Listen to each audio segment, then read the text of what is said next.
expected. And it would be a humongous upset if Shen did not qualify. And that's no disrespect to the players there. He just has that level of caliber, that level of history, that level of consistency. He's that good. And when the chips are down, he always seems to pull it out. Like last year, we thought this guy weren't going to make it. Turns up, wins some of his demon matches to get a really good run in a SEA major and pulls it all out. So this is someone who we strongly expect, considering the competition in the region and their history, their exposure to this high-level kind of competition.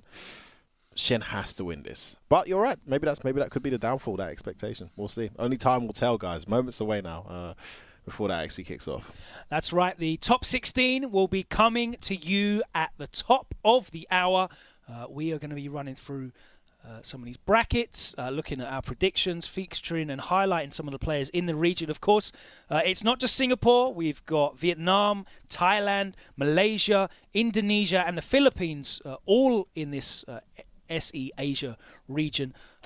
But we have spoken a lot about Shen. Let's see what Shen has to say for himself in this very short interview and look at some of his highlight clips from his storied career. I think for CPT Online, the biggest difference is the connection issue. Our region is actually really not so bad, compared to other regions. The only problem in our region is probably Philippines, which both of us don't have good connections to each other. So the preparation will more be playing 3 to 5 bar rank matches instead of the standardized 5 bar to prepare for it. At most of the situations, I would say that we do get to play similar to offline. I do think Street Fighter V is one of the best games to, play online compared to the previous Street Fighter because of the rollback. It doesn't feel like a different game when you're playing online. When you actually play other games like Street Fighter 4, even Grand Blue, it feels like a different game, I don't think the strategy kind of change as much. And here we go, kunai time, but knows, yep, can go in there and counter poke after that kunai startup. Is that enough? I'm actually playing Ibuki and Seth.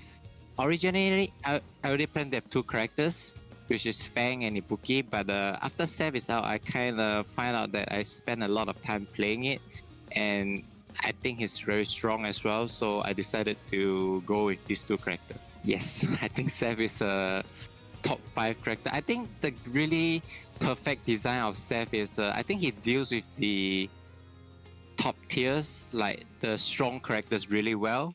Yeah, so they get pulled on us. Just press the meter button. Here's the beautiful activation. Her best setup, what's it going to be? Oh, that's disgusting. Lord. Good Lord. Ibuki, I think she has been changed quite a lot. I think she has been kind of nerfed again. Compared to the whole cast of the top tier, I think she got hit one of the most. B-trigger being -4. You have to hit confirm it. I think the biggest nerf for me, I personally felt, is jump EX kunai, back throw. That is the few adding on to a lot of the characters that she has a hard time, has a health and stun buff. Because she mainly get in like a ninja, right? She wants to stun the opponent, but all these characters adding health and stun makes it more difficult. And V-Skill 1 is an absolutely huge nerf. She's still good though. She's still strong. So under. There we go. Clean it. See if he keeps the corner or he switches sides here. Oh my god! What a choice. That should be the round. He's got the meter to kill here. Good calculation of the stun. I'm not someone who used to staying home. I almost go out every 1 or 2 days, even to eat or something, to meet my friends.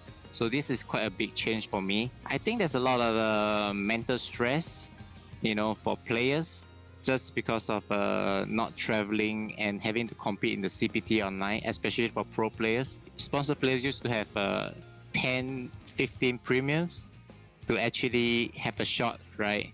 And now everybody is down to 2. The amount of pressure is more intense, but I think it changed a lot because the COVID has leveled up everybody. In fact, because I think a lot of people didn't realize was COVID actually leveled a lot of people because most people stay at home, right? And they play a lot more, so that is definitely gonna be one of the toughest competition that I'm gonna face. That was ever since I was sponsored by Singtel, which is one of the best local telecom company. Run community events, and I give up prize money, and then we get people now is playing online because it's COVID, and then just to get the competition drive up. And a lot of people actually, I felt, gotten better because of this, because there's something to look forward to. So what I'm trying to do is to drive up the competitive spirit, and I think it's working out really well. And it's causing me a lot of trouble for the next CPT Online next week. Quickly. Jump over. Oh, got the regular hit, actually. Not even countering it on Mago. Oh, look at this offense from Shen. Yeah, this is a bad spot to be for Mago already. A lot of stun. Ow. Crush again. And the back throw for that. Man, Shen cleaned it up so fast with the perfect. 2 rounds. That was a really quick first. I would definitely say when it comes to young, it has to be Bravery. And then another one I will add in is Oswald. You know, that's for sure. And Brandon. I think these are the top players in Leslie is this is the few add I want to add, but maybe Oswald will be the least traveled one. He's a warlord with a Laura, and I think in C region to get warlord is super difficult. My confidence is definitely not as high as previously. You know, I've been practicing a lot, and I have another character right now as well. I would say that it will all be up to the brackets, because we run versus weekly. I actually know that we always have a different winner, you know, so I know this is not gonna be like the Middle East region. I feel that the Middle East and the Europe region, one thing about it is the gap between Phantom, Angry Bird and Big Bird and the rest of them is very huge. But I think in SEA, if you watch versus weekly for the last 4 months, it's almost been a different winner every week. This is a disaster. Yeah, for me. I'm not sure, but I hope I will be the one, and we will see how it actually runs out. So there you have it, the big favourite for this tournament, Shen. He had a great year last year. He ended up 13th, but he didn't have a lot of wins, a lot of top 8 performances. Sorry, he had some wins, and in fact, he is the reigning online Southeast Asia champion. So thank heaven for that, because that's what put him in position to get there in the end. Yeah, that win was more important than he realised. His global rank was 13th.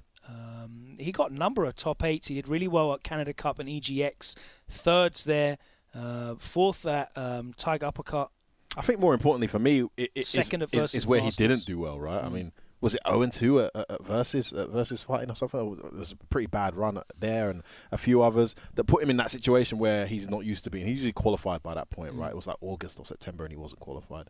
And he just when he needed to, he got those performances out. It's lovely hearing him talk there, because he's got such a massive influence on the community. But he's kind of like the good guy and the bad guy, because he does all this stuff for the community, but then he's the guy who's going to bust your head at the same time when you try to make a name for yourself. He even said, like, you know, everyone's entering these tournaments every week, and everyone's leveling up online because of COVID. They're indoors. They're just playing all the time, entering these tournaments. I'm just making it harder for me. I'm doing this great stuff for the community, but I'm making it more difficult for me to qualify. And he's had those late bursts. He hasn't last 2 years, because remember, he really came into form at Capcom Cup 2018. He was kind of coasting through. We weren't looking at Shen as a real challenger. But that V-Trigger 2, boy, at Capcom Cup 2018, game changer, baby. Put in some work for him and carried him to a really good finishing position. Then towards the end of the season 2019, he kind of came back into form as well.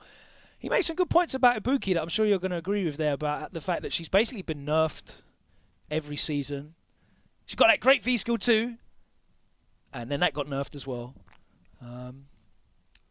What do you think about her as a character at the moment? Honestly, I think she's still a ridiculously strong character. I think the nerfs that they've done to her over the seasons are, I mean, there's a couple of significant nerfs that people don't actually talk about. Like, for example, the back throw nerf. Yeah, that's actually a bigger nerf than, in my opinion, than crouch medium being -4. Because I mean, Fujimura and Shen don't really do crouch medium V-trigger activate on block. They're hit confirming, or they're setting it up with an EX for the plus range. So that wasn't the biggest nerf at high level. At lower level, of course, you know, scrubs like me are going to have a harder time, you know, busting your head with some of the nerfs. But when you look at like things like the back throw, that she gets pretty much nothing from that. If she tries to jump kunai or anything like that, it's like a guaranteed neutral jump punish for you. Even when she throws you like into the corner, she used to get a throw loop where she dashes in and throws you out of the corner. All gone. But then at the same time, she's still got one of the best forward throw mix-ups in the game. I mean, I don't know why they didn't nerf that. In the corner. Like, it's just... I meant to say in the corner, by the way. I don't understand why. It's like instant. It's crazy. Why is that still there? Yeah. But the back throw got nerfed. Really weird. But if I'm an Ibuki and you told me which one you're going to nerf, and I could choose, I'd say, I'll go ahead and nerf the back throw. That's similar to the nerfs on the V-Skill 1 as well. You're like, okay, what are you going to change about that? Oh, obviously the hurt box disappearing on startup. They're definitely going to change that. Right? That's what they're going to change. No, it's just easier to whiff punish. Yeah, they increased the hurt box on ending, and a tiny nerf on startup. It still gets her out of a ton of strings. I mean, maybe like Nikali can't do stomps, can do more stomps in your face, but in general, she's still very strong. She still has some of the best EX moves in the game, like ground EX Kunai is still really good, but that got nerfed as well. That got nerfed again. That will affect you more at the lower level, because at the higher level you tend to space your jump EX Kunais better. If you miss-space it carelessly, it's now a guaranteed punish, which is a big deal. But guys like Shen and Fujimura and Shine very rarely miss-space their jump EX Kunai like that. So for me, the nerfs haven't really affected her too significantly. What has affected her is kind of like some of the bigger body characters or the newer characters in the game. I think Honda's going to be an interesting one as that matchup evolves. There's some trickier matchups as well, like Blanca is a bit interesting too. Not that she loses, but that these characters who are still in the game and some of them got a bit stronger could be more of a challenge for an uphill. You mentioned big bodies. He also mentioned the universal kind of stun. Good point. Yeah, he did say that. You know, obviously people got stamina buffs as well, but Ibuki's a character that really wants to stun you. She had, I mean, that's what really made her competitive. She's super momentum driven. In a second season, right, where you know, you didn't really care if she hit you, but in season 2, all of a sudden her stun output's crazy. You got one guess for the stun, and she's doing big damage as well. It's crazy how the smallest change can affect the strength of a character. Yeah. For me, the biggest buff in that season was just that she could link a medium into a medium. Yeah. I mean, that was such a big deal. Suddenly, the stun was like over half bar in one combo, you know, instead of doing target combo. And then you look at all these other nerfs; they're just not as significant as that buff, you know. So she's still very much there, but it'll be interesting to see some tournaments to judge this. Right? Could be premature. Now the tournaments are there. I think it's really similar to kind of how you look at carrying. You know, she's still really dangerous. She's still really dangerous. I totally agree. She's definitely been nerfed. They've taken away a lot of the tools that you would see, you know, players using at the highest level because they're going to abuse the tools. Yep. But some of the tools that made her abusable by players that maybe were kind of just in the higher mid level of ability, it made her really abusable. Now, you know, you watch players like Punk and Phenom and Margot, and they're still making Karen look just as scary as she always was because they have the ability to adjust. And players like Fujimura, Shine, and of course Shen have that ability to just adapt to the changes and just focus on the strengths. She's still got a great tool set, and it makes her able to compete at that level, and we'll see. He's got Seth as well. Yeah, I was going to say he's got Seth too. If push comes to shove, he's got that Seth as well, which looks very solid. They're both really strong. It's definitely an upgrade from Fang as a secondary. Anyway, who's it? Is it Mono that we need to send that message out to? Shen's history in the show. Yeah. You can see what's happened since Shen picked up Ibuki. It's been a different ball game, hasn't it? Absolutely. Moving on to the next feature, who's probably the second favorite. He's the second most well-known player anyway out of that region. Malaysian player Chuan, who we kind of started noticing, I'd say 2 or 3 years ago. 2018, I think I really started focusing on him and noticing. He did. Yeah, he showed up quite well in 2016 actually. Okay. But his real standout performances and by the way, he didn't attend as much in 2016. He only attended like 4 or 5 events. Yeah. So that's why we probably started seeing him more. 2018 was when he really had a really great year, didn't he?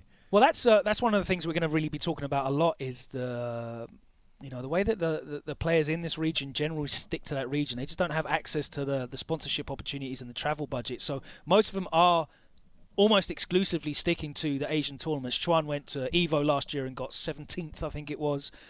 He finished second to Shen in the online last year as well. So yep, and he was the defending champion last year, right? Because the year before that, I'm pretty sure he won both the online tournaments in the region. Good old Season 3 Guile. Yes. Let's hear what Chuan has to say. I do apologise in advance for the audio quality. We are doing these interviews remotely. You know what it is. It's COVID. Some of the players don't have the same stream setups. But hopefully you can take some insight from this. Let's hear from Chuan and look at some of his highlights. Okay, I'm Chuan, living in Malaysia. Already in the fighting game since 4 years old. And this year I'm 34. So it's roughly 30 years of gaming experience. Because this period is COVID, we don't have any offline session, but we to join Shen's every week's Wednesday tournaments. Since February, I think Shen's already started to have the tournaments and provide to all the Southeast Asia scene players to join. Before COVID, maybe once in a month I will join the offline session when certain players they ask me to provide some trainings or guidance.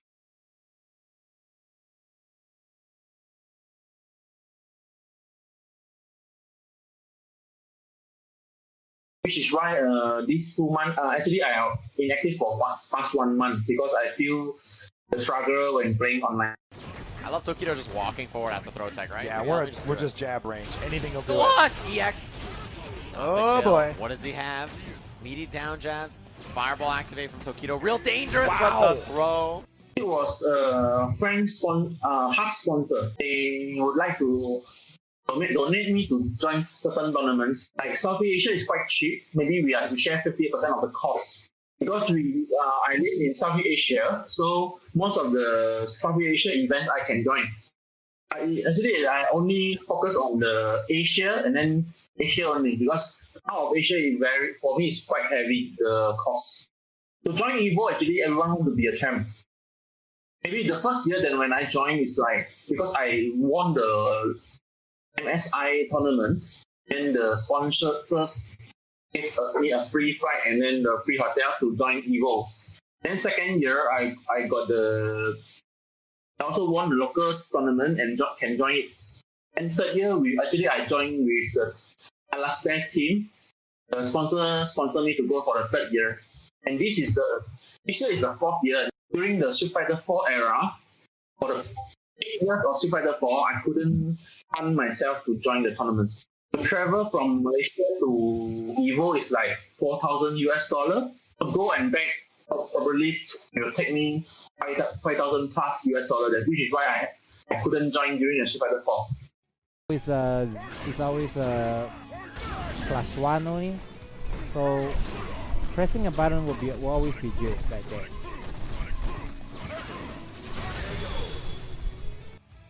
I would say actually if offline, Brandon, but if online, probably Bravery is the scariest player. And then we also have Southeast Asia scene, we have actually one of the best Sagat, Leslie. Maybe I would say that his defense probably strongest among all of us. Actually, Guile is quite well-rounded, except the matchup with Detector. Except the Detector, and I think the worst matchup for Guile probably Detector, Ibuki, and Akuma. The rest, I think, is quite well-rounded. To play Guile in Street Fighter 5, I think bomb is not the main factor. How to throw a good bomb is the most important factor to be a Guile player. Sometimes people, if you play Guile, you want to play like autopilot, then because you feel the struggle that everyone will jump on you. And many Guiles that I faced before, they quit Guile because they feel that Guile is too weak.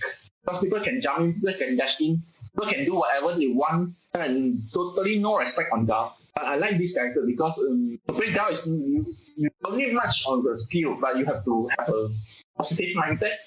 You have to adapt yourself and change it on time. When you set a strategy A and the strategy A cannot work, you have to immediately change to plan B. You have to have few backup plans to play this character.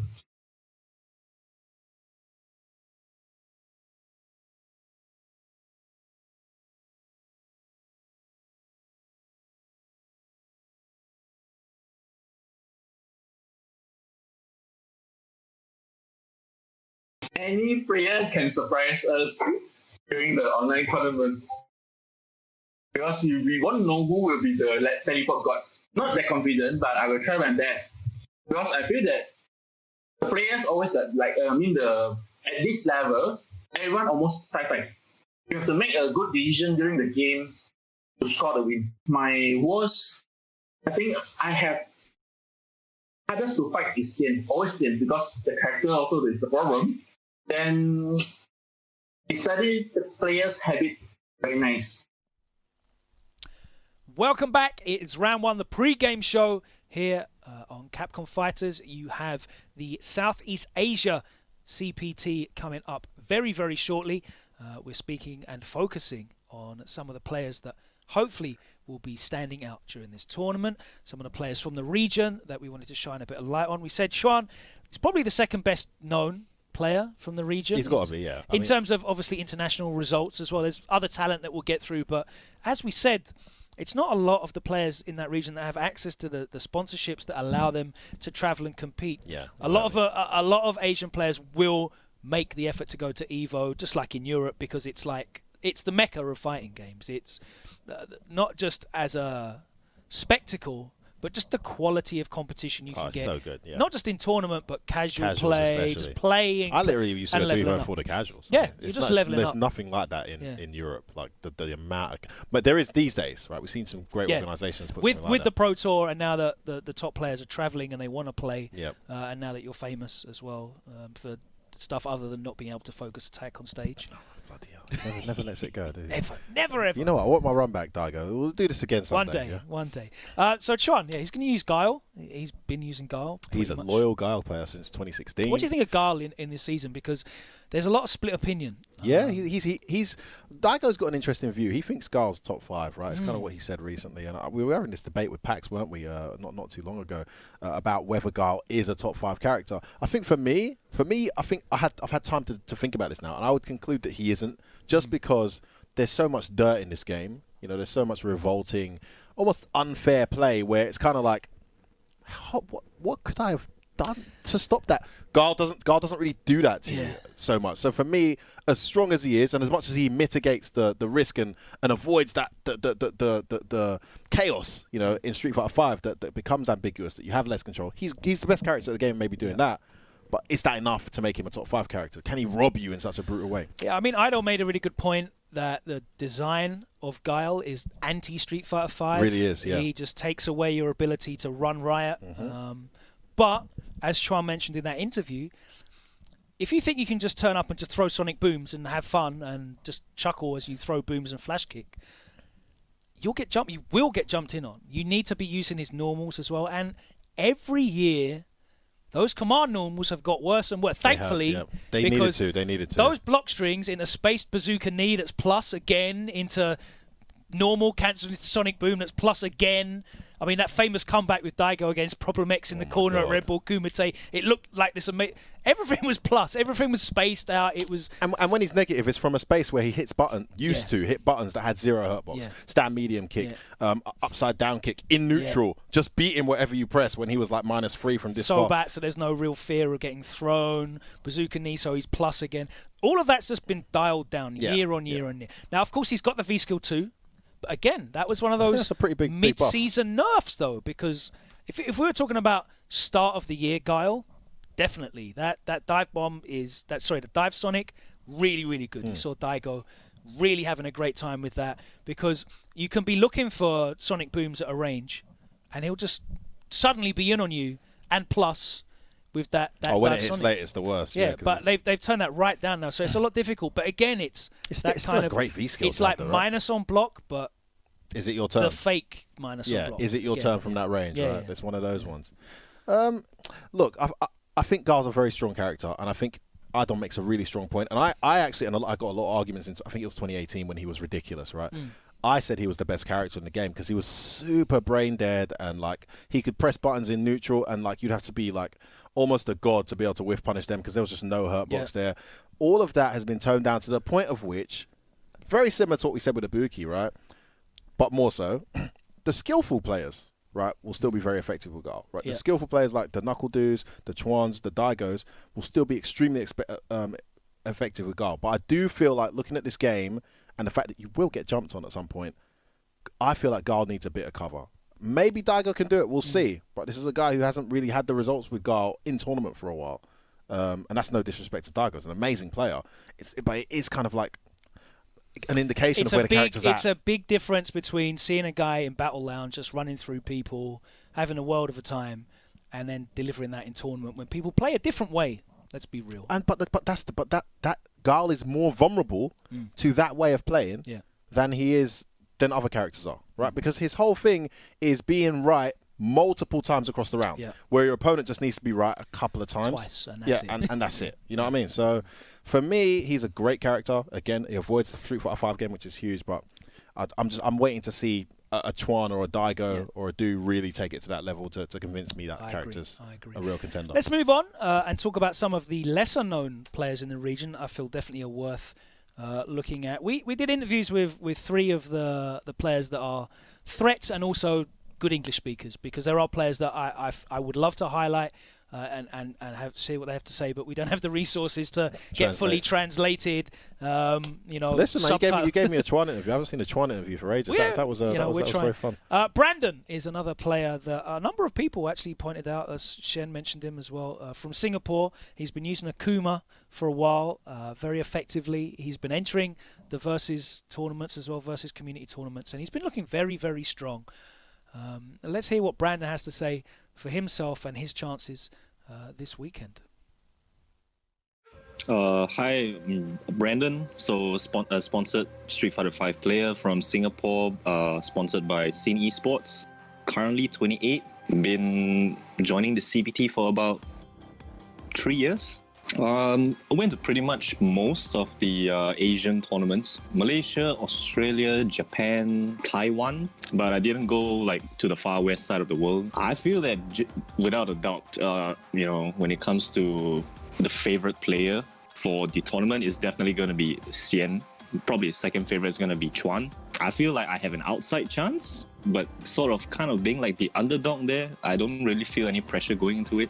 So it's kind of just play and see how it goes. He has to play honest, but it's pretty close. Oh no! Maybe too far. Oh! Nice streamy right there. Goes to a side switch. Just keeping up by the corner. Oh, there we go. Throw one more. We'll be able to kill it. Oh my god!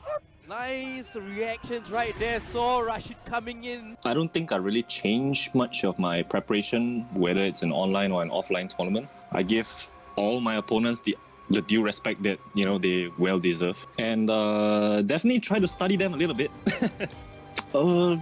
Community is really small compared to many parts of the world. I do believe that with Shen's guidance and how he's been helping us throughout the years, we have generally improved over the years. We do have the Singtel weekly, the Versus Weekly. It was held in town, where every week there will be an offline tournament. Can't wait for that to come back once the lockdown eases and stuff.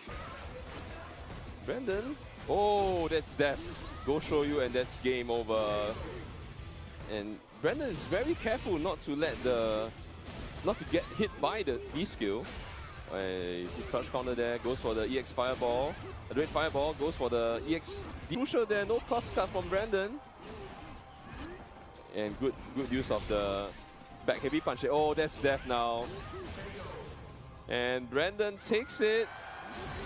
3 games to 1. Generally, since Singapore went into lockdown, the circuit breaker, as the government called it, we literally stopped meeting up for all the offline sessions. So all of our trainings were just done online, Battle Lounge, the Versus Weekly. I've been joining on an irregular basis, mainly due to work commitments. From the last 2 times that I entered, I got runner-up and I lost to Shen, and then the following week I got to the top spot. Pretty happy with that. Probably in the first month since when Season 5 got released, I felt like Akuma got bashed.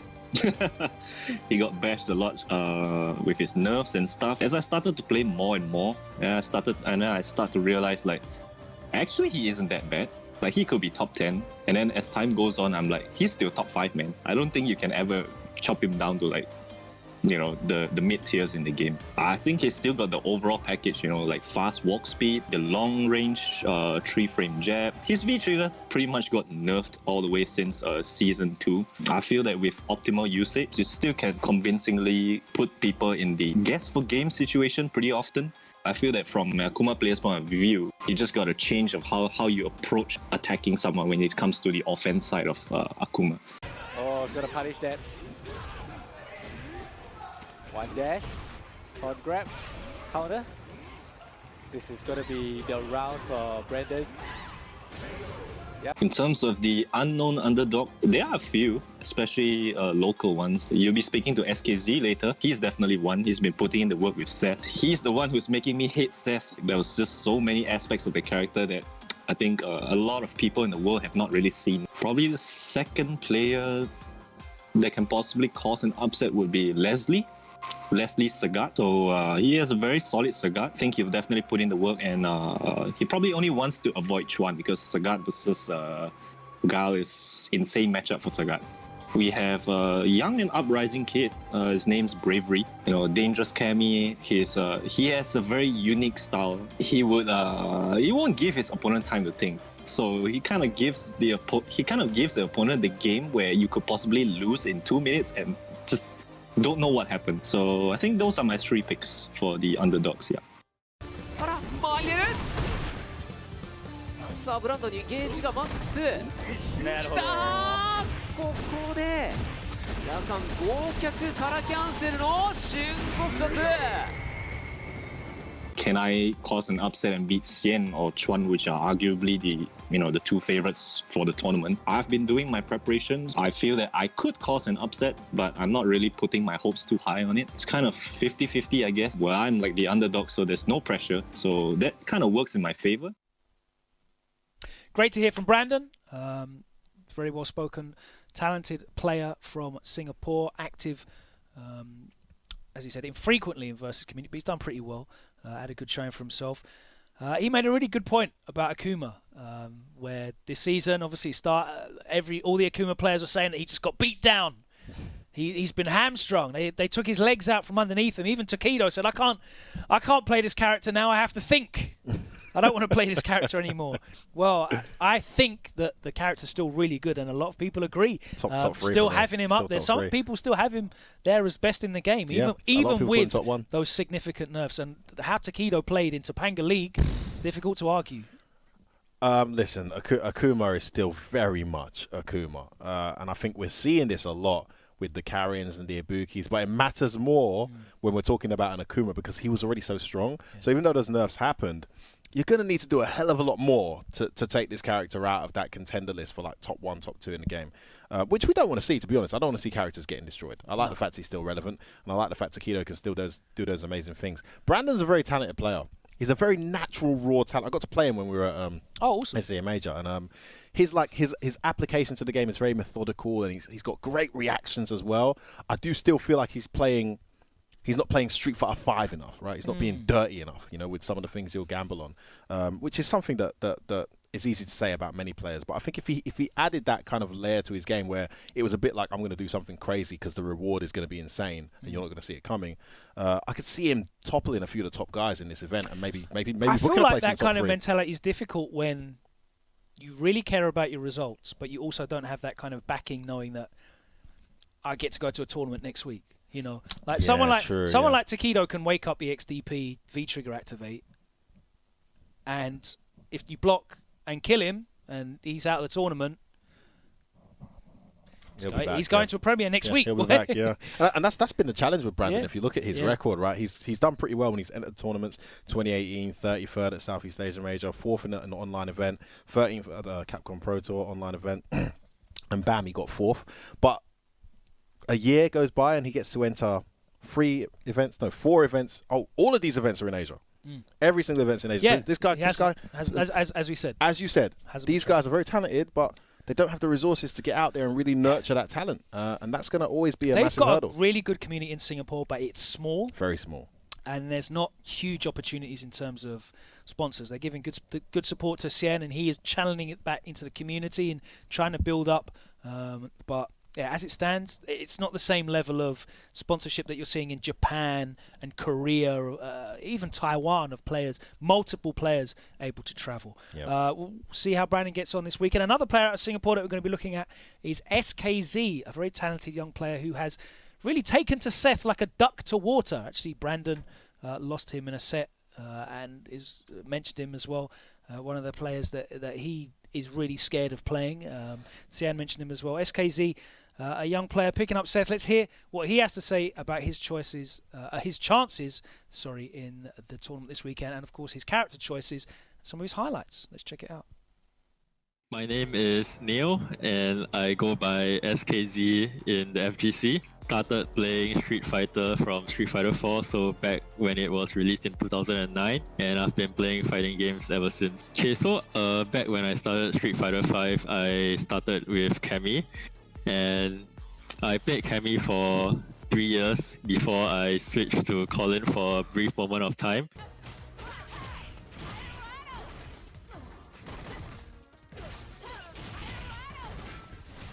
Just Bravery in the corner. Gets the stun off of this. Very nice. Especially I want to write off the chance of getting a comeback from 2. Nice drill. He wake up with the jab into the super. All of a sudden, the round just went really fast when it comes to comeback, right? It's 2-1 right here. Bravery. That's a good intro jump. Nice. He gets the hit. Jump like it. SKZ needs a little bit more. Oh, take the throw. Bravery can still turn this back. Oh, catches the back dash. Back throw. So scary. Both players. Oh, SKZ! And he with the When Seth was released, I started to play Seth instead. I like to play new characters, and I played Seth in Street Fighter 4 as well. So I wanted to know how it was like to play Seth in this version. For the players that I've played so far, initially I got away with abusing a lot of his moves, you know, like the heavy spin kick, which is +2, and the medium spin kick. You can mix those two and it's really annoying to deal with, and the dive kick, which everyone has been complaining about as well. But the more I play with my friends in Singapore and around the region, I realized that they get accustomed to dealing with these tactics more and more. So initially I thought Seth could be a character that top 5, but not so much now. Definitely top 10. I have no doubt that he's definitely top 10. But since COVID, since we're in a lockdown, so we can't really go out anymore. So Shen has moved the versus weeklies to online. And we've been practicing online ever since, which is good as well because CPT will be online as well. So this will be a good training. Almost gets super. Very dangerous situation right there. Goes with the shimmy and just like this takes down round 1. Nice game play there by SKZ.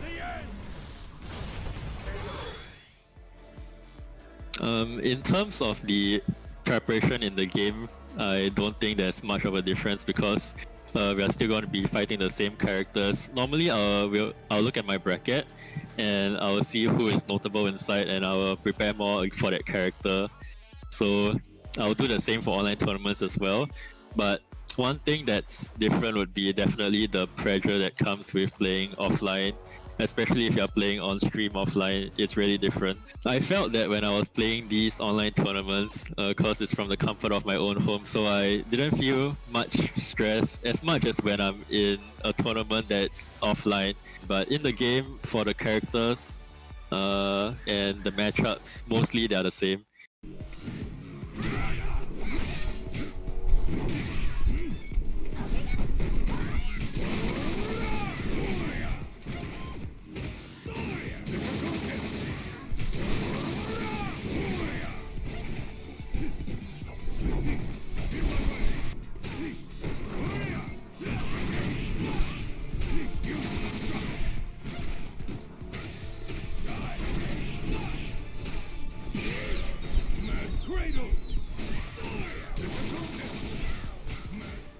Okay, in Singapore, we have Oswald, Warlock player, really strong Laura player.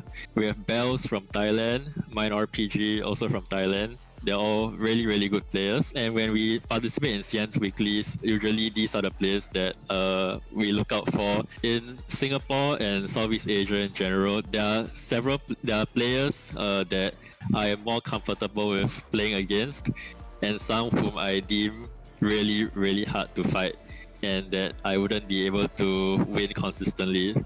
So like, for example, I'd rather be matched against Shen and Brandon as compared to Leslie.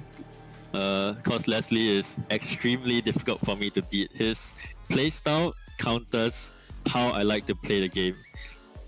And every time I play against him, it feels like a brick wall. So, yeah.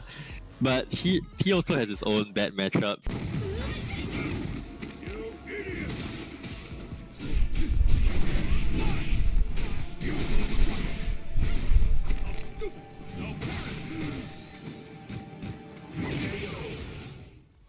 So like in C, it's very balanced. Everybody has someone who they don't want to fight against.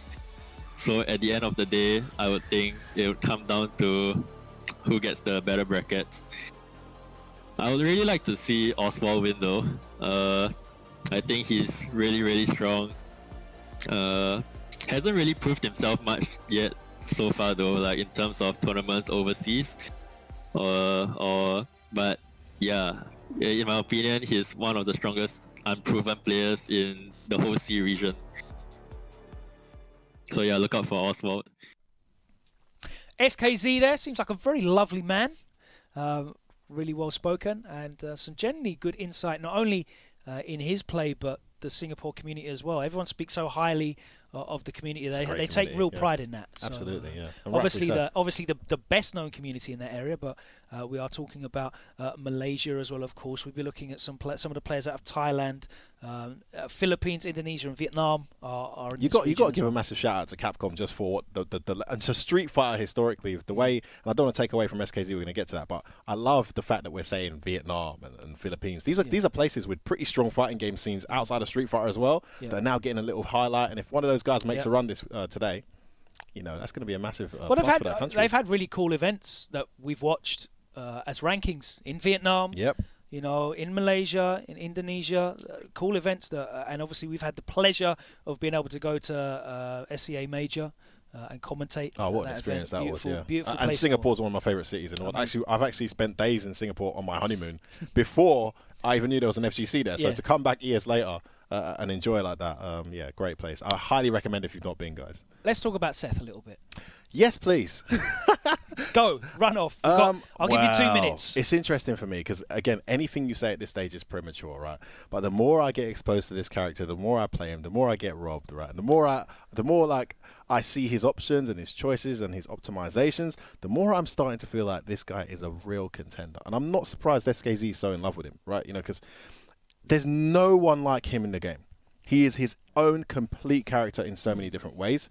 And that's going to take a lot of getting used to. So immediately, there's an edge when you bring this character to an online environment because he's so fresh, but he's also so different. It's not like you can apply knowledge from playing another Shoto to how you fight against Seth.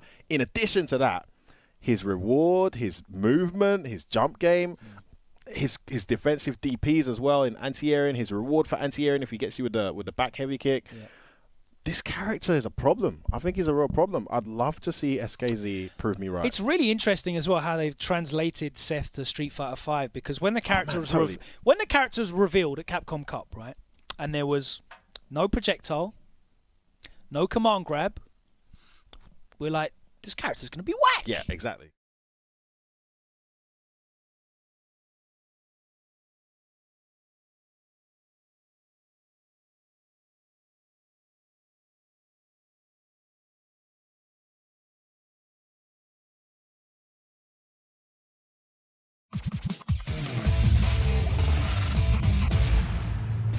Round one.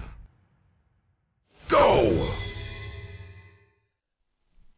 Hey, welcome back to round one. You know what time it is. It's CPT 2020 time. You know, every week we are here with the pre-game show. Myself, Logan Sama, and F-Words. I hope you are well. I hope you are ready for some incredible action. We take you across the globe in the Capcom Pro Tour. Last week, it was the east coast of North America. The week before that, it was the east side of Europe and the Middle East. This time, it's Southeast Asia. I'm getting a big Eastern theme here. Hopefully, we'll bring it back to the West real soon. But it is a very exciting competition. A region that doesn't get a huge amount of exposure just from the fact of the low number of players that are able to travel from the region. Of course, we all know about Shen.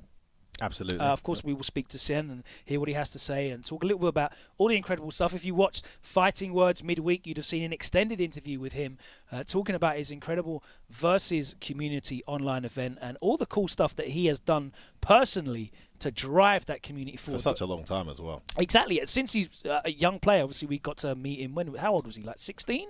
When he started coming to DreamHack? When he was 16 at DreamHack, yeah. Playing Dalsim. A KOF player transitioning to Street Fighter. Incredible. And making it all the way to the grand finals. Yeah. His first went on to win Evo with Gen, and now he's just an ever-present at Capcom Cup pretty much every year, whether he gets in early or whether he gets in by the skin of his teeth. He seems to be ever-present. There are other players in the region, but definitely not of high profile. And we're going to talk about whether the expectation on him to win, because he is so dominant in the region. He is so more well-known than anyone else in the region. It's almost like we're going into this tournament, like him qualifying is almost a given. It's expected. And it would be a humongous upset if Shen did not qualify. And that's no disrespect to the players there. He just has that level of caliber, that level of history, that level of consistency. He's that good. And when the chips are down, he always seems to pull it out. Like last year, we thought this guy weren't going to make it. Turns up, wins some of his demon matches to get a really good run in a SEA major and pulls it all out. So this is someone who we strongly expect, considering the competition in the region and their history, their exposure to this high-level kind of competition, Shen has to win this. But you're right. Maybe that could be the downfall, that expectation. We'll see. Only time will tell, guys. Moments away now before that actually kicks off. That's right. The top 16 will be coming to you at the top of the hour. We are going to be running through some of these brackets, looking at our predictions, featuring and highlighting some of the players in the region. Of course, it's not just Singapore. We've got Vietnam, Thailand, Malaysia, Indonesia, and the Philippines, all in this SE Asia region. But we have spoken a lot about Shen. Let's see what Shen has to say for himself in this very short interview and look at some of his highlight clips from his storied career. I think for CPT Online, the biggest difference is the connection issue. Our region is actually really not so bad, compared to other regions. The only problem in our region is probably Philippines, which both of us don't have good connections to each other. So the preparation will more be playing 3 to 5 bar rank matches instead of the standardized 5 bar to prepare for it. At most of the situations, I would say that we do get to play similar to offline. I do think Street Fighter V is one of the best games to, play online compared to the previous Street Fighter because of the rollback. It doesn't feel like a different game when you're playing online. When you actually play other games like Street Fighter 4, even Grand Blue, it feels like a different game, I don't think the strategy kind of changed as much. And here we go, kunai time, but Nose, can go in there and counter poke after that kunai startup. Is that enough? I'm actually playing Ibuki and Seth.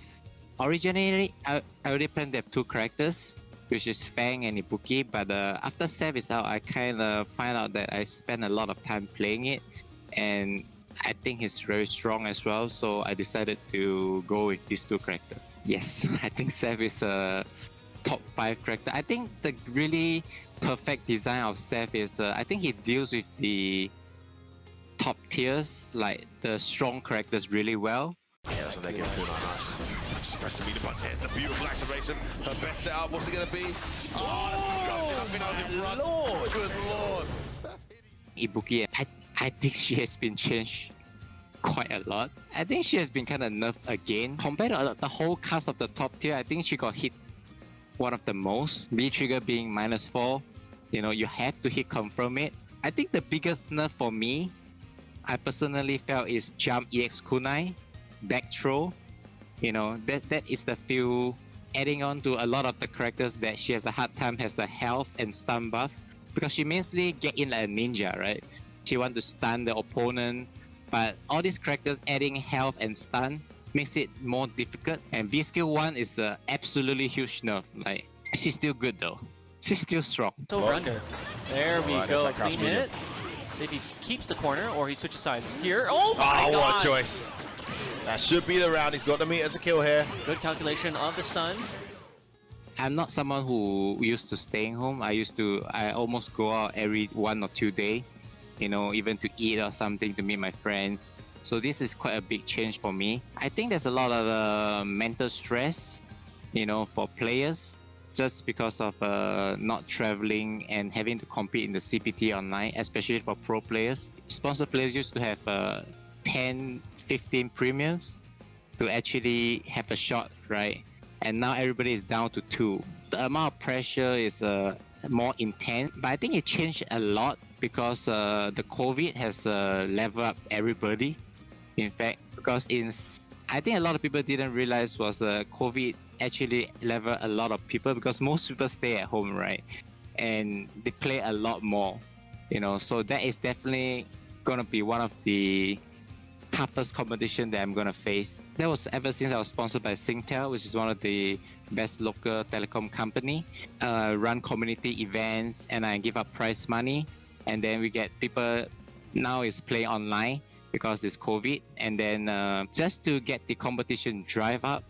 And a lot of people actually, I felt, gotten better because of this, because there's something to look forward to.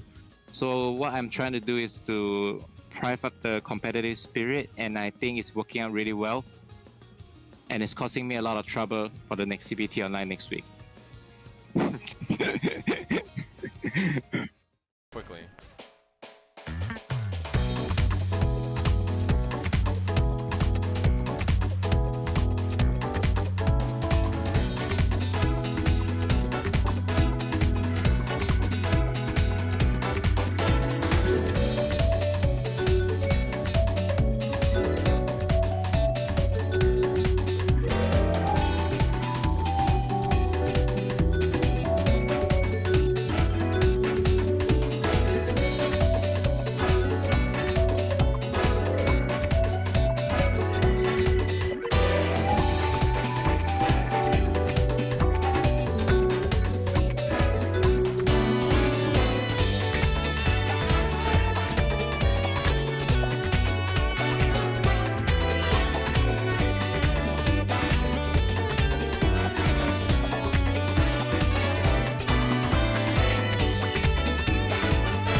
today. These players battled out through some pretty tough, pretty surprising rounds.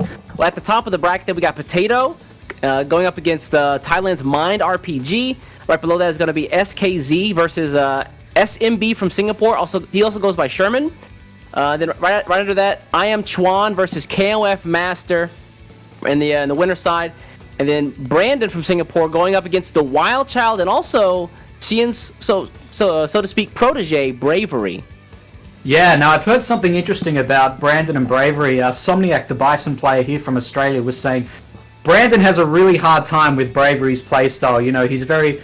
Somniac's words were, Brandon is Street Fighter and Bravery is Street Fighter 5, you know? Like, he's really quite... His actions per second with Cammy, he's very raggo, as they like to say, you know, so... I'm looking forward to that match. Is there any top 8 match you're looking forward to in this winner's side? In the winner's side, I'm most interested in Potato because Potato ended up sending Xian to losers to actually qualify for top 16, and I have not seen any footage of this guy at all. In fact, I don't even know who this is. So, I just want to know who would be the one to send Xian to losers and catch the hate of all the stream monsters out there. Yeah, he's the. Him and Brandon are really the pride of Singapore, aren't they? It's yeah, I'm interested to see who Xian, of course, has Seth as a secondary, I think, in his back pocket. So if things don't go so well in Ibuki in game 1, I think we'll see a Seth pick from him. But Seth is a bit like G, you know. I think he kind of ignores the tier list, and you've just got to put up with him. And hope you know how to handle him well. No, he's great to watch. Both these players are great to watch. Really looking forward to it. Yeah, speaking of Xian, let's actually take a look at the losers bracket. We got 8 more players down there. And again, before this weekend came, Logan, F-Word, and pretty much the rest of the Street Fighter community had Xian going the distance. It's top 16. The main is already in loser side. That's not a good look if you're trying to qualify. Yeah, look, it's look, I have faith in Xian. I think he'll fight his way through the losers bracket as well. Look, Oswald plays G, I think now. I actually ran into him online in here playing in Australia on ranked, and when I say play, I mean it was a one-player game. I got absolutely destroyed, but you know, it was good fun, and I think his match against Yan's going to be really interesting. Who else have we got? Angry Eggtart, I think, is also he's also a G player as well, if I'm not wrong. So we're going to see a lot of G and Seth here today, I think. Yeah, Oswald is he's pretty talented with a lot of the cast. I think he might be going with Laura in this tournament.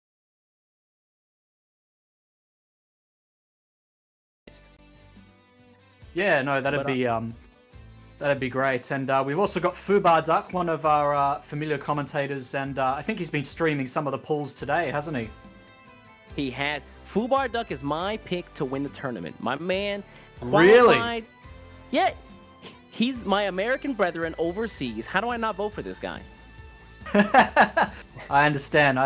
That's great. No, I like that you've got a favorite. I'm rooting for Brandon, actually. I met Brandon in Singapore once, and he was very friendly, really good hospitality, and just beat us all. And no, it was great. Really humbled us, and met Xian, brought us all noodles, and he was a man of mystery. He brought us noodles, and then he was a really nice guy, and then he disappeared into the crowd like Hannibal Lecter at the end of Silence of the Lambs. But a really nice guy, though. Really nice guy. Not quite that infamous. Not quite that. No, infamous. not quite that infamous. No. He disappeared into the crowd like a man of mystery. That's the better term. But no, both really nice guys from Singapore. So I hope they both do really well. Yeah. So again, guys, rounding out the bottom of this bracket, we've got Angry Eggtart going against IMP's Asher, and then Aaron Manarong. This guy, guys, if you don't know who Aaron Manarong is, by the end of this tournament, I guarantee you will. Crazy defensive player in Nash, and still makes that character look strong like it was Season 1, Season 2. And then the rest of the players here, SDN's Rampage coming out of the Philippines, and then rounding the bottom of the bracket, of course, KLB going up against my boy, Fubar Duck. Yeah, look, it's Fubar Duck. I mean, how long is he... I mean, who's he playing in this tournament? Fubar Duck, he's been playing G and a little bit of Mika, depending on the other matchup. I think there's going to be a lot of G's and Seth in this tournament, so there's a lot of high tier action. I tend to think Seth is top 3 now. What do you think? I think he's definitely top 5. Yeah. I've heard a lot of debate about this character, and you know, I want to hold my judgments until the end of this turn, because if we have a Seth in finals, losers finals, winners finals, or grand finals, then I'll say Seth is top 3. If not, then you know what? I'll reserve judgment until Seth makes it there. Yeah, fair enough. Okay. All right, let's get into the matches, shall we? I think we're ready to roll. It's time to get on with it. Who have we got up first? We've got, let's see. We're going to start with winners first, I think. So if we just go back to the winners bracket, let's see who's starting in game 1.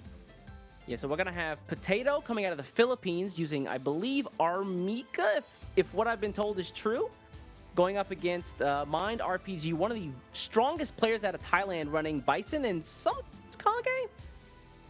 Yeah, and Bison's a really hard matchup for Mika. I know we've got several Mikas in Australia here that suffer with the Bison matchup, so it'll be interesting to see what Potato brings out, whether he goes for the rush down or he goes for the more balanced game. So I think I'm hearing in my ear we're ready for the first game, Potato versus Mind RPG. So let's get into it. Some high-level Capcom Pro Tour action. This side of Pacific finally. I'm really excited. Yeah, I want to know who's going to be joining DR Mandrake as well as Phenom to hit that to get that Capcom Cup spot.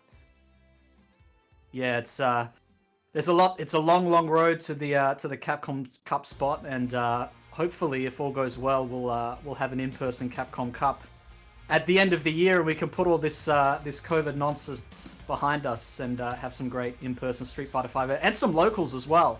I'm really missing the locals, man. It's just not the same, and it must be the same for you in Japan. Yeah, I mean, Tokyo is a very confined, very small city, but very dense. And at the same time, being able to just not go out and just meet people that you know live less than a couple of blocks away from you and just play Street Fighter, or any game in general, kind of sucks. So, that's... I'm blessed, fortunately, because, you know, Japan's got touted pretty good internet, so I can play online to some degree. But, you know, there's nothing that just quite captures that feeling of, like, going over, seeing the guy you're fighting, hearing him mash at the DPs and then just back off, let him do that, crush count, and take the W.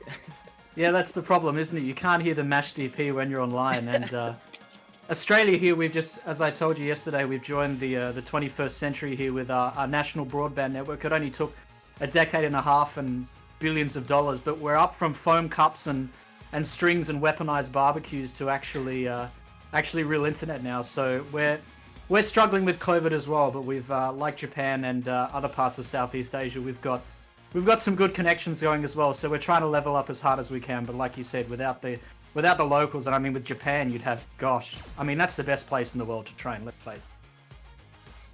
I can't say that. I can't say that because it's bragging if I do that, right?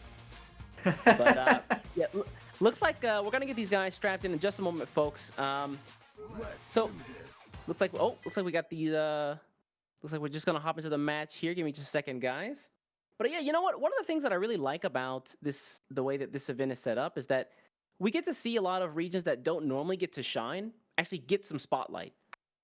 I think that, especially for the Southeast Asia region, what tends to happen is they do have quite a few events. I think if you haven't had your ear to the ground, you might not know, but they actually do have quite a few events during the normal CPT season, and they just get overshadowed by the Japanese players or the Korean players, and you know, people like Tokido, Daigo, Tachikawa, NL, Valora, and Hot Dog, who come over and just kind of eat up the spot. So it's good to see somebody actually get a spot in from the region. We get to see the representation at the end of the year.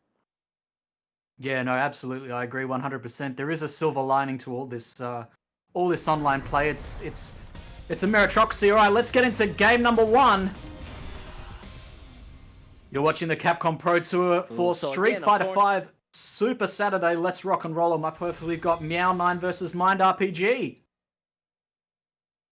Yeah, again, Mika versus Bison. How do you feel about this matchup? Yeah, I think it's a massive uphill battle for Mika. I think it's very hard.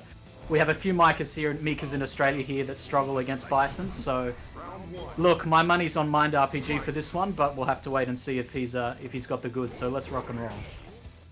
Yeah, and I mean, Mika does have the ability to make Bison guess with the anti-airs using the body splat, but I don't know if that's going to be a problem here. Oh my God, great spacing right there for Mind. Yeah, alright, here we go. Fantastic standing heavy punish there. That was fantastic. Alright, and we've got Mind RPG moving forward, but a great reversal throw there from Mind. He's got Potato now in the corner. Potato fighting out. He's having a bit of trouble here. Mind RPG down to about 50% now. Great defense, though. I like it. Yeah, if there's a way that Mika's going to make Bison sweat in this match, it's definitely going to be the anti-airs. You got to be careful now, though. Any one touch will do it. Mika does still have V-Trigger on deck. Got to be careful. That's right. V-Trigger's on deck. Potato's almost got the full critical art as well. Got him! Caught him with the V-Reversal, set up a double dash to take the game. Oh my goodness, that's amazing. I love it. Here is a dash forward. My God, Potato's in Mind RPG's head. He is in his head 100%. I like it. All right, let's head into round 2. Fantastic first round there from Potato. All right, just gonna pressure him. Yeah. Whoa, full screen stand heavy kick just finds the mark there? That was weird. Yeah, that's fantastic. That was a big... He must have caught Mind pressing a light or something like that. Alright, Mind. Now with Meow in the corner. It's Meow's turn to be in the corner. Look at this pressure from Bison. Just plus frames all the time. I like that crouching medium punch to stand up to the Devil's Reverse. That Devil's Reverse is such a bully move. It always gets people. And it's so hard to find a counter for it. Oh, look at the reset. Mind RPG back in the corner now. 60 seconds left. Potato has full critical art and V-Trigger on deck. Uh-oh. This is a rough spot for Bison. There it is again, the V-Reversal. Nothing. Filthy mix-ups he's got. Yeah, he really needs that V-Reversal to get out of the corner, doesn't he? Yeah, now hasn't used that critical art yet. Mind here using all of his V-Gauge just on defense, just to get Potato off him. But that's going to be good. There's a super to close the round and the game. Fantastically done by Potato. He is up 1-0 in this first top 16 winners side. I tell you what, I didn't expect to see a 2-0 win there from Mika. I was, you know, this is a very hard matchup for Mika, but Potato making it work. You know, he had the great standing heavy kick charge move that really caught Mind off guard there with that crush counter. I think it really rattled him. And you know, when you're in the corner against Mika, you know, you can feel the sweat just pouring off you, you know, everywhere. It's just, it's horrible. And, you know, Mika has that effect on you. It's, you know, it's a great character archetype. All right, let's get into it. Game number 2. Here we go. All right, yeah, again, Mika going to the skies just to make Bison sweat. Bison going for those Season 1's crouch jab anti-airs, though. I thought we took those out. Yeah, he has to really stop Mika from jumping in. He hasn't. The moment he lets Mika jump in and get a block string on him, he's in a lot of trouble. But look at this whiff punish from Mind RPG. It looks like he's downloaded from the last round. Yeah. All right. Oh my God. Yeah. V-Reversal on the mix-up. Don't want to take it. Gets the side switch in the corner. Yeah, that was the same side. Very nice. Mind here looking much cleaner this game. Closing it out now almost. Yep, goes for the crouching light punch. Almost there with the, there it is. And just straight into the bicycle kick. I like it. Very clean from Mind RPG. Let's see if he can get the reverse 2-0 on Potato here now. It looks like Potato's got his work cut out for him. He's going to be a bit more aggressive, it looks like, in this round. But Mind's ready for it. There's the Psycho Blast. Great whiff punish on the neutral jump. Mind RPG going in now. Great confirm into the EX bicycle kick. Yeah, this is all Mind's round. I mean, he just caught he's caught his opponent pressing buttons over and over during the block strings, and Mind's one of those characters where it's like, I don't know when it's my turn, so you just press the button like, nope, that was wrong. Nope, that was wrong. Nope, that was wrong. We're back in the corner again now. Let's see, 50-50. All right, great mix-up. Here comes the setup. This is going to take a lot of damage. Oh, that is filthy. Someone wiped down Potato with the cleaning crew. That was disgusting. And look at that comeback with the EX at the end. I don't believe it. That feels so bad. You get the character down to almost nothing. They're in the corner, and then you end up dying. Like, what happened? What happened? That's a huge mental guard break for Mind RPG. It's be interesting to see if he can come back from it this time. He's trying his hardest now to salvage what's west of this game. Great whiff punish on the charged heavy kick there. He's got Potato in the corner now, but is it going to make any difference, East? This is what happened last round. Yeah, he's got to be careful not to just throw the game away at the very end. Oh my God, forward fierce for the crush counter. Oh, that's huge! Reversal get out. No, side switches to the corner here. Time to guess. Oh, Mind RPG's in big trouble. This is a repeat. Got the critical art on deck. Okay, neutral jump. Potato's ready for it. Oh, big whiff on the command grab. It's okay. He's not dead yet. Potato moving forward now. Great crouching medium punch. That critical art is on deck. Mind RPG has to be careful. Wake up buttons from Potato. Both players jostling for position now. 50 seconds left. Yep. Mind RPG is so afraid of that critical kicks. That'll be it. Looks like Mind RPG's going to take the second game here. Puts himself up against this is going to be close. Against Potato. Yeah, I wouldn't be surprised if this goes to the final game, final roundies, because Mind RPG looks like he's got that gigabit fiber download connection started. He's in Potato's head now. He knows what he's doing, but you know, let's see if Potato adjusts as well. He's got those filthy mix-ups where it looks like he's dead, and then boom, drags him back in. It's just straight out of there. All right, let's get into game number 3.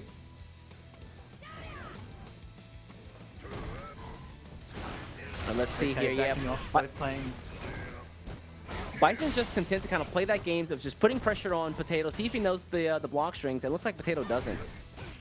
Yeah, Potato Mind RPG seems to be playing very aggressive in this matchup. He gets Potato in the corner and tries to pressure him with these plus frames. Okay, great backdash with the forward heavy kick. Sorry, the charge heavy kick, excuse me. Oh, here we go. Oh, no!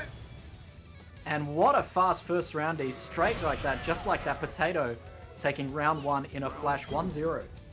Yeah, that was way too quick. Okay, round start EX for Mind. Just wants to put... Great Psycho likes to finish that up. He's trying his best to get some space for Mika, but she's not giving it to him. Potato's just holding forward, trying to close the distance between these gears at every stop. Yeah, he's going full Street Fighter V Mika now, trying to suffocate Mind RPG with as much as he can. Alright, Potato now getting pushed back towards the corner. Great throw tech. Both players jostling for position. Potato has that filthy V-trigger on deck now. He's got all that V-trigger meter ready to go. Mind RPG, of course, with no V-meter at all. Okay, here we go. Doesn't punish the V-reversal. Oh, the Devil's Reverse? That was clean. That was clean. Yeah, very nice. And that's the anti-air whip. That's final round, final game, isn't it? That is indeed. Okay, let's head into round 3. There's a bit of a delay on us. I apologize, folks. Let's see it. All right, yeah. Caught Mind RPG just down back in for a little bit too long. This is where you start to get antsy. Mika can't choose one throw. Right. Oh no, the V-reversal gets sniffed out. Oh, Mind RPG in the corner. All right. Oh, he sniffed out the V-reversal. I like it. This looks like it's going to be lights out for Mind RPG. There's the stun. And I think that's just like that. That is game number 2. And Potato taking it with a perfect. Just amazing. I like it, East. That was painful. I mean, I liked Mind RPG's... I liked his game plan, you know? You wait for the Mika player to just throw out the crouching fierce punch just to make it whiff and then try to punish, but he couldn't find the space in the later games to actually do that. And at the point where Mika started pressuring and then baiting out and punishing the V-reversals, I didn't think there was much left for Mind RPG in the tank to make a comeback. Yeah, that is very scary when you're trying to get out of the corner against Mika, and then you V-reversal, and then they read that as well. It just feels like you're out of options, and it replaces that anxiety you have with just full-on unbridled rage. You just want to... It's really hard to deal with, but, you know, Mika's always been difficult to deal with, and that's what it is. That's Mika, and you get Street Fighter V. It's just all over. You know, they say she's the best online character for a reason. I don't know if she's the best online character. I mean, sometimes I give her a run for her money, but yeah, she's definitely a character that you fear when you come up against online. So yeah, guys, it looks like Mind is going to be going down to the losers bracket on that one. Potato going to be qualifying going forward. I believe that means that he is qualifying for top 8. Is that correct? Yeah, I believe so. He'll be going down. Yeah, he'll be qualified for top 8. That's correct, East. So Potato's done really well. They're going to have to watch out for him in top 8. He's a very aggressive Mika, and hopefully he can keep the rushdown play going. Very exciting to watch.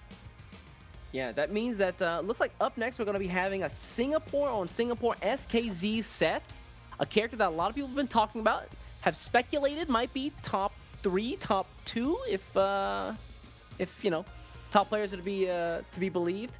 Going up against Sherman, who's a player who's a bit more calculated, a bit more methodical, running a Birdie as well as I think he played a little bit of Poison today.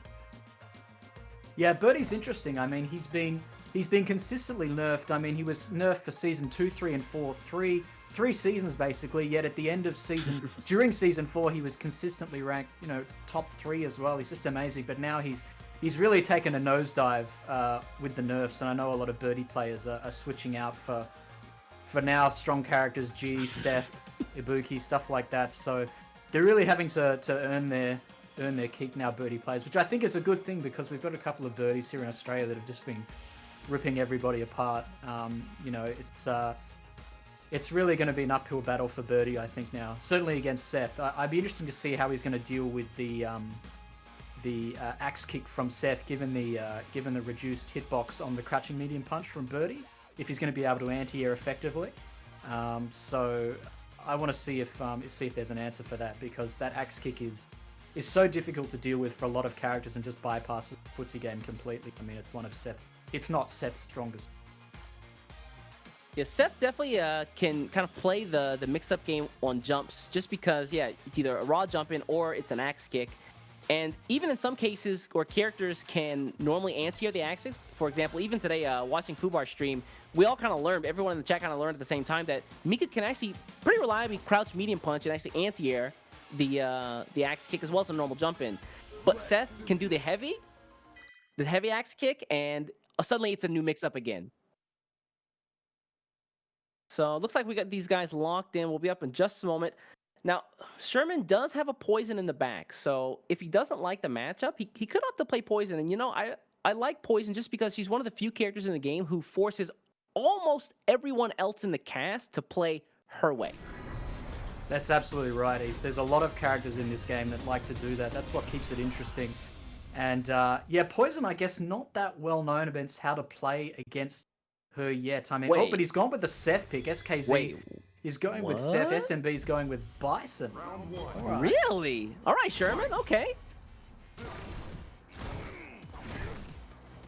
Interesting. So he's going to go with Bison here against the Seth pick. I like that. Bison's a pretty healthy character. I think he might have trouble again with the axe kicks, but the damage output that he has, absolutely. I think maybe makes up for it.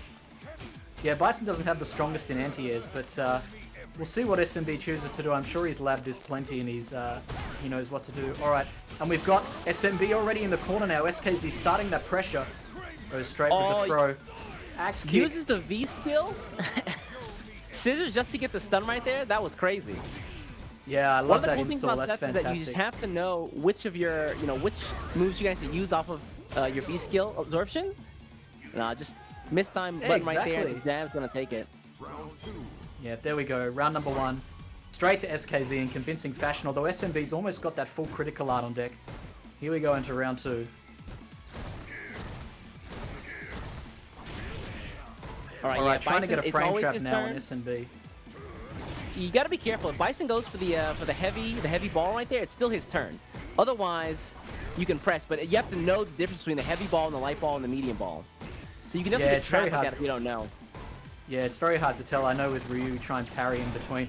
All right, SMB putting SKZ in the corner now again, and it's now... Here we go. And it's now SKZ's turn to fight back. Fantastic anti-air. Moving forward now. He's got that full critical art as well. Let's see if he spends it or if he's going to save it to the end of the round. Yeah, a lot of folks say that Seth's heavy kick is probably the best anti-air button in the game. Oh yeah, I'd agree with that 100%. You get a combo off of it. All right, Bison trying to do something here. Spinning a bunch of great EXDP on the Devil's Reverse. Doesn't do it the second time. Trying to close it out here. Overhead. SMB trying to get something started. Here comes the V-trigger activation. Overhead, I love the block by SMB. He's ready for it. Oh, doesn't get this axe kick with punish on the bicycle kick. Oh, I like that. Uses the critical art to get the ship damage. Can't do anything about it. Yeah, that perfect way to close it out. No V reversal from SMB available. Now, I'm sure that these guys play together pretty often. For the folks who don't know, Shen has been running a versus weekly online tournament down for the Singapore folks, and he's also expanded that ring of people who can enter to the rest of the entire region. So people from Thailand are joining, people from Malaysia are also joining, Indonesia. So I'm sure that these guys have met each other before. Maybe that's the reason we saw Sherman go for or opt for Bison over a character like Birdie or Poison. Yeah, it wouldn't surprise me. I mean, try and pull something out at the last minute to put your opponent off. I mean, it's an effective tactic. A lot of people do it at tournaments. I mean, you scope your opponent out, you think... That's how Idom won Capcom Pro Tour last year against Punk. He just made him play the different games between Poison and Laura, and it's hard to adjust on the fly like that. Yeah, two very different playstyles. I mean, going from a zoner to an up close pressure character like Laura, it would. I mean, even players like Punk would have had difficulty adjusting to that, and he did, and Idom closed it out, and all the better for him. So we're going to go into game number 2 now, and I think, well, that was 2 straight rounds with the critical art from SKZ now, and SMB's got his work cut out for him in the second round. What kind of adjustments do you think he can make, East? I don't know. It's hard to say, man. Like, again, Seth is a character who, honestly, what do you do? Like, great anti-airs, amazing pressure. Seth is one of the few characters in the game who can touch you at round start and have you at the corner within the same combo. Yeah, and that's with right. With the addition of the axe kick, we talked about it before, the different timings, it's really tough for Bison unless he's going to meet Seth air to air with the juggle and hell attack. I think it's pretty rough. I wouldn't be surprised if Sherman switches, to be honest. Yeah, that's going to be very hard for Sherman to deal with. But I think if he drinks a couple of Red Bulls, he might be all right. What do you think? I don't know if Red Bull will save right now. I mean, it'd be great to have wings. You could deal with the anti-airs just being there, but I don't know if that's enough, man. Yeah, the nectar of the gods to try and deal with the top tier characters. And I tell you what I loved in Japan was the vending machines. You could get a beer at like 5 a.m. man. All right, anyway, let's go into game number 2. SMB's got his work cut out for him against SKZ, and it looks like he's sticking with the Bison pickies. I don't know if I like this, but you know what? If he knows something, they play together more often than I played against him, so I trust his judgment. All right, here we go. Round number 1, SMB looking to run it back against SKZ. Playing a much more cautious game this time. Just caught him with the Tatsu there now. SMB finding himself in the corner. Great jump in there from SKZ. SMB in trouble now. Yeah, SKZ just making all the right choices there. Looks like Sherman trying to press buttons between the spin kick. He lost out on the regular jumping. It might have been an axe kick, and that's the first round already. Yeah, and a great install combo there from SKZ. He's really done his homework here on these install combos. Like he said, they're different for every single character. But it's beautiful to see SKZ like this really show us what that character is made of. All right, both players jostling for position now. We've been 10 seconds in already. All right, great riff punish by that standing heavy punch. Such a fantastic riff punish tool. Oh, interesting challenge right there from SKZ. After the EX scissor kick, up to press buttons, and actually worked out for him. Now he's got SKZ in the corner, Sherman in the corner. Yeah, that's right. Great back throw. SMB not opting to tech there, trying to push forward with the EX bicycle kick, but SKC saying you're not getting away with that. Straight back in the corner. Great overhead into the combo, confirms. Almost stuns. There's the V reversal. And that is that. SMB taking it. So, excuse me, SKZ taking it. Yeah, so that's really funny. There was actually a Japanese stream where they were saying that it's really difficult to figure out which is one of Seth's normal buttons, like his overhead kick, and just one of his regular other kicks that looks the same. And they actually had Mago go up and try to block it like 5 times in a row. Could not do it. They would just would just mix up between like the regular overhead kick and then the other one that looks pretty similar. And he's like, wait a second, hold on, give me a second. Let's try. 2 guesses in, wrong. 3 guesses in, wrong. Yeah. 4 guesses in, wrong. So I mean, it really is. It's tough to block. That's how he closed up that round right there. And he's got great target combos. He's got great everything. But yeah, I wouldn't be surprised if that was true at all. And Margot's reactions are up there with Daigo, Fudo, Sako. I mean, if he can't block it, what hope has mere mortals like us got? I mean, he's got. we're gonna have a lot of trouble. So yeah, guys, that's gonna be again SKZ qualifying using Seth over Sherman, SMB, who again we thought was gonna be running Birdie, but ended up going with the Bison pick. I know he has a bunch of characters in his pocket, so I get it, but I'm not really sure why he didn't switch at the very end there. Yeah, look, I think like I said, it's down to the Birdie nerfs. Birdie players have been pretty vocal about about what happened to their character, and rightly so. I think. Look, I don't know any birdies here who haven't switched. I mean, our two of our top players in the country out of our top 5 were both birdie players, and they both switched. I mean, one's gone to Seth, the other one's gone to Cody, and that takes a lot of it. Let's go. We're going to go to a break, I hear. Yeah, so guys, stay tuned. Don't go anywhere. We're going to have our next match, which I believe is going to be I Am Chuan, running Guile out of Malaysia, versus KOF Master, a man whose actions speak more than his words. Don't go anywhere. We'll be right back.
Device expansion completed. Pseudo personality asset is imported properly. Biological brain connected. Dom unit 0. Startup sequence will begin. Well now, little piece of junk.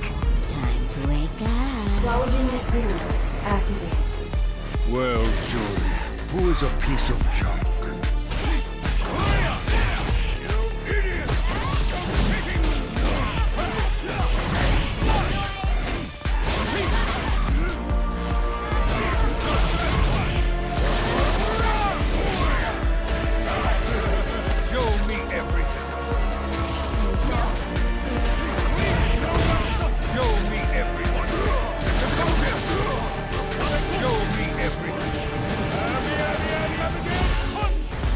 Install. Show me something worth taking.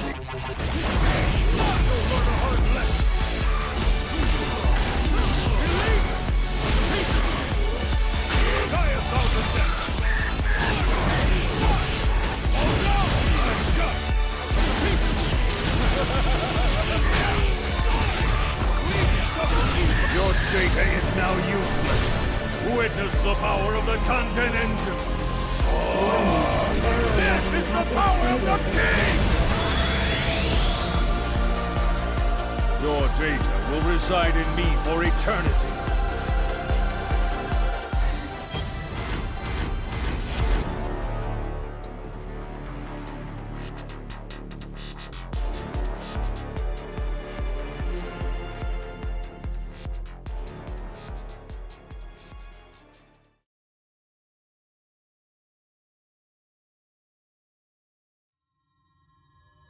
My unveiling.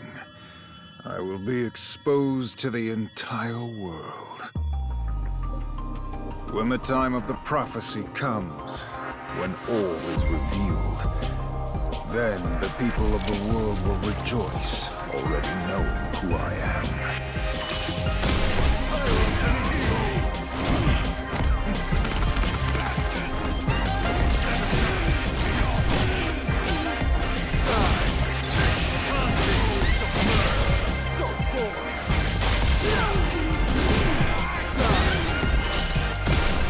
Call me Lord and Emperor.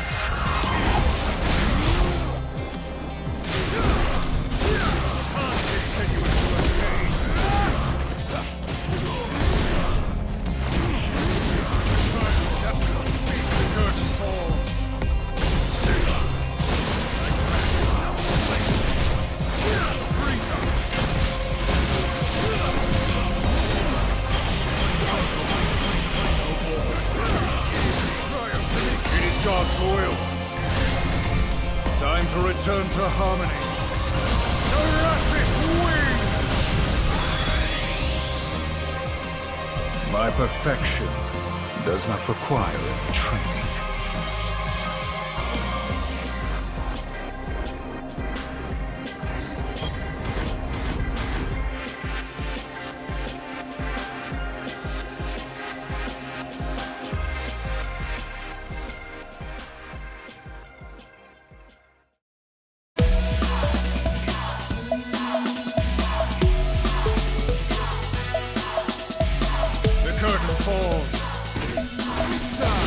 I'll take you downtown.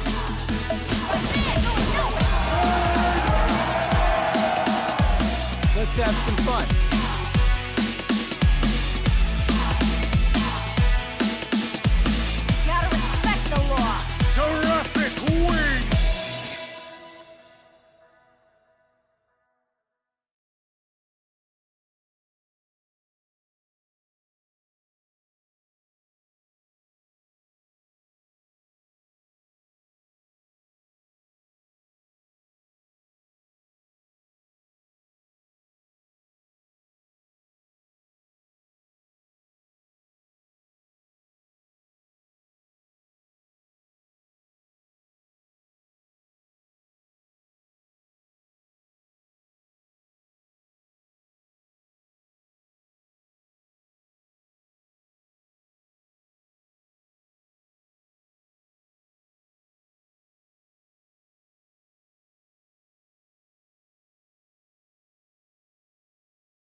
beyond the battle. Get ready! Destroy! Begin!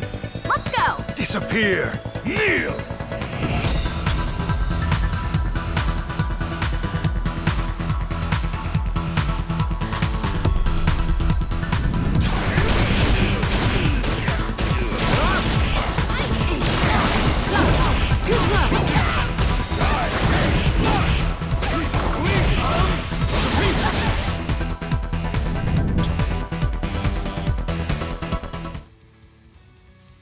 Hey folks, welcome back to the Capcom Pro Tour Online 2020 Southeast Asia Qualifier. If you missed the action, you just missed Potato, who took it over CN before top 16, putting him into losers, qualified to top 8, taking it over Mind RPG, and then SKZ out of Singapore. Very, very impressive Seth showing to also get him to qualify to top 8. I'm joined by Alex, my man from Down Under. What's going on, buddy? Hey man, we're back and really loving this Pro Tour action, man. Who have we got up next? We've got Chuan versus KOF Master. Now, I've heard there's maybe some drama between these two, and Chuan, I think he's widely regarded as the second best or one of the top 2 Guiles in the world, you said. Yeah, so a lot of folks say that he is probably the best Guile in the world, but I don't know, man. I live in Japan, so every day I get home, I turn on my stream, and Daigo's there practicing Guile for like 10 hours a day. So there's a case to be made. Again, I'd love to see Chuan show up, qualify for that spot, and then prove me wrong. But I'm gonna again hold judgment. Yeah, and it looks like this match is going to be a bit of a grind. I mean, if KOF Master goes with his main, who I believe is Manat, this is going to be a heavy zoning match, and it's going to be a long grind. It's going to take a long time, and that's how this match tends to go, unless KOF Master goes in with Manat and tries to really screw up Guile's distance game. But they both want that, don't they? That distance game for both of them.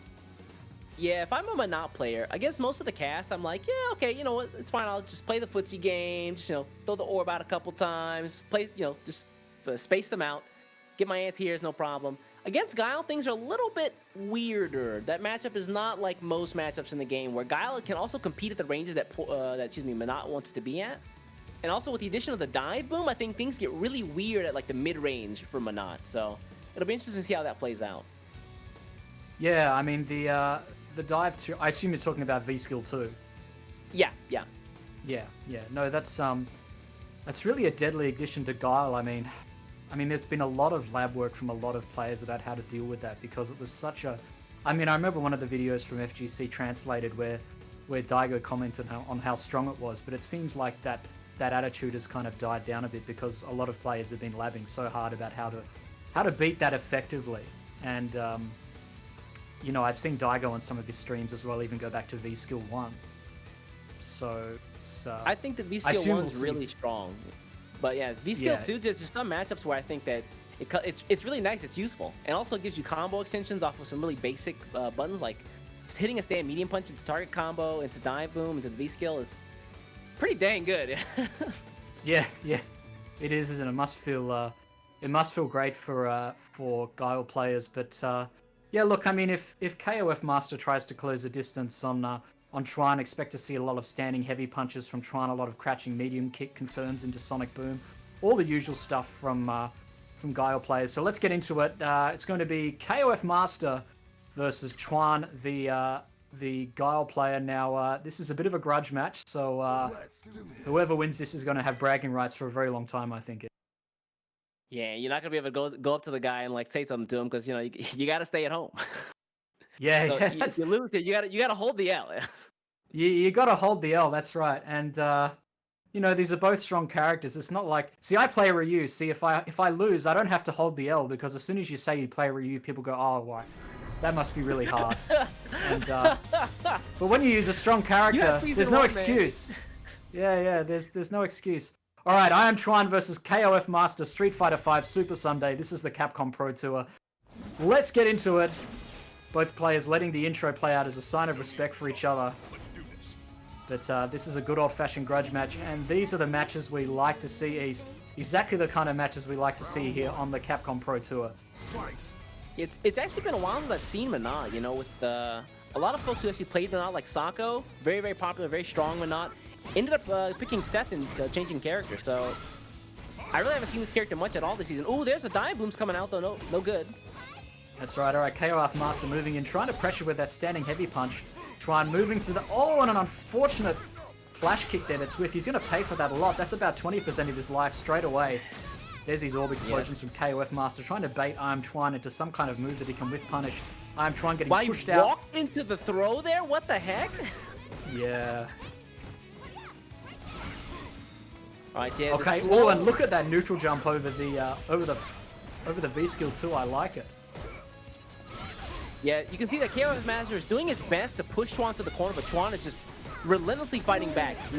That's right, and that overhead just to close out the game. Fantastic, brilliant first game from KOF Master. It looks like both players are still kind of feeling each other out a bit here. I mean, obviously these two have played a lot, but you know, there's a lot of it's different playing. You know, in the Capcom Pro Tour, obviously there's a lot of nerves on the line. KOF Master now with great critical art, great punish on that slide with the EX flash kit. He's going to get rewarded with the corner now. KOF Master now desperately trying to... Interesting, you opted for the crouch fierce there instead of just the raw flash kick. Actually, it was too far away that you can touch. Yeah, it's fantastic. Alright, both players even on life. KOF Master down to about 50% now. Great flash kick. KOF Master. There it is. Moving into the corner now, Chuan. Yeah, that's right. Okay, great throw. KOF Master almost out of there. Great flash kick. That's going to be round 2 to Chuan. There it is, yeah. It feels really bad when you die with all of your meter, and KOF Master definitely died with full V-trigger and full critical art right there. Yeah, I think he's going to save it to the end of this round here now. Oh, and look at that filthy mix-up. I like it. Straight into the dive kick. Same side. Chuan now moving back over that center line. Trying to put KOF Master back in the corner now. Chuan down to about 50% already. I like Chuan here just using his Sonic Boom just to counter the orb. Just make sure the orb never gets set and that Manat has to play the footsie game with him. Yeah, that's really important versus Manat, isn't it? You just, once she really gets a hold of you with that orb, it's game over. Good damage there. Oh, misses the dive boom there. What happened? Threaded the needle. All right, straight into the V trigger now. Great jump in now. KOF Master's in trouble. There's the critical art. Oh, and he's just blocked it in time. He just a drop. That's a huge drop there. Oh no, got a little too antsy right there. Things aren't well. Activation here from Manat. That's gonna be good. The orb's touching. All right, there it is. And round 2 to KOF Master. He takes game 1 with 42 seconds left on the clock. And again, he's still got that full critical art on deck. He didn't even have to use it at all. We were feeling sorry for him at the end of that second round, but he didn't need it at all. He died. He had a full stick of butter, ready to go the entire time.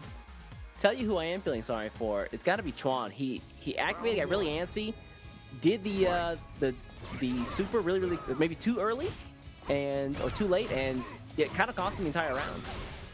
Yeah, it did. He was in a really good spot until that happened. Yeah, that's right. Okay, game number 2. Chuan playing very aggressively now. Looks like he wasn't too happy about losing that game 1. Tries to go for the whiff punish with the crouching heavy punch, but KOF's not whiffing.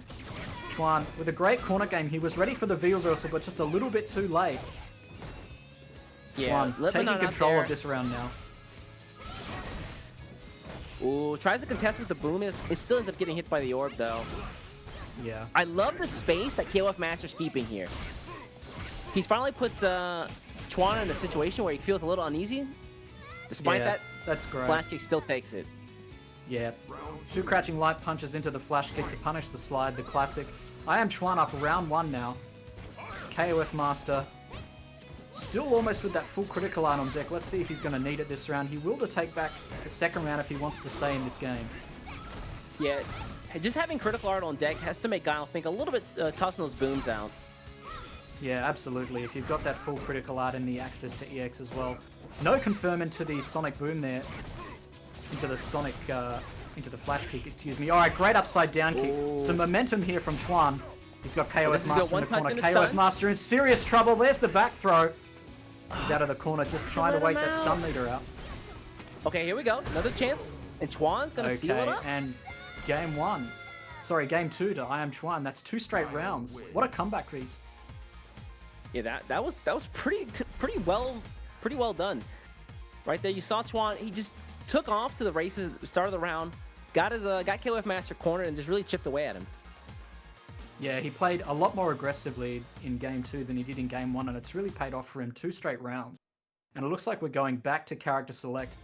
KOF Master is going to take a moment to reconsider his strategy, perhaps switch to a secondary, because that second game was quite a stomping from Chuan, and looks like he's going to take a breather. It's always good to take a breather in between these matches to reconsider what you're doing, reconsider your strategy, switch to a secondary, and who do you think he's going to go to, East? Do you have any ideas? I don't think that KOF Master did play Fang for a hot minute, for quite a while actually, and then he ended up switching over to Manat. I don't know if he goes back to Fang though. Yeah, I mean, a Fung versus Manat would be a Fung versus Guile. It's always great to see Fung on screen. I mean, you hardly see Fung in any tournaments at all, let alone the Capcom Pro Tour. It's guys, it would be great to see. Yeah, guys, just got a bit of a heads up from production. Looks like that last round, because it was on the grid, is actually not going to be counted. The score is actually still 0-0. Guys, please, when you're picking stages in these tournaments, you're in top 16. I know that a lot of folks default to the grid.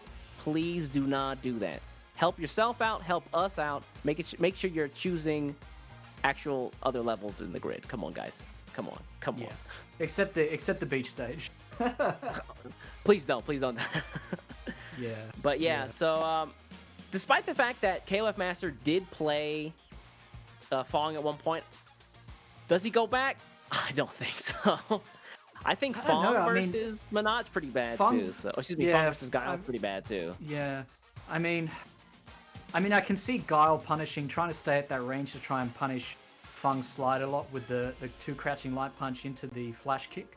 But I have to say, I've never seen Fung versus Guile. I mean, like I said, you never see Fung in any tournament situations, and it might turn out that Chuan has a lot of trouble dealing with Fung because he's not familiar with the match. It might be. I mean, he's got those 2 games now on Chuan, KOF Master now. So, you know, I wouldn't be surprised to see him go to the Fung at all. Well, so here's the thing, right? If I'm thinking of choosing Fong versus choosing Manat, if I'm going with Manat, he's using the Manat V-Trigger, which allows him those really, really big comebacks, right? You get all the orbs around you, you can activate, you can do a lot of mix-ups. It's a lot of burst damage, which I think V-Triggers are, popularized for. Does Fong have that? Fong's got a lot of buffs over the course of the seasons, but despite the fact that I think Capcom is they're happy with the changes they've made to Fong, I'm not sure if it's enough to keep him in the upper echelon of like competitive characters. Yeah, he relies a lot on that character unfamiliarity, and it's the character unfamiliarity is compensated by the low damage, and you've really got to have your mix-up game on point. I mean, there's a few Fungs here in Australia, and their mix-up game is, they rely on it 100%. The mix-up game and the V-Trigger 2 pressure. If you don't have those on deck, especially in an online situation, it's going to be a very, very difficult game for him. Yeah, so again, Chuan, probably the player who's second favorited to take, maybe the number 2 in line to take this event. Going up against KOF Master, a guy who you probably haven't heard much of KOF Master again unless you've had your ear to the ground, but he's done some pretty good work, I believe, back at the Asian Regional Qualifier last year before. I can't remember the exact year, but he's did pretty good work in the bracket, made a pretty deep run. I think he got to top 32 at least. And I mean, both of these players are from Malaysia, so it's unfortunate to see a team kill like this, but like I said, it is a bit of a grudge match, and it's the match we like to see in the Capcom Pro Tour. Alright guys, so we've just got word from Capcom that the score is now 1-1. They are actually going to honour the score there from the training stage. Oh, we're not. They said next. so they're going to honour that first game there, but if it happens again, no. I see. We got right, Capcoms. So it's 1-0 now. We got Capcoms with the Tankers ready.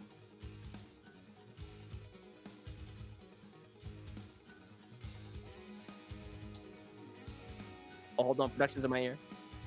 Yeah, got it. So okay, so it looks like we are the score is going to be 1-1 now. Is that correct? Yeah. So Capcom folks have let us know that the score is 1-1, but if it happens again, these guys are Ixnay, come on.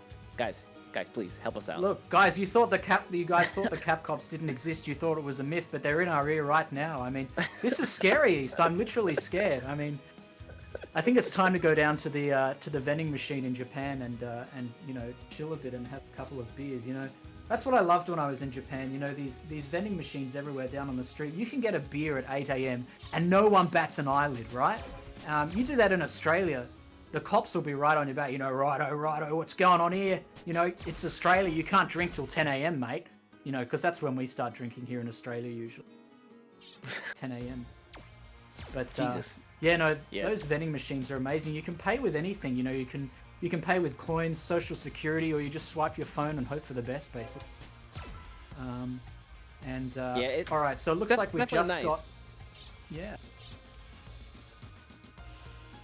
All right, here we go. Let's get back into the game. All right, so as we said, folks, it is 1-1 at the moment. They are going to honor those first two games, but we're going to try and make a point of not going to the training stage this time. We'll give them a yellow card for now. Come on, guys. That's right, the yellow card for now. All right, here we go. Both players are ready. They've locked in, and we're going to get straight into match number 3. It is one game more, remember, guys. So we've got KOF Master going up against I Am Chuan. I Am Chuan, a real online grinder. He's already at that Master rank. Warlord rank, Geese. That's not easy to get, especially in the Southeast Asian. There's a lot of strong players. Yeah, I think Oswald, who's another player that we'll see later on this evening, he has been grinding the game online in Singapore, and he's the only Warlord player in all of Singapore. And I believe that they spoke with Zien. It may or may not have been caught on the round 1 that Logan and F4 did, but Zien was like, yeah, not even I can grind that much. So hats off to anybody who gets Warlord. Like you have to dive into the online community. You have to beat everybody, and you got to stay underground and just grind as hard as you can. All right, here we go. It's one game apiece here. Capcom Pro Tour. We're back in the action. I Am Chuan versus KOF Master. They've got one game each to close it out here. Yeah. Out of the hyperbolic time chamber into the streets of New York. Yeah. There's no COVID here. Got to keep that social distancing in order. All right, round 1. Let's go. I Am Chuan, KOF Master. Great V skill. KOF Master trying to keep Chuan out with that standing heavy punch. I'm trying to stop him to back into the corner now and throw some booms. KOF Master threatening again with that standing heavy punch. Great jump in, but KOF Master is ready for it. Chuan opting not to tech, back in the corner now. Oh, that's so bad. Whenever you get the orb to set on you, it's like, what do I do now? If I press the button, I get slapped. Ooh, a bit of Shades of Umahara there with that EX flash kick reversal, and it's really irritating to get hit with that neutral jump standing heavy kick, isn't it? With Manat, that thing has such unbelievable range. Yeah, it's almost infuriating. Whoa, 4-dash to chase down Manat into the back throw. Got to be careful here, though. All right, here we go. V-trigger 1. Oh, and great instant overhead, but just a little bit too late, unfortunately, with the follow-up. Goes for the wake-up critical art, but Chuan sniffs it out. Okay, and finishes out with the flash kick, just beautiful. All right, Chuan, 1 round away from taking it 2-1. It looks like KOF Master dropped the mix-up off the orbs when he did the dive kick, and that cost him the game. Yeah, absolutely. And he's got tilted, did critical art on wake-up, got blocked, and that was it. Yeah, the online classic. All right, KOF Master getting backed up in the corner now, uses the V skill to get Chuan off him. All right, great cross under 50-50, but he stays on the same side. KOF Master getting pressured now, straight into the crouching medium kick into the V skill again with the overhead. Here we go. Chuan taking heavy damage. That's about 40%, 50%. That is huge damage. Great payoff there for KOF Master. They're even on life now. Chuan needs to close this out if he wants to take this game. Chuan does have V-trigger available though. Got to be careful. Any touch will do it. That's right. Any crouching medium kick confirm, any sweep confirm. Opts to use the V reversal twice to try and kick KOF Master in the corner. Wake up 3-frame. He V reversal the overhead. All he had to do was block. What were you doing? Yeah, the nerves. All right, both players are out of almost out of meter for KOF Master. He's going to have to do it the old-fashioned way. All right, great anti-air with the crouching heavy punch. Great jump in now from KOF Master. Makes his way out of the corner. Chuan pushing forward with the EX Sonic Boom again to try and get that momentum back again. I really like that pressure now in the corner. I really like that Chuan is he's throwing off his patterns after the dive boom. So he's gone to dive boom, button, dive boom, sonic boom on the ground. Whoa, another wake up super. Ooh, V reversal on the critical art. That could have been the game. All right, KOF Master, but Chuan just opting to close it out with the crouching light punch. I am Chuan taking it 2-1 over KOF Master, and KOF Master is going to have to hold that L East for a long time. Yeah, that was a weird decision at the very end to V reversal the critical art, but I mean, Chuan wasn't in danger of being chipped out. It's kind of, I mean, he still got the W at the end of the day. It was like, why'd you do that? Maybe he was trying to press maybe he was trying to do forward. He was trying to do another button, and it just came out. I don't know. It was weird. Yeah, it's strange. It's almost like in situations where it's very nerve-wracking when you're about to lose and you panic. But the same thing happens when you're about to win. You know, you really want to take that win as soon as you can, but your nerves get in the way, I think, just like when you're losing. I mean, it's a high-pressure situation. It's a high-pressure. Yeah, really, really strange. But again, I am Chuan. Going to be moving on to top 8, so you guys will see him tomorrow, taking it again over KOF Master. Unfortunately, that his run is going to be dumped into the losers bracket for now, but it looks like we're going to be having a Singapore match. Yeah, so Brandon, the very, very, very solid Akuma player in absolutely. Singapore, going up against Bravery. Now, I'm sure you guys had a chance to listen to round 1. He's really Rago Bravery, apparently. Did you ever watch Pokemon as a kid? You remember the Pokemon show? Right? Cartoon? Yeah, absolutely. Yeah. Bravery is the kid who was raised by Kangaskhan's. Oh, I see it now. Okay. I like it. He's 100% the wild child. And what makes that even scarier is that because of his natural talent for the game, with that, he's a young boy. He's got no fear. He'll just do it.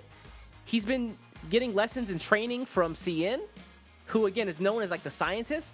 And when you have that kind of upbringing, especially in a fighting game community, give this kid a couple of years, guys. You will see him on a grand stage. I guarantee it. Yeah, wow. So he's got the young man reactions coupled with the lab science from Shen. That's a really powerful combination. And I've heard, I mean, somebody said to me, quote, Brandon hates the way Bravery plays. He has a lot of trouble.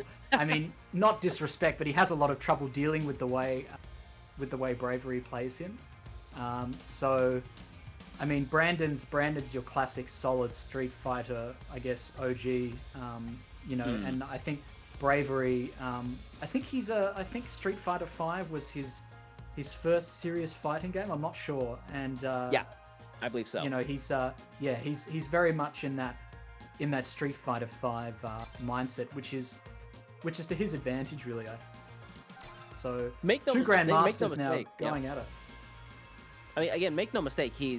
We say he's a wild boy, but at the same time, he has very, very solid fundamentals.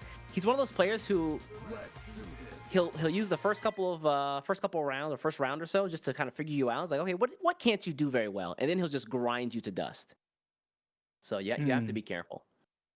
Yeah, I mean, Brandon's really going to need to be. I mean, he's going to need to be on point about everything. I mean, I think a really important thing for Akuma in this match is the back heavy punches, the anti-air, to try and stuff the dive kicks as early as possible because you get the demon palm follow-up. All right, here we go. It's Singapore versus Singapore. Brandon, of course, the pride of Singapore with his top 2 Akuma. Here we go. Nublet versus Bravery. Round 1. Fight. All right, Brandon, opening with the fireballs now.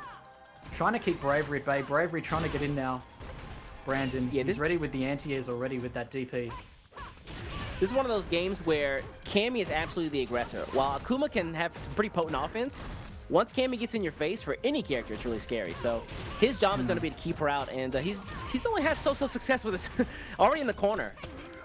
That's right, and how often do you see Akuma not taking the offensive charge in a matchup? I mean, it's pretty rare. All right, great V reversal out of the corner. Bravery still with a significant life lead now. Brandon's going to need to activate as soon as possible if he wants to make something happen this game. No anti-air from Brandon. Brandon moving forward now. There's the sweep into activation. Can he make something happen in this round? Trying to open up Bravery. Bravery just backing off, waiting for that V trigger to run down East. Yeah, so Akuma against a lot of the cast, Cammy against a lot of the cast can just opt to just like mess with their anti-air settings by just dive kicking or not.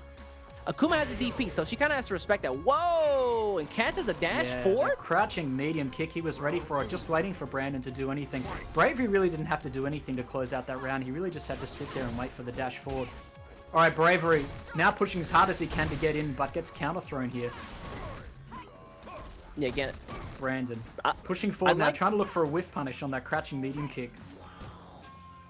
I like Brandon there, just letting Bravery know that he will go with every option, doing the jump fireballs, jump normals. Yeah, that's right. And Bravery pressuring really hard to get in now. Brandon, that is the second time I've seen Bravery do that today. Yeah. Okay. Oh, and the -2 into the EXDP. That is so frustrating to eat when you eat that. All right, V trigger activation. He's got Bravery down to 50%. Bravery's going to take that throw all day. About even on life. Here comes the activation now from Bravery. Brandon taking a lead now. Got to be really careful here if you're Bravery. Any touch in the CA might chip. Brandon! I know he wanted the confirm into CA there with the crouching medium kick, but doesn't get it, unfortunately. Bravery taking game 1 against Brandon. And I'm sure Brandon was not happy with that confirm into the... I think he meant for a crouching medium kick confirm into the critical art there, not into the EX fireball. That's unfortunate. Yeah, again, sometimes that's what happens, right? Tournament nerves. It's been a while for a lot of these guys. You know, they have the weekly versus, but I mean, there's not a lot on the line there. Just mostly bragging rights. When you have an entire Capcom Cup qualifier spot on the line, I mean, that happens. Absolutely. All right, great confirm from Brandon now. Taking initiative a lot more this game. He's trying to keep Bravery in the corner, see if that's going to make any difference. All right, no anti-air from Brandon, unfortunately. Bravery is going to capitalize.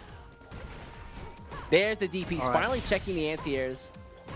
Yeah, okay, both players. Even on life now, Brandon waiting for Bravery to do something. All right, great confirm off the crouching medium kick. Opts to save the V-trigger. Brandon's ready for it. That's -4. Yeah. He's going to take that. Well, it's more than negative. That's like -6. All right, and round 1 to Bravery. Yeah, that last round looked kind of like a mauling at the second end here. Yeah. And Brandon does not want to repeat of the last round, otherwise this is going to be all over very quickly. Great dash forward into the frame trap with the crouching medium punch. Brandon in the corner now, trying to find a way out. Frame traps from Bravery.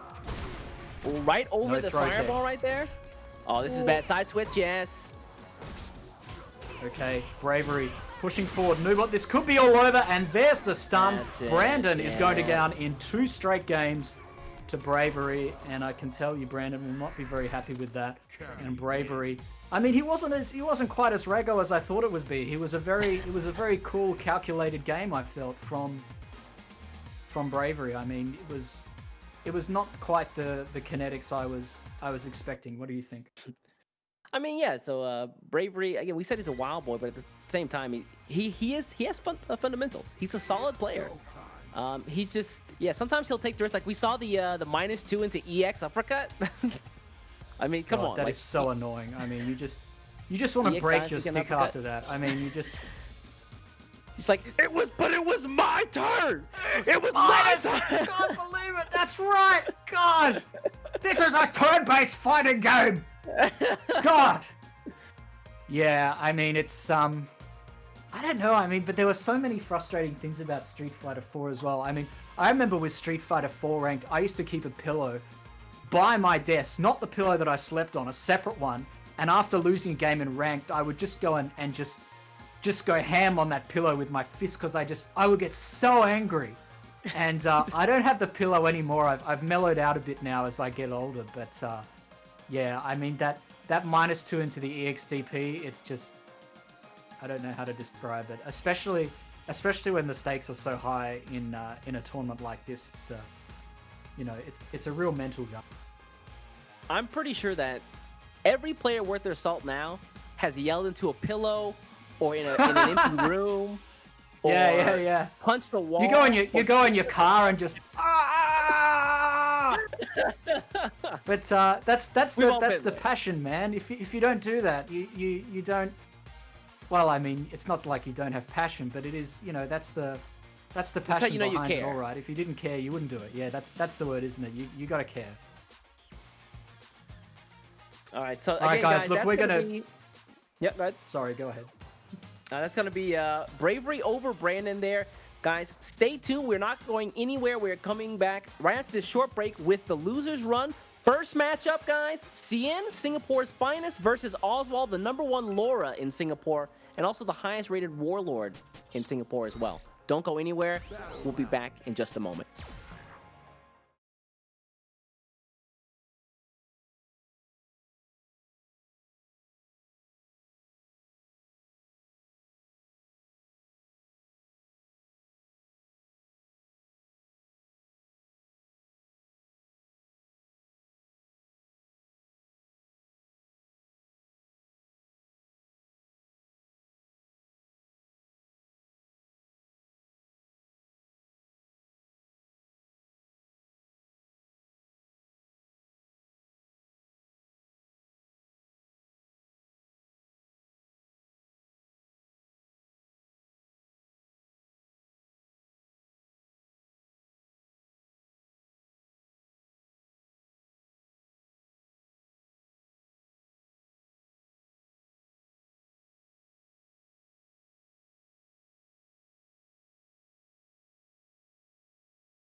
The combination of both. At the end of the day, you'll have to find out what works for you.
Hey guys, welcome back. It's Street Fighter V Super Saturday. We're going to head into the losers bracket now. I'm Alex Crew. I'm here with East from Japan. I'm broadcasting from Melbourne, Australia. Our next game is going to be Jan, the one and only, and he's going to go up against Oswald, who I believe is going to use Law or G. East. East, how are you doing? I'm doing pretty good, man. We had some really good, really good games actually in the top 16 winner side. Can we throw up the bracket really fast? Let's take a look at that really quickly. So again, on the top winner side, we have Potato qualifying over Mind RPG, going to top 8 for tomorrow. SKZ taking it over Sherman or SMB in Singapore. I am Chuan qualified over his brother, his Malaysian brother, KOF Master, and then we had Bravery taking it over Brandon in that last game just before the break. Do we have the loser side up as well? All right, let's take a look at the losers bracket. So losers, we've got, we're going to see Xian, of course, versus Oswald, Angry Eggtart versus Asher, Aaron Manarong versus Rampage, and KOB versus Fubar Duck. And I believe Xian's got Ibuki, of course, and he has I believe he has Seth as a secondary as well. He's been grinding on stream, I see. And Oswald, I believe, is a G player as well. So it's very possible we might see a Seth versus G matchup here, which is it's top tier versus top tier. I like the choices. Yeah, so again, for the folks who didn't know or just joining us, Xian actually got knocked down into losers by Potato, who we saw actually qualify for top 8 earlier today. That means Xian, in losers, he's not out. He still has a chance. Again, I think he was the favorite to take this. And I don't know, man. Getting knocked down into losers pretty early is rough. I don't know about you, but like, once I hit that losers bracket and I'm not even like top 32, it's like, oh boy. Oh boy. You need to have like the God run, you know?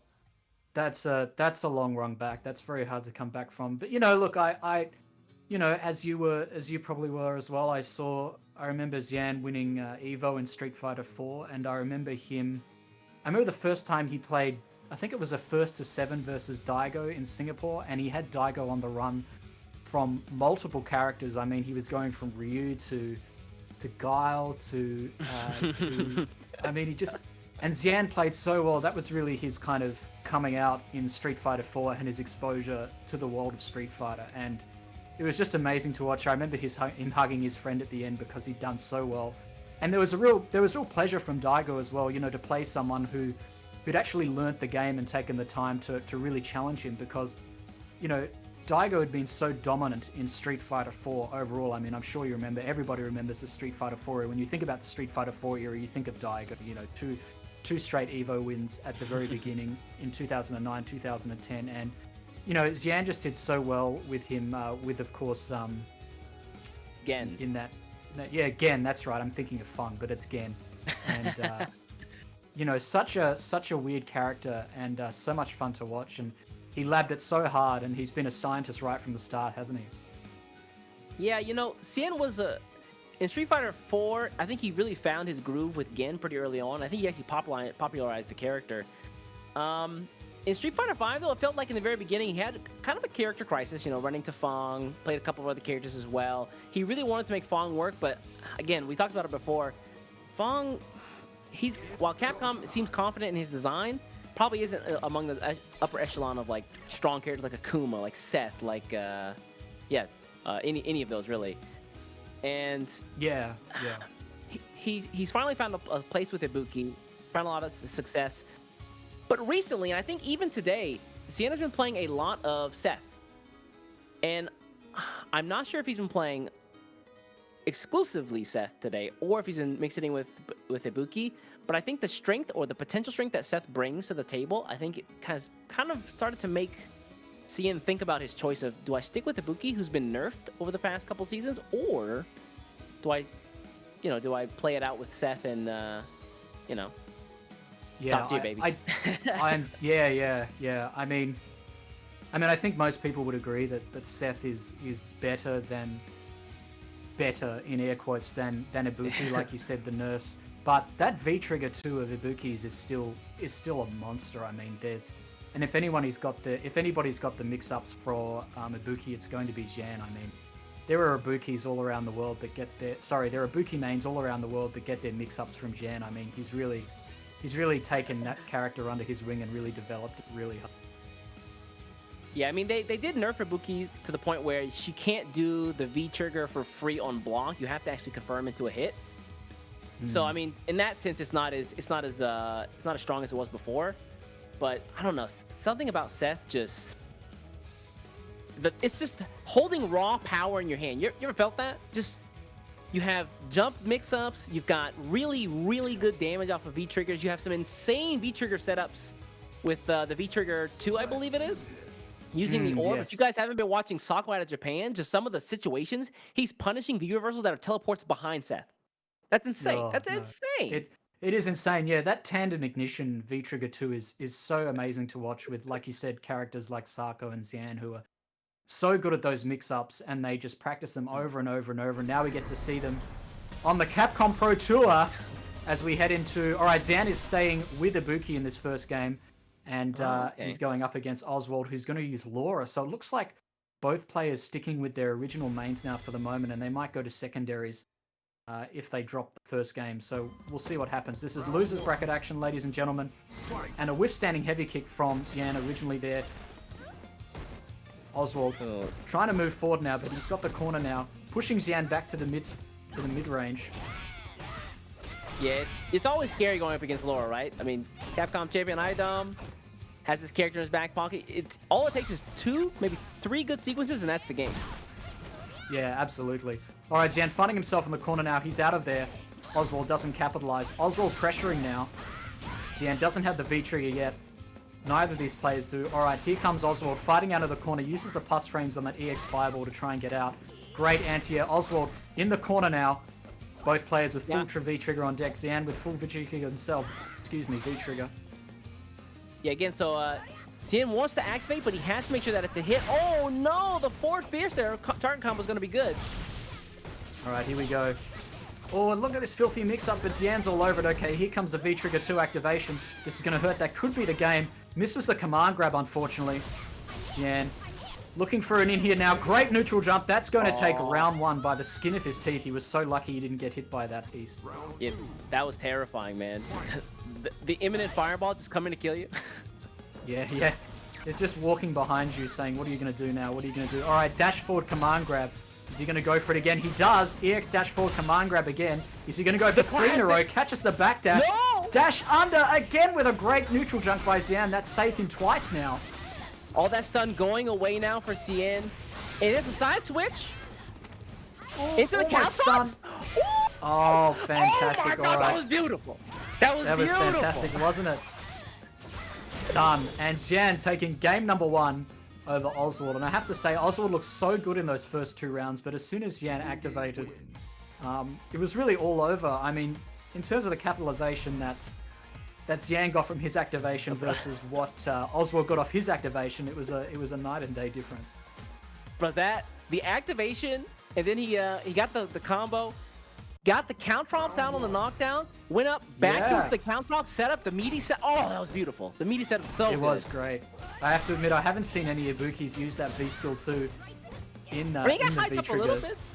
But yeah, I feel like a lot of folks kind of felt it was smoke and mirrors. So it's good to see that Xian still believes.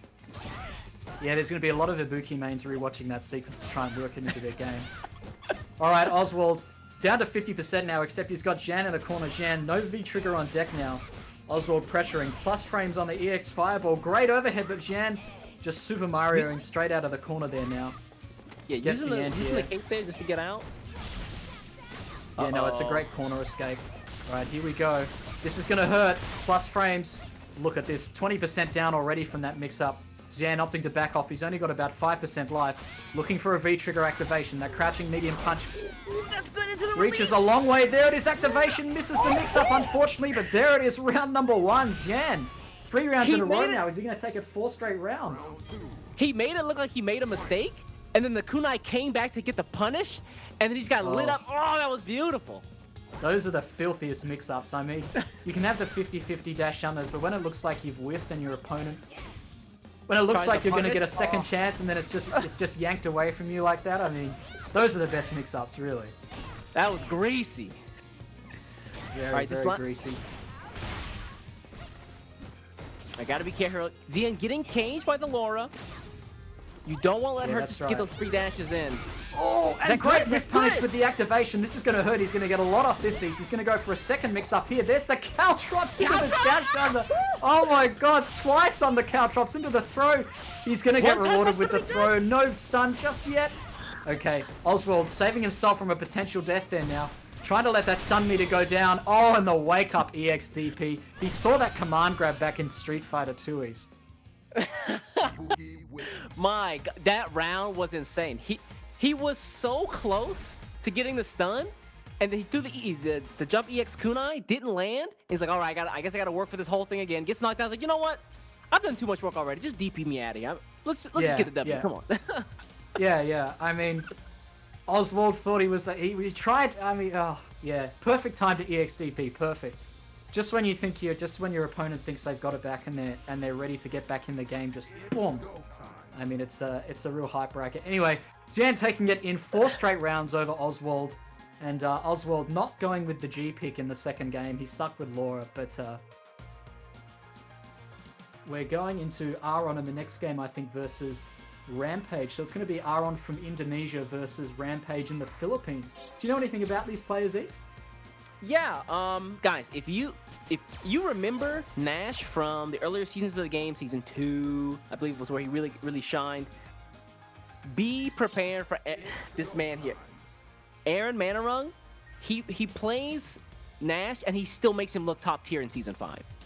He's got a super defensive turtley style, and if you're playing him, it's super infuriating. But he's so clean. He's definitely stuck with the character for all 5 seasons, and then he's so good. Words don't do it justice.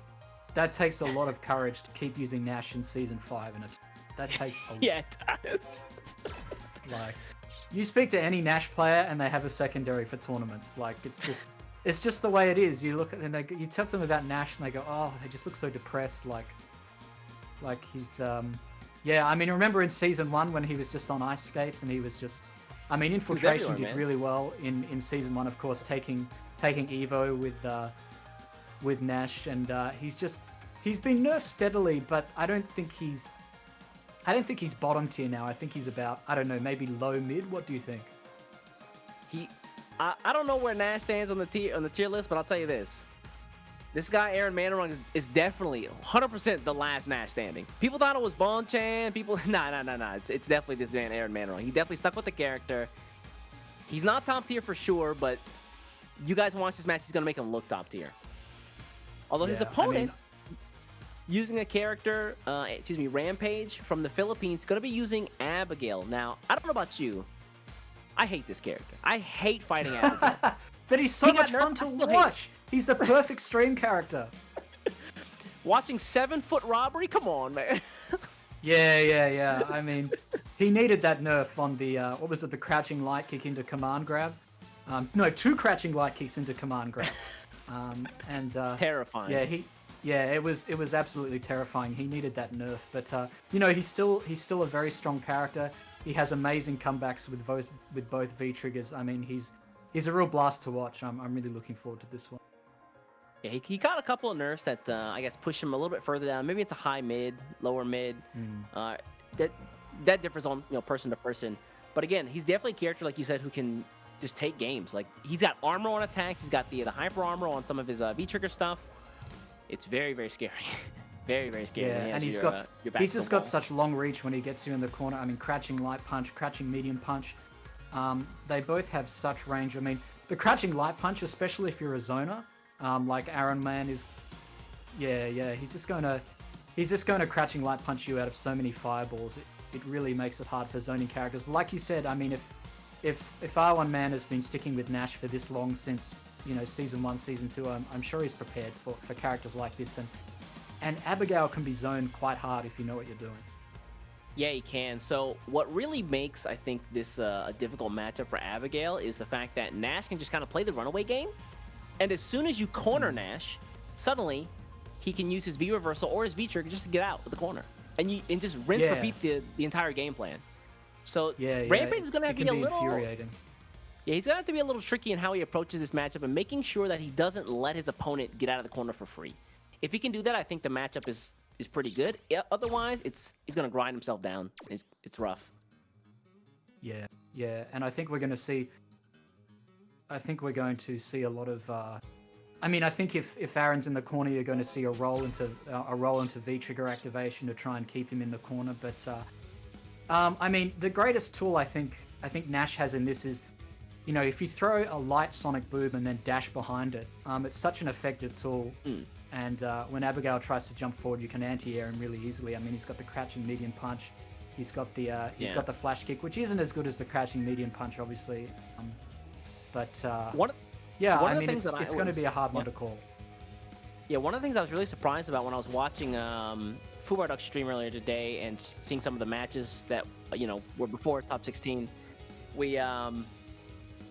he would anti-air using buttons you wouldn't imagine would anti-air from ranges. Like, he was using like things like stand heavy kick as Nash to get around like really far jump ins, trying to make like something make like the wheel kick whiff or crouch medium punch whiff. And so, yeah, Aaron Manarong is definitely a master of his character. I can say a little more than that. Yeah, really looking forward to that one. Now, so I wonder if these guys have actually played before. I mean, Indonesia versus Philippines. I mean, I don't know if they've ever played before. I don't know if it's hard to say. Yeah, it's hard to say, but I will say this. We've talked about before, I think on Round 1 and Fighting Words earlier this week, they talked about it as well. Xian has really done a lot of work to bolster up the community. Again, we said earlier today that the SEA region doesn't really have a lot of representation. And whether it's because of sponsorship dollars or it's because of the people from Japan, Korea, Hong Kong, Taiwan just coming over and outshining the players who are here normally, it's hard to say. But I don't know. I'm just happy that these guys are actually getting a light to shine on them. And the fact that Xian has really helped out the community, these guys have probably had a chance to play against each other. He's been doing the versus weeklies every single week for Street Fighter V, and he's expanded the circle of people who normally play from just Singapore to anybody in this region. Yeah, and of course, I know Brandon's been running, Brandon the Akuma player we saw previously, against Bravery. He's been running his own Twitch channel as well with high-level Singapore players playing against each other. I think it's twitch.tv/BrandonSG. Someone in the chat will know. But make sure you give him a follow and chuck him a few dollars as well, along with Xian. All right, let's get into it. Aaron Manarong, and you can see here backdashing as well. You're absolutely right. He's a real down backer, isn't he? It's going to be hard for Rampage to get in, but Rampage... Oh, and there's that sky kick just after the backdash. And Aaron Man opting for V-Skill 2. I like it. You don't see this one very often, damage. Yeah. I like this. Yeah, so like we said before, Nash can really just throw a boom, dash behind it, and it's up to Abigail to deal with the consequences. Yeah, that low boom is going to be very hard for Abigail to deal with. All right, Aaron Man, using the distance he's got to use V-Skill 2 and charge up. Oh, and great parry there from Rampage. He's got Aaron Man now on the ropes in the corner. And like you said, there it is. He's out of there straight away. You've got to be ready for those V-reversals. I wonder if Abigail can punish that with the back heavy punch. Maybe he'd have to call it out with like a light and then, or like a jab or something like that, and then like during the recovery, use the time that the V-reversal's eating up to get the back heavy punch. That's right. All right, here we go. Activation. That's not going to do much damage, and there it is. V-reversal straight away. Aaron Man doesn't want anything to do with that V-Trigger 2, and that V-Trigger 2 is running out as fast as it can, and Aaron Man taking game number 1. He was trying to keep those plus frames going as long as he can. Just gets a crush counter with the standing heavy punch to close it out there. Round 1 to Aaron Manarong. Yeah, what do you do here if you're the Abigail player? Like, Nash can really just sit back, throw the booms, make you fidget, and then just take advantage. Wow, just straight jumps out of the corner. Yeah, no, he saw that command grab coming. I mean, I like it going for it early in the game. I mean, typically players don't expect the command grab until late in the game, but just cornering himself there, I'm not sure if that was the right decision. He's almost got meter though, so it might be fine. Yeah, absolutely. This is going to be good damage. All right, here comes Rampage with his own activation, and look at that damage. That's about 50% right there. Aaron Man in the corner now, and he's straight out of there with the V-Trigger, and makes it work, actually, that escape. The EX booms there just to make himself safe. And he's back again. Backdashing, throwing booms, making Rampage come to him. Good anti-air right there. Anti-air. Okay. Rampage trying to get in, trying to make his V-trigger happen with something before it runs out. He doesn't get it. Great anti-air. And there it is. Game 1 to Araman Rowe. Taking game 1 quite convincingly, I think, East. He certainly did very well with his zoning. Like you said, a real kind of, he'll really infuriate you into walking forward. And it's typical of these big body characters like Abigail. They've really got to use that meter in their life as a currency to get in. Yeah, what it really looked like at the end there, and I guess between the rounds as well, is that Rampage didn't know that he really just can't press during the V-triggered Sonic Scythe. And so Iron Man would do that.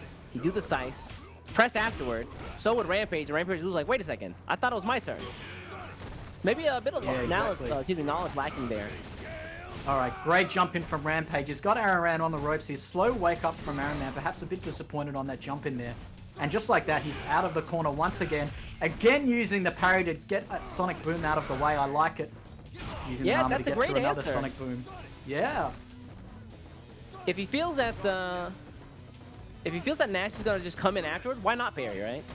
If he doesn't come in, then you're free to just not get hit. And if he does, then you stop the hit. Yeah. All right. And another great jump in from Rampage. He's 2 for 2 of those in this round. 50 seconds left on the clock. Araman's got to make something happen now. He's got full V-trigger on deck. He's going to save it until he gets stuck in the corner. Oh, and that was a great move. That V-trigger straight out of the armor. Rampage has to be seething this point. Not quite enough here. Any touch will do it though. The EX Sonic Boom. All right. A desperate activation from Rampage, and Araman is just going to backdash all day. He's got all the time in the world to try and time out. And there it is, the dash out of the jump into the standing light punch. Beautiful. Yeah, he double dashed under, jab from the other side. Yeah. I mean, if you've got a dash like Nash's, I mean, why not? Alright, great anti-air again. Alright, now finally, Araman's ready with those anti-airs now. Yeah, I don't know how you bring this back as Rampage. Yeah, he seems to be having a lot of trouble getting. He's down to the last round. He really has to get something out of his V triggers if he wants to really get back in this game. And look at Araman just backdashing. He's perfectly happy to backdash himself into the corner. Great shimmy. Press counter into the shimmy, yeah. Ooh. Okay, didn't see an activation there from Rampage. I think he wanted the activation off the sweep there, but he's not going to get it. And this looks like it could be it. All right, here's the activation. He's got one chance at this East. Yeah. He gives himself a little bit of space right there. All right, he's going to use that EX armor to get in, but he's too quick. And there it is, Araman with a convincing 4-round win over Rampage. That was clean. Like, at every turn, Rampage just got stopped. As soon as he activated, went for the charge up headbutts, Nash was already behind him, waiting for him to finish up throwing Sonic Booms at him. Yeah, and the timing of his jumps over the charge V-trigger too, he didn't dash forward, but he didn't need to jump forward. He was always so far out of range, he could just jump back and he wouldn't get hit. He didn't need to worry about the armor break. And like I said, he was quite happy being in the corner because he had that V-trigger too. He used it beautifully every time to get out of the corner, and Rampage just didn't have an answer. Yeah, I mean, just at every turn, as soon as he got cornered, he's like, well, I'm out again, bye. Have fun in the corner, buddy. And suddenly the script was flipped on Rampage. Yeah, it's one thing that's interesting about Nash. I mean, a lot of characters after they get nerfed considerably, they have to change up their game plan a little bit to not only to deal with the nerfs, but also to deal with the newer characters in the game. But I mean, you look at that game plan there from Araman. It's really a season 1 game plan, really. It's the same way Nash has been playing, most of the time. I really grind you down, stay back, down back. I mean, it's the Guile gameplay from Street Fighter 4 basically, and it works really well. Yeah, so before everyone was staying at home, Fudo would do a weekly stream where he taught like the beginners, like the true beginners of Street Fighter 5, how to play the game. And it's actually a fella from Australia. I don't remember his name, but he played Nash, and he was at one of the Japanese weeklies. Fudo said, let's sit down, let's actually play a game. I'll teach you how to play with Nash. And he said, here's what you do. You throw booms, backdash, throw booms, backdash, throw booms, forward dash sometimes, make them sweat. And as soon as you get cornered, V reversal out of there and rinse repeat. The guy said he was silver. Said he was online. He was a silver rank player. After the game plan tutorial from Fudo, he was beating like platinum level players. Yeah. And this was in season 1, was it? It is. Yeah. Season 1, season 2, yeah. I mean, I think I have an idea of who that might be, but I'll have to do some detective work first.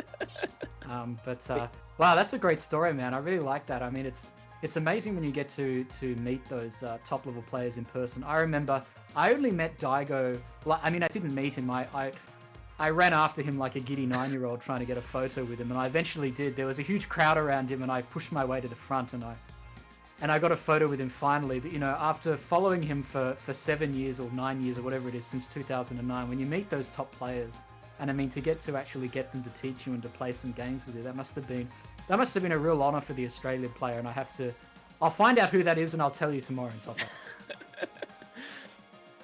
For sure. But folks, looks like we're gonna go to a quick ad. Don't go anywhere. We're coming back with some more action. Looks like we're going to have Angry Eggtart from Singapore going up against Asher from Singapore as well. Looks like it's going to be G versus Vega. Don't go anywhere.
To 5.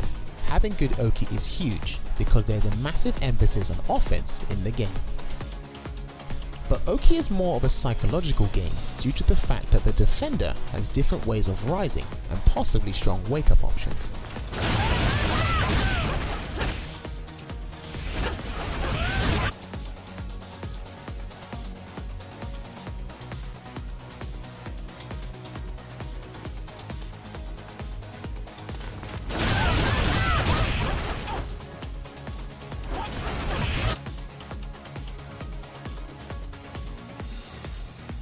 Making it harder for the attacker to predict the opponent's next move, and this is also referred to as the wake-up game. I will talk about the different types of rising options in a future episode. The psychological aspect of Oki is not exclusive to Street Fighter V, as it happens in a lot of 2D fighters in general.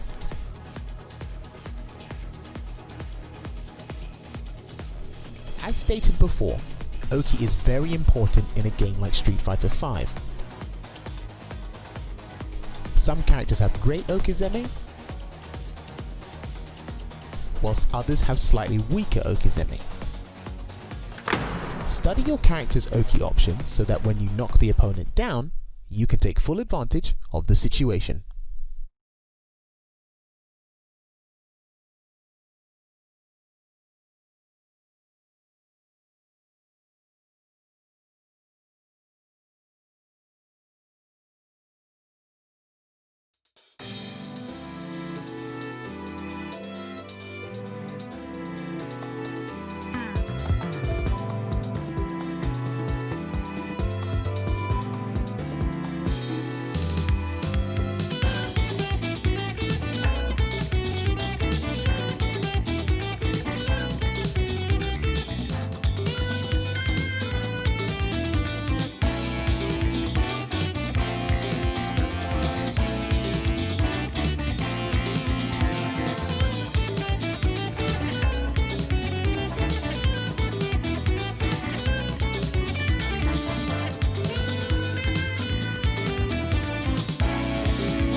Welcome back, folks, for some more Capcom Pro Tour Online action. Again, we're in the Southeast Asia region this weekend.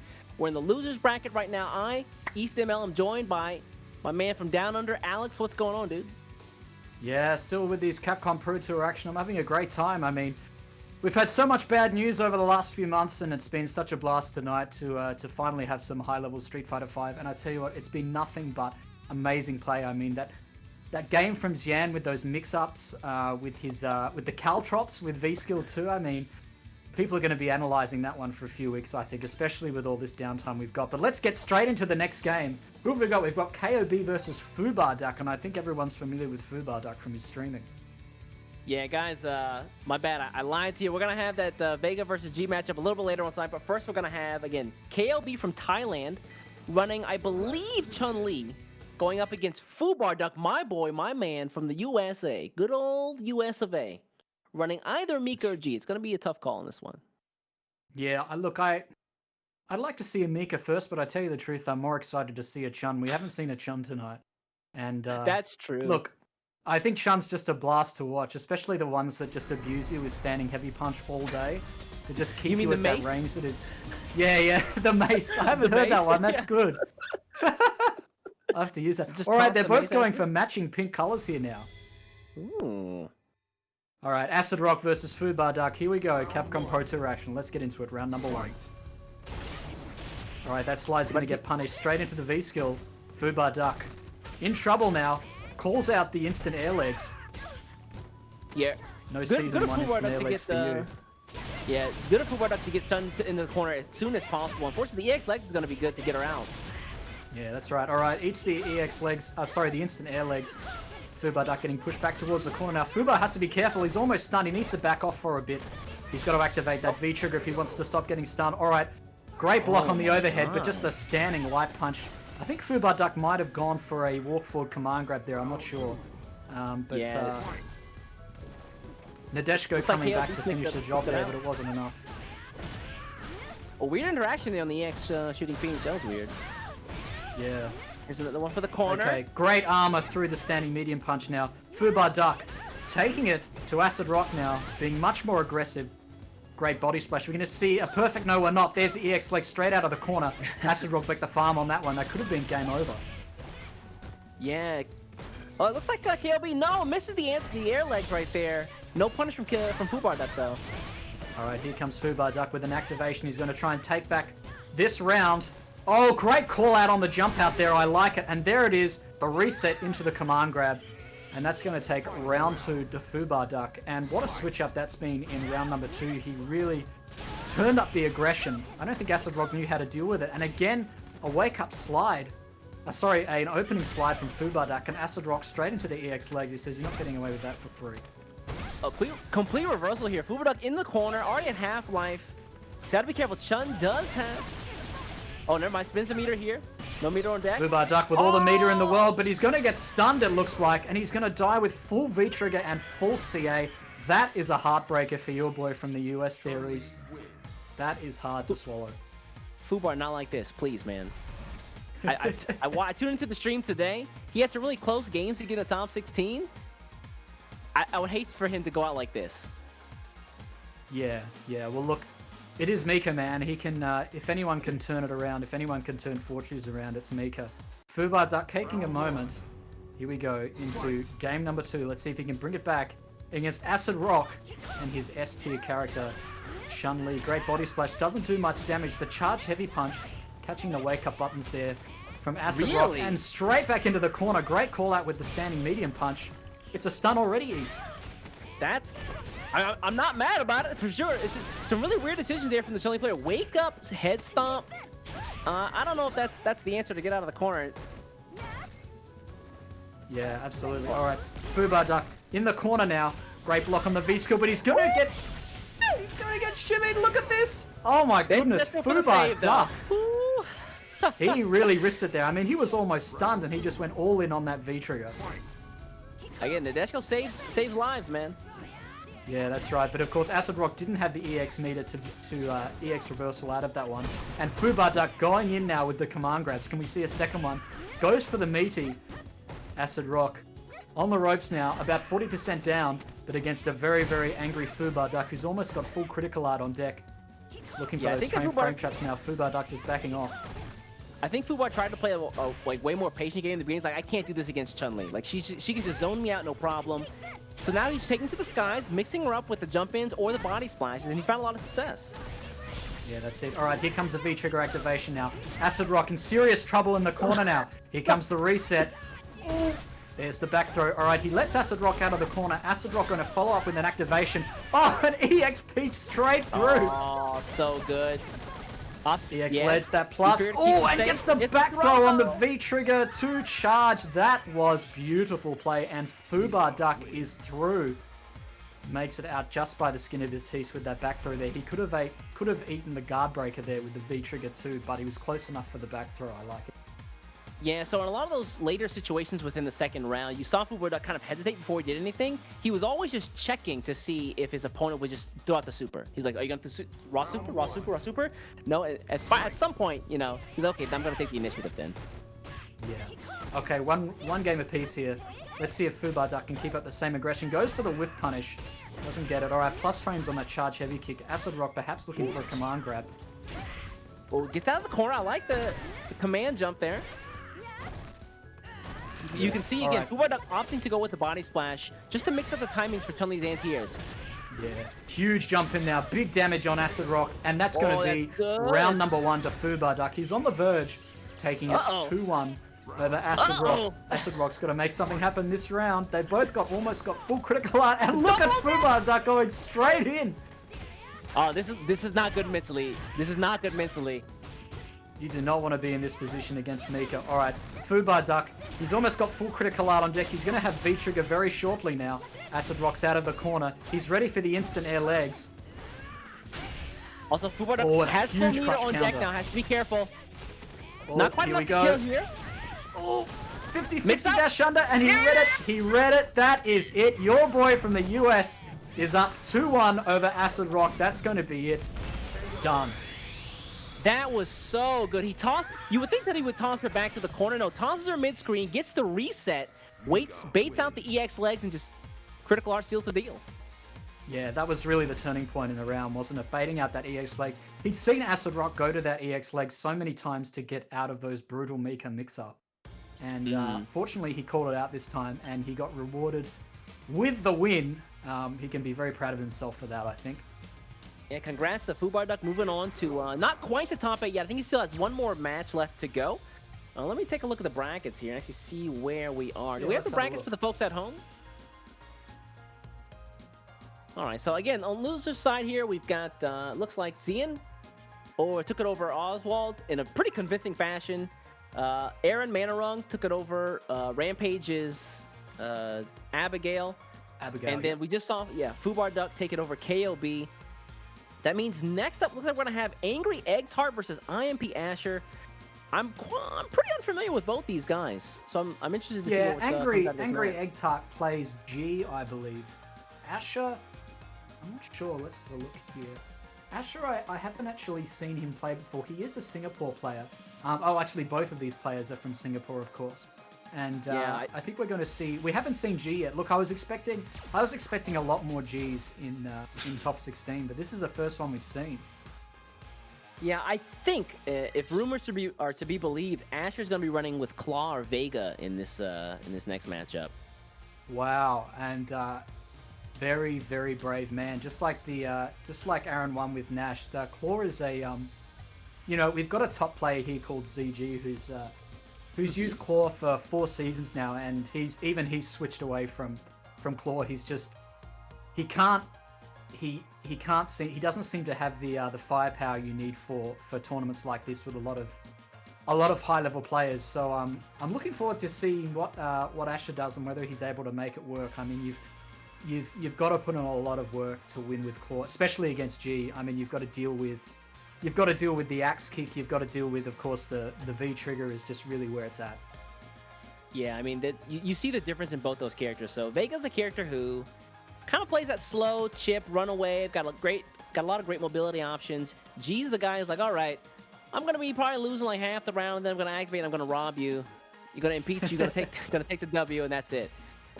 Yeah. Although I will say that Vega has gotten some buffs over the course of the seasons, right? So he's got new moves, he's got some better hitboxes on some of his Claude normals, which I think make him really strong just playing footsies. The question is, does G want to play footsies today or not? Yeah, absolutely. And yeah, I mean, like Seth, he negates most of the footsie game with his axe kick, and then he catches you off guard with the dash low into the V trigger activation, and then it's hell on earth for the next 20 seconds basically, and you're just sort of sitting there going, ah! But I was so close.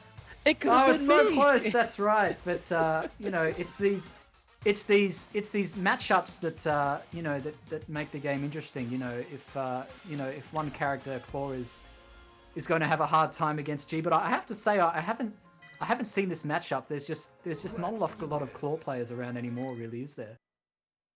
Yeah, there really aren't. I'm sure that somewhere Arleth is really angry at us saying True. that, but I mean Yes. that's the truth, Yes. right? Yeah.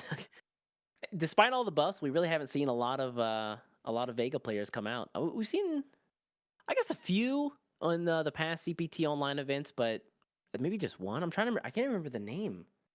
Who was it? Yeah, I have the resemblance chat. myself, but I'm not sure. Chat, do me a favor. Do the research for me. Oh, excuse me. Looks like it's not gonna be Vega. Ooh, it's gonna be. Ooh, and he's G going versus with Ed. Okay. And Ed received a buff this season, didn't he? With the Rekka punches. Yeah, this is a rare one.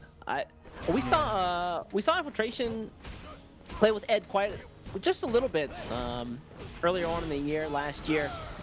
But other than that, I really haven't seen much of this character at all in Season 5. And this is not going well for Asher. He is just And getting it looks like beat up in the corner here. This is very hard. Are we going to see a perfect now in the opening round from Eggtart? All right, Asher says, screw it. I'm just going to wake up buttons and activate. All right, great dash forward frame trap, but this is going to be a really hard one to bring back. Great V reversal on the snatch there. He's not letting him get any snatch action going. And there, oh, did I just say snatch action? This is going to be my last video, guys. I'll see you next time. I mean, if that round was to be believed, looks like we're not going to see much more Ed at all, because that was pretty brutal, the very beginning. Yeah. All right, EX upper, trying to get out of the pressure from G now, but it's not going to work. Again in the corner, power up. All right, I like the V reversal out of the corner there, trying to give himself some room to breathe. And with that level 1 fireball already charged up from G, he's going to have a hard time getting in. No activation yet from G. He's got 2 bars now. Yeah, you see Ed with a dash in there to get his opponent forward. No, big win from the Charlie Brown kick. That's right. Oh, activate EX upper out of the corner straight away. Here we go with the mix-up. Oh, and that was filthy. The forward heavy kick just over the whiffs. Beautiful. Oh my god, just walk forward EX upper. He was looking for that standing medium kick into activation. He just knew it was coming east. That was, what's the word, Rago? Is that what the word is? That's right. Oh, and a complete reversal of fortune. There it is, the crouching medium punch confirmed into the critical art. G takes a bow. That is a heartbreaker for Asher, isn't it? Oh no. It said, go Gadget, get that W. Yeah, he just pulls it out like that's my man. Yeah. Go Gadget G. I've got this down. Just when you thought. Alright, so round 1 to Agri Eggtart. Let's see if Asher switches over to Claw. No, he's going to stay with Ed. Really? Okay. Game number 2. Agri Eggtart, great whiff punish there. He's going to get rewarded with the corner straight away. There it is, the anti-airs. One of the best anti-airs in the game. Sobat kick, 50% in the corner now. Wake up buttons again from Asher. He's got the V-trigger on deck now. He needs to activate if he wants to happen now. If he wants something to happen, if he's going to stay in this game, he's just... The last 2 games have been pretty dominant from Eggtart. Yeah, Angry Eggtart is, he seems a lot more patient than Asher is. Asher seems a little bit, he's dashing in, he kind of just wants to get in at all costs, and it's costing him a ton of life in the process. Yeah, Angry Eggtart is so on point with his whiff punish game, and then as soon as he gets the whiff punish, he gets the corner pretty much straight away after the dash low or the dash high, and then it's been all over for Asher. And Asher trying a different game now, trying to be a little bit more patient. Great dash forward into the throw. All right, catches the attempted jump out from Angry Eggtart again. All right, here's something from Asher this round. No anti-air on the jump though. Yeah, alright. Angry Eggtart with full critical art. He's not going to use it on Wake Up. Asher needs to be careful. Alright, that forward heavy kick is just a bit out of range for a punish. Back throw into the corner. I like it. Are we going to see a command grab? There it is, the first command grab. Here we go. Why don't you fly? 30% off the command grab. Yep. Ooh, alright, like Asher there. Okay. trying to keep Eggtart in the corner here. Doesn't want to let him out. Eggtart pushing forward now with these fireballs. Asher knows that Angry Eggtart's got that critical art on deck. It could be all over in one crouching medium punch confirm. Although Asher does have the health to take one critical art. There it is. He's going to spend it now. This is going to take Asher down to about 10% east. What are we going to see next? Looks about right. Ooh. Really? Gets greedy, goes for the double power. Ooh, goes for the EX dash upper, but it's not going to be enough. Look, I liked it. He made it. It was the Hail Mary at the end. It was really the screw you EX upper, right? Wasn't it? But it just didn't work out. I don't know, man. What? You has your opponent cornered right there. Why take the risk? Just chill, do a bit more pressuring, and he opted to just, you know, dump the whole nest of eggs out. It's like, all right, if this works, it works. If it doesn't, well, all right. Yeah, That's the game. yeah. It'd be great to talk to him afterwards, perhaps in an interview, if we hear him in an interview or something like that, to ask what his thought process was behind that last EX upper there, because he had the life lead and he took a huge risk there. I mean, like you said, it was almost a throwaway. So I'm not sure what his thought process was there, but it would be great to find out. Those tournament nerves, man, they get you. You're in top 16, trying to get that spawn for the Capcom Cup. Sometimes you just got to do it. Yeah, you do just have to do it. All right, we're going to throw back to the bracket now. Let's have a look and get an update on where we are, guys. So we're going to see Brandon versus... Actually, excuse me, we're going to go down to... Let's see, what have we got next? We're going to see Angry Eggtart move through to the next round. He's going to be facing off against KOF Master. And of course, we've got Brandon versus Xian. This is the match I was looking forward to the entire time, I have to say. Both players, the pride of Singapore, going up against each other. The number two, I think I don't know, they refer to him as the number two, one of the top two Akumas in Singapore, against the master himself, Xian. And I'm sure Xian is aware quite well of what Brandon is capable of, because, I mean, I imagine that he's coached Brandon a lot. What do you think? Yeah, man, this is the patented. Xian's got the number one headband. Brandon has killed everybody to get to the guy to get the number two headband so he can fight Xian. So, I mean, this is classic Afro Samurai right here. Yeah. He's up to the final boss now. It may be loser's bracket, but he's really going to have to dig deep to try and beat Xian here, because you know, Xian's got. And I mean, I'm sure Xian is. Akuma's one of the most labbed characters in the game. Let's be honest. And yeah, I'm sure Xian has the keys to this match. And again, these guys play each other quite often. Now, if you saw Xian earlier today, he looks like he's firing on all cylinders. So, I mean, he looks like he's in good form. Whether Brandon can rise to meet the challenge is going to be seen. But if you're Brandon and you win this match, you got to be feeling really good about, you know, the rest of your run. Like, I beat the guy who was favored to win this whole thing. If I can take him out, then everything else is just downhill, right? It should be easy. Yeah, absolutely. Yeah, and another interesting matchup, I think, is Fubar Duck is going to be going up against Mind RPG, and Mind RPG, of course, using Bison. And I said earlier today that I thought Bison was a difficult matchup for Armika, but we saw the Armika earlier take it quite convincingly over. I believe it was Mind RPG who lost to the Mika in winners, so he could get double Mika'd here. Oh, you don't want that to happen. That feels bad when you lose to the same character twice. But it looks like additionally we're gonna have Sherman or SMB going up against Aaron Manarong, the actual last Nash standing. Yeah, the last Nash standing. That's right, the last of. But look, I mean, he can be really proud of himself getting this far with a character that's so drastically underused and tragically underused. You know, in season 5, and you know, staying with that character for so long since season 1. You know, you've really got to take your hat off to those players who are so consistent and are so dedicated to their character. You know, I've stayed with Ryu since season 1, and I haven't had any. I mean, it's just been lost after. I mean, I'm not a player of his caliber, obviously, but you know, it's a hard thing to do to stick with a character like that season 1. All right, so it looks like we're going to go to a break. quickly before we go to the next match. Stick around, guys. Don't touch the dial. Don't touch the dial! And we'll be right back with more Pro Tour Street Fighter V action here in Southeast Asia. Don't go away, guys. We'll be with you in a moment.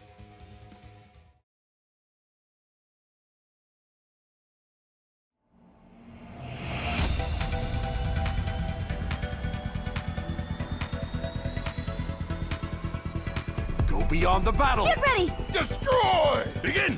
Let's go. Disappear. Kneel.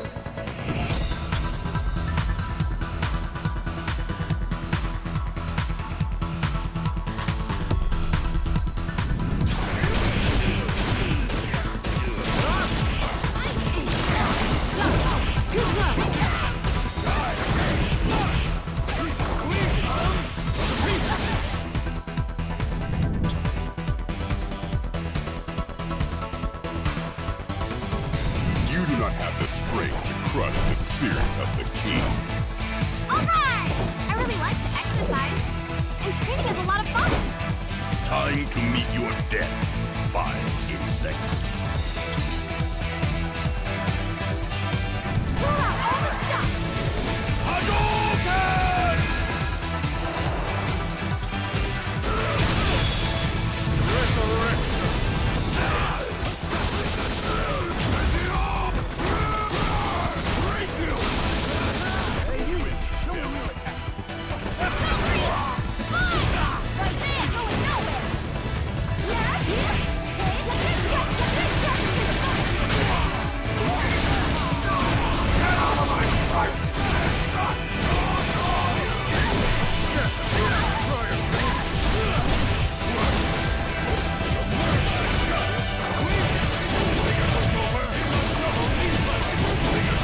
Witness the power of the continental. This is the power of the king.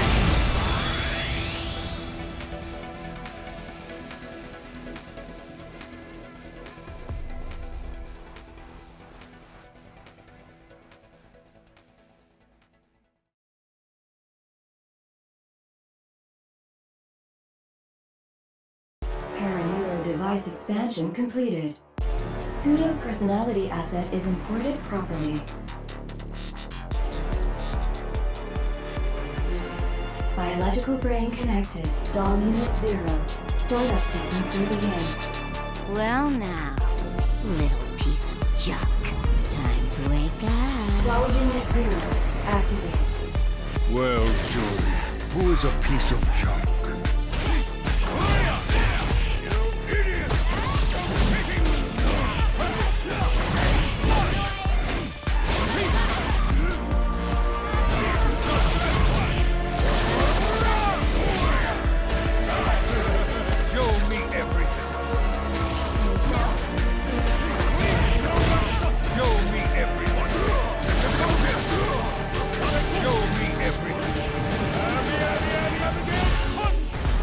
Installed. Show me something worth taking.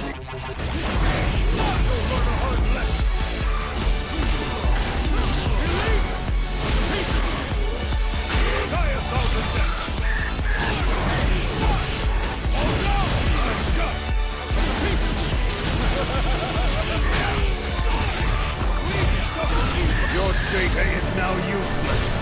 Witness the power of the content engine. This is the power of the king! Your data will reside in me for eternity.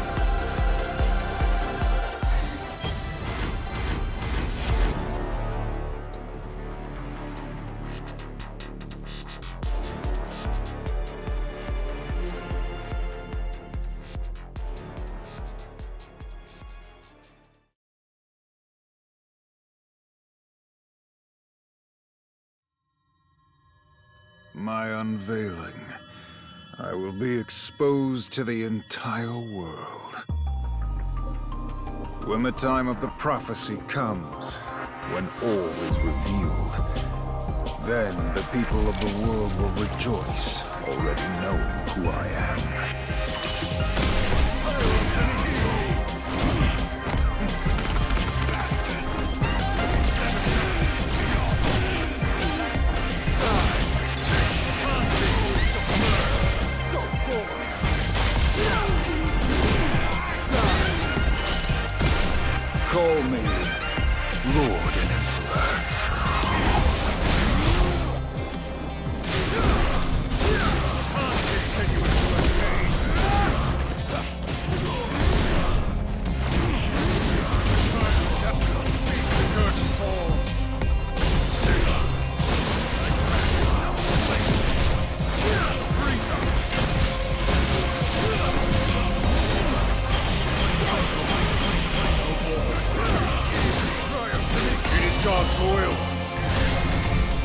time to return to harmony. Jurassic Wing! My perfection does not require any training.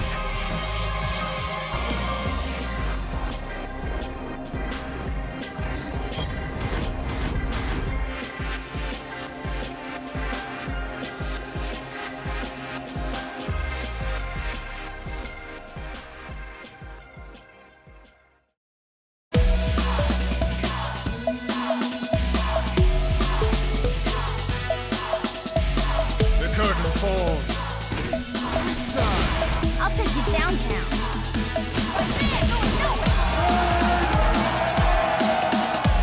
Let's have some fun.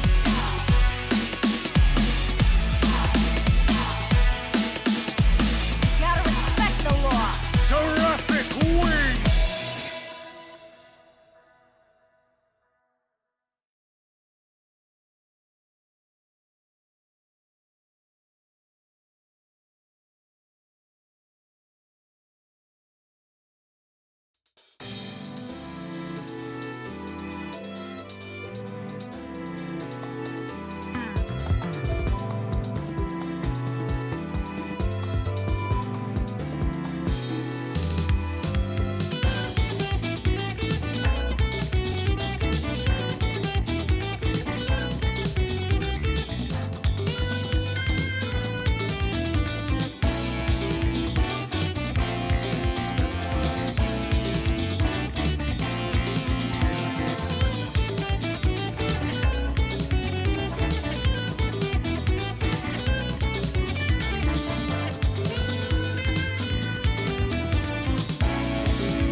Welcome back, everyone. Capcom Pro Tour action right here, this side of the Pacific. We've got more high-level matches. I believe we've got 4 matches to go. We're almost whittled down to the top 8 of the Southeast Asia. Number 1, Brandon. Who have we got next in this? Sorry. We've got Brandon up next. Brandon versus Yan. That's what I meant to say. East, what do you think about these next matches coming up? We might get the bracket up, actually. Let's have a look at that. Yeah, so up next is, I believe, is going to be Shen versus Brandon, which is... I mean, these guys play each other all the time. Like, what do you expect? Like, yeah. And then after that, we're going to have KOF Master, who we saw very, very strong showing with Manat, going up against Angry Eggtart, who just took it over IMP's Asher. After that, we're going to finish out the evening with Sherman, or SMB, going up against Aaron Manarong, the really, really clean Nash we saw earlier. And then to close out the day, to get into top 8, we're going to have Thailand's Mind RPG going up against my boy Fubar Duck.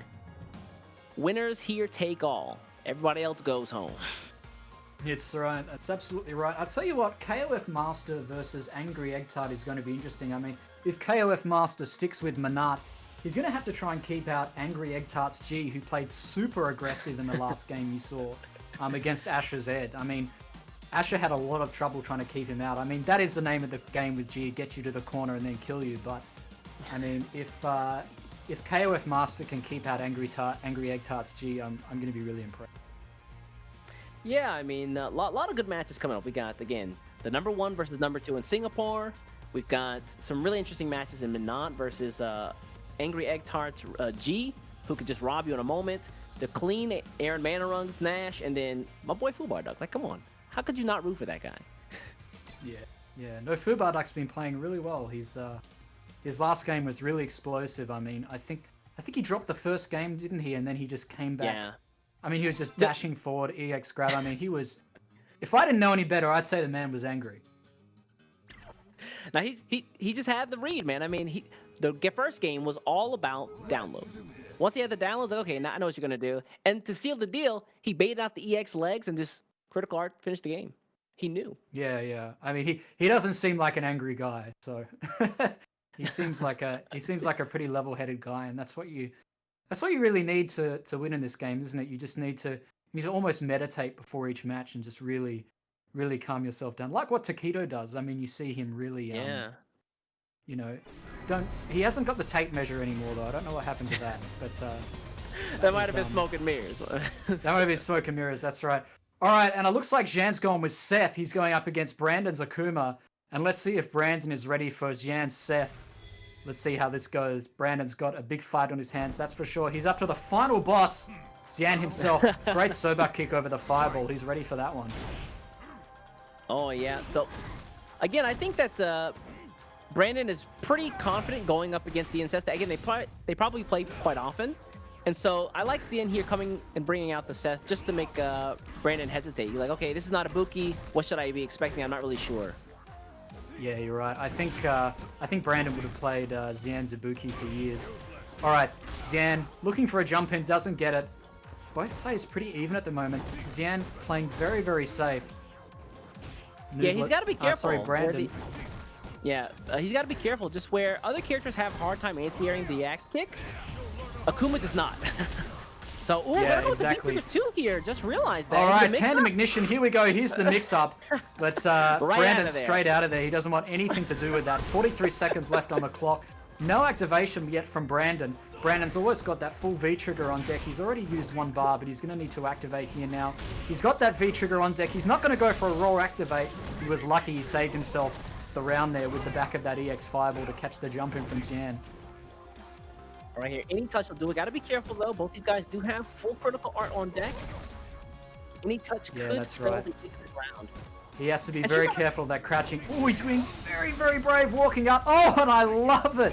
Brandon, the dragon punch into critical art to catch the axe kick. That's going to be in the replays. That maximum range that he was on the ground and actually got it out too. Yeah. And just fantastic. All right, Zhan now pushing forward. Oh, and a mixed axe kick there. Unfortunately, he's going to pay for that with the corner. And both these players jostling for position, playing very safely. And yeah, I like Seth. I think Seth has a better approach here, but Akuma's buttons just can never be ignored. If he just catches anything with the stand medium kick, like well, that's it. Yeah, that stand medium kick is lethal. I mean, even at -4, it's so easy to space it to make it safe. And what I'm surprised here, great whiff punish from Zen. I haven't seen him go to crouching medium kick a lot. That's really one of the staples of Seth's play. Yeah, I think so. I really like that. So I said before that Seth is a character that can take you to the corner in one combo, and you just saw it. Yeah, exactly. All right, activation now from Brandon, blocked by Xian. But Brandon, again, has a full critical art on deck. He can take Xian here now, and there it is! Great DP, and once again closes it out with a DP into critical art. And I have to say, I was expecting a 2-0 from Xian here. All due respect to Brandon. These are both fantastic players, but I mean, we're really spoiled here tonight for choice. But Brandon taking game 1 in 2 straight rounds. I was really surprised that Xian opted to just jump immediately after Brandon activated V-Trigger. It's like, okay, you're really not ready to answer uppercut, right? Yes, yeah, I wonder if he was. I wonder if he was going for an axe kick or not, because, like you said, it was. Yeah, he was activated. He had full critical art on deck. I mean, who knows? Yeah, all right. Xian opts to stick here with Seth, so he's gonna live or die by this choice. That's right, and great Tatsu through the fireball there. All right, using that Soba kick and axe kick as pressure now in the corner. All right, great dash under. Brandon's out now pressuring Xian in the corner, and that life is just melting away. Xian just wake up jump. He does not want to be in the corner of Akuma, just hasn't had the life to deal with it. Yeah, again, Seth is a character who has the range on Akuma, and so you don't want to have that mitigated. Okay, activated the V-Trigger too. Let's see Tandem ignition, here we go. Can we see some setups? And that's it. That's almost a dead Akuma. Is it going to be enough to kill? He's almost got that stun, and just the straight throw. And Xian finally putting a round on the board in game number 2. I like that there. The jump mix up on the V-Trigger 2 is slimy, man. Yeah, you know Xian's got something in the bag there saved up for this. You just know he's ready for it. All right. Brandon back in the game now. Great DP. He's been so on point with those all night today, especially with the critical art. He's been rewarded so well for that. Against Seth, you kind of have to be, because if Seth recognizes that you can't anti-air regularly, then you give him free reign to just come in whenever he wants. Yeah, he's going to be all over you. All right. Classic crouching medium kick cancel into the Tatsu. You don't want to walk away from Seth. All right, Brandon just going for the straight throw. Again, this is a really slow game. Both these players playing very safely at a very high level. It's like a slow game of chess here, but one touch, as soon as they get the corner, like you said, it's going to be game over. And Brandon almost with critical art ready to roll. It's when you fight your friend, usually it's more about the player matchup than the character matchup at this point. So these guys are playing a game of chess they've been playing for potentially years, right? Like, okay, I think you're absolutely right. All right, here comes a tandem ignition, but this time Brandon opts for the V reversal. He's going to use that 1 bar and delay his V trigger just a bit long, just to get out of that mix-up. Doesn't want anything to do with the tandem ignition. It looks like Xian's going to go down in this second round, but he's dashing forward now, pressuring Brandon straight into the critical art. And there it is. I love it. Xian's going to take game number 2 East. So wild. He took a page out of Bravery's book, dashed in, like, you know what? If this doesn't work, I'm dead. Dashes in, gets the hit, into the critical art, and that was the game.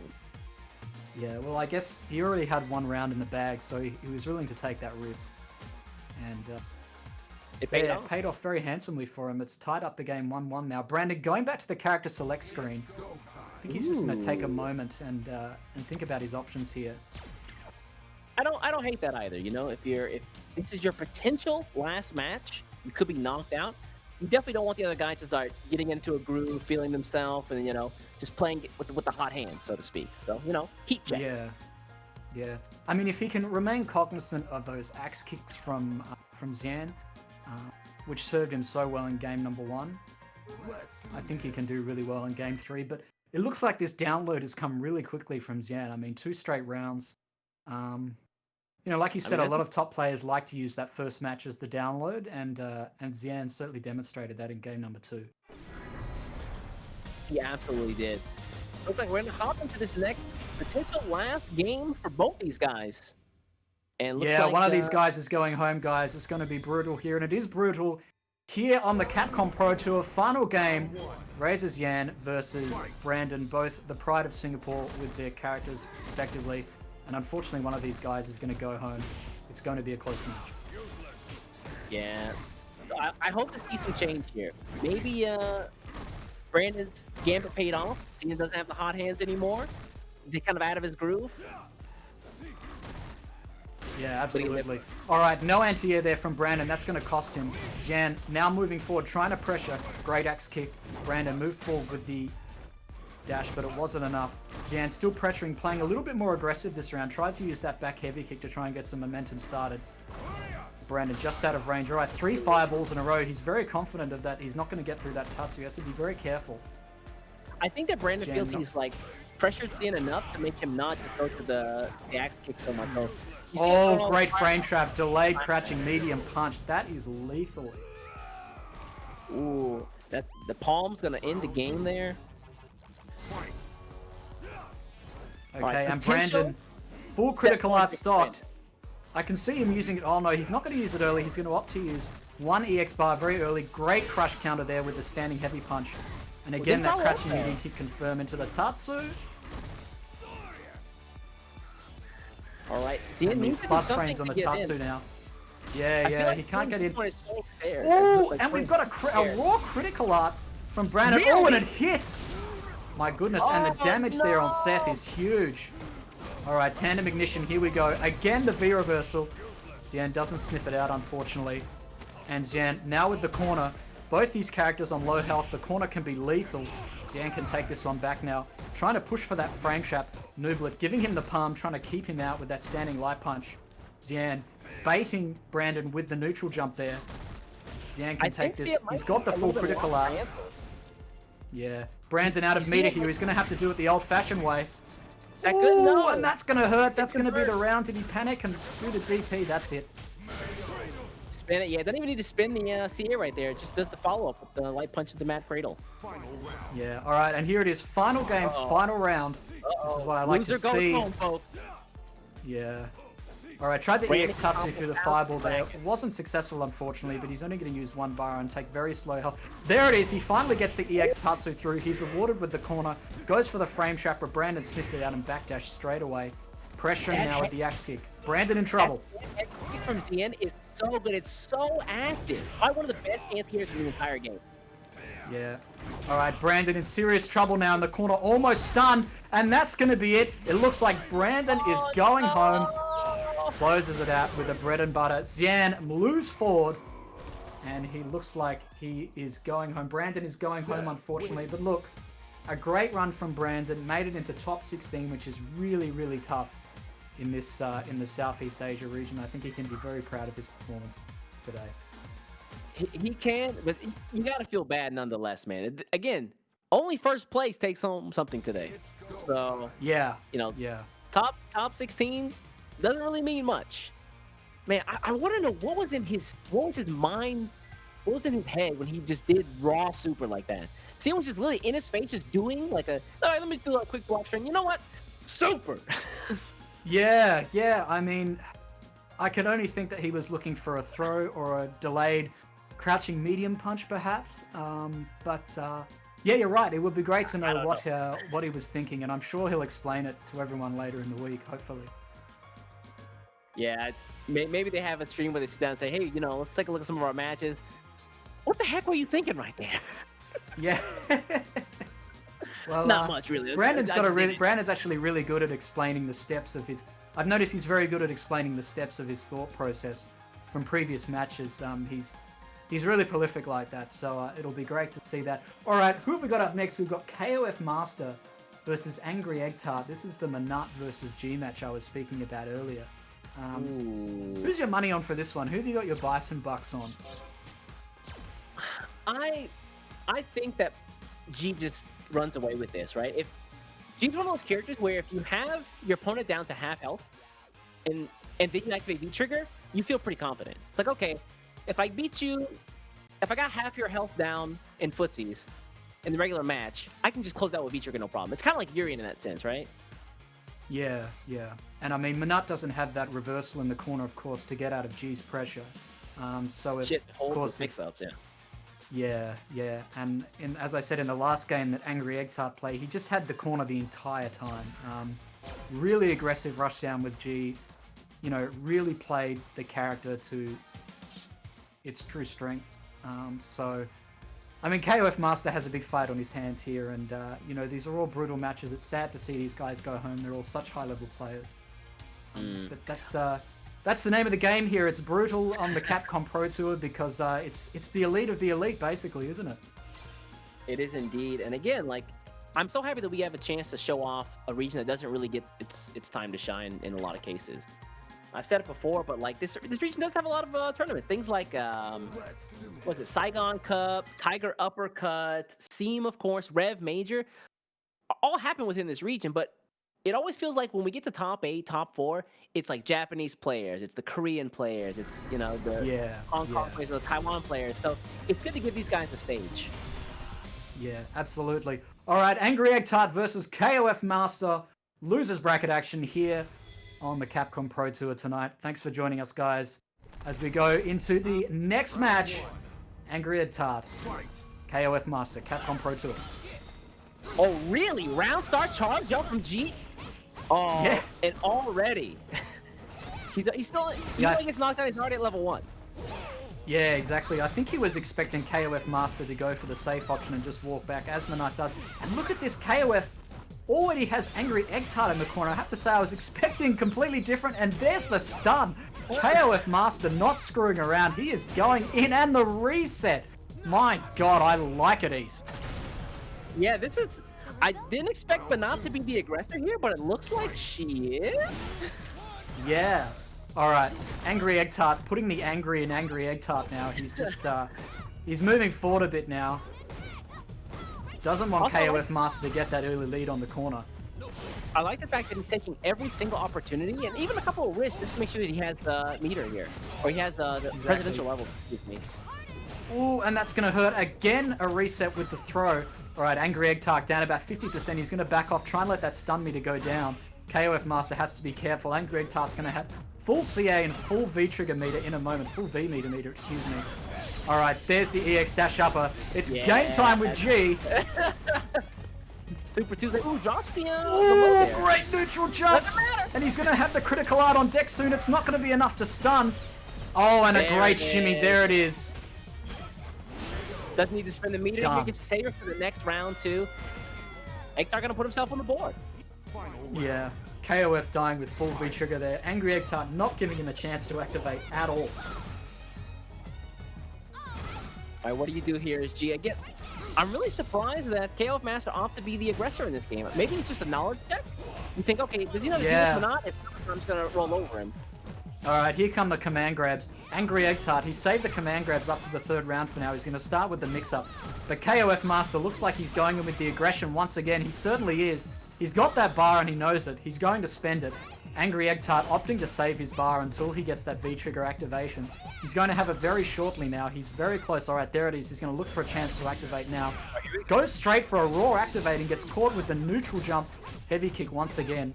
All right, KOF Master on the defense now. Angry Tart looking to go in. Really? KOF Master has pretty good defense against the, G's Russian, but even still. Yeah, yeah. Everybody all right, gets Angry anyway. Eggtart still saving that meter. He's been so conservative with it. KOF Master has to be careful, but he's going to get the jump over with the V-trigger. Angry Eggtart in serious trouble there. There's the throw, and that's going to take game 1 for KOF Master, and this is not the result I was expecting. Is. Yeah, G has the ability to make like those big mid-round swings, but it felt like it was all Manat there. Just all Manat always going in. KOF Master's so stable, and he's able to jump between offense and defense so seamlessly. I mean, 1 minute he's on defense, and then the next he's all over you with his huge offensive pressure with Manat, who is a character who is not known for offense. Yeah, I also like some of his answers for he just trying to get in at all costs. The neutral jump heavy punch, the heavy kick that we saw multiple times, just to stop the rush punches on activation. Yeah, I agree. Really good answer. And once again, Angry Eggtart is eating this pressure. He can't move. The orb is in front of him. Look at these plus frames. All right, jump out now. Trying to get an early start on KOF Master before he can recall that orb. moving in now, doesn't go for the command grab, the standing light punch meaty. KOF Master trying to get out of the corner with the standing heavy punch. I like the whiff punish on the Sobak kick. KOF Master in trouble now. Here's the command grab. Activate, power up, excuse me. Ooh. Jump out there to A desperate activation now from KOF Master. He's going to try and turn it around. 49 seconds left. Here we go. This could be the great equalizer now from Angry Eggtart. Alright, ooh, there it is again. Didn't convert though off the orb. Great block on the overhead. Alright, Angry Eggtart. Both players on the ropes now. It's anyone's game here. Ooh. I don't know how to call it. Great block on the Sova. Oh, and the wall critical art. Is that going to be enough? My God. That's definitely And those invincible frames on the startup there, he was using those to full effect. Wow. You know, it's always the Monop players who just whip out the critical art I never expected. Like, oh, for real? Yeah, absolutely. Alright, let's see if Angry Eggtart can answer back with his own critical art this round, because we haven't seen a critical art from him at all this match so far. He hasn't had a chance to really make it work. Yeah, we saw Eggtart again right there. Whenever he gets too much faith in KOF Master, often just, build up presidential levels. Yeah, that's really important for him in this match, isn't it? Building up those levels. And it's going to be hard against a character like Manat, who has so much range. And this match is going so evenly again. It's really, both these characters have really pulled away in kind of the last 10 seconds of each match. And I like this V-skill absorb on the orb. He's going to try and build his V-trigger, of course, as quickly as he can. Being very cautious about going in while that orb is out. Ooh, that's going to hurt, that recall. No. Didn't convert off of it, though. Yeah, he was looking for an activation there off the crouching medium punch, but it's not going to matter. It's time for KOF Master to guess. Great frame trap. That's going to hurt. It's not going to be enough for the stun, is it? Yes, it is. Yes, it is. Wow. Wow, but look at the scaling here, East. That's not going to be enough to kill. Oh, great point, yeah. Oh, tries to go for the overhead. No, activation's been off turn. No, not like this. Don't tell me he's going to give up the corner and the round. There it is. That is it. Angry Eggtart is going home, and that is a devastating loss in the second round there, East. Wow, I did not think that after that stun, I thought it was all over for KOF Master. One touch, V-trigger activate, long combo with all the orbs into the critical art. There you go. That is a heartbreaker. I mean, there was so much scaling on that corner combo, and he just needed one more guess. But unfortunately, KOF Master guessed better and had full critical art on deck, and just capitalized beautifully to snatch the game from Angry Eggtart's hands. So I'm sure Angry Eggtart is a little bit angry at the moment. Yeah, but again, he played great. It's such a weird matchup. I'd love to go back and just dissect that matchup at another time, just because I didn't expect Manarong to be the aggressor. G's out there just chilling, just building up presidential levels. Yeah, but, there's a lot of mind games going on behind the scenes there that are definitely worth dissecting. So it looks like up next we're going to be having Sherman, or SMB, coming out of Singapore, going up against Aaron Manarong. Again, I've fallen in love with this guy's Nash play. Yeah. But guys, don't go anywhere. We're going to have that match coming up right after this short break. We'll see you in just a moment on the other side. To elaborate more on special moves, there are two types of special moves you need to know about. Charge special moves and motion special moves.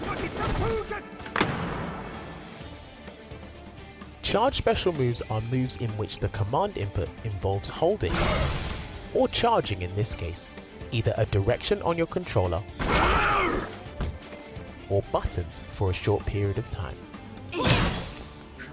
The two types of charge moves that involve a directional input are backwards to forwards, where you hold the controller away from the opponent, then immediately push forward to release the charge. Or down to up.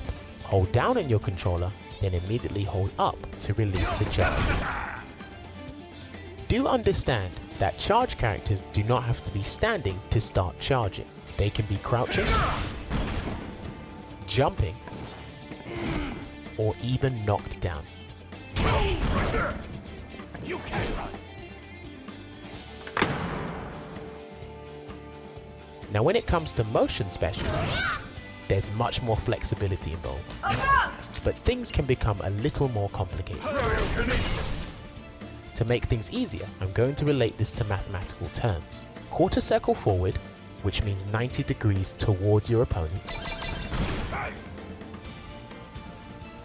Quarter circle backwards, which means 90 degrees away from your opponent. Half circle forward, which means 180 degrees towards your opponent. Half circle backwards, which means 180 degrees away from your opponent.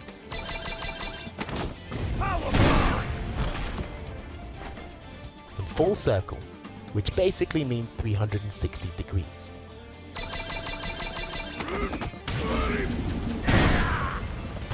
The special case are moves that require the Z motion, which is hold forward to down forward with your controller. Some characters have charge moves for all their special attacks, whilst others are purely motion based. There are also characters with the combination of both. At the end of the day, you'll have to find out what works for you.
What's going on, folks? Welcome. We are winding down the Capcom Pro Tour 2020 Online Southeast Asia Qualifier.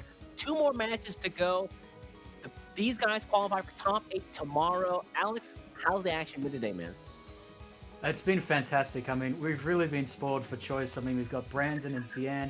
We've got all these other fantastic players. I mean, when I say we've been spoiled for choice, we've got such... You were talking during the break, we've got such a great spread from all these different regions. All these different countries.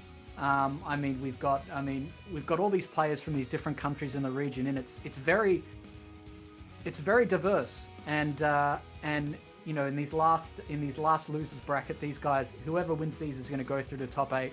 The loser goes home. As we said, it's just brutal.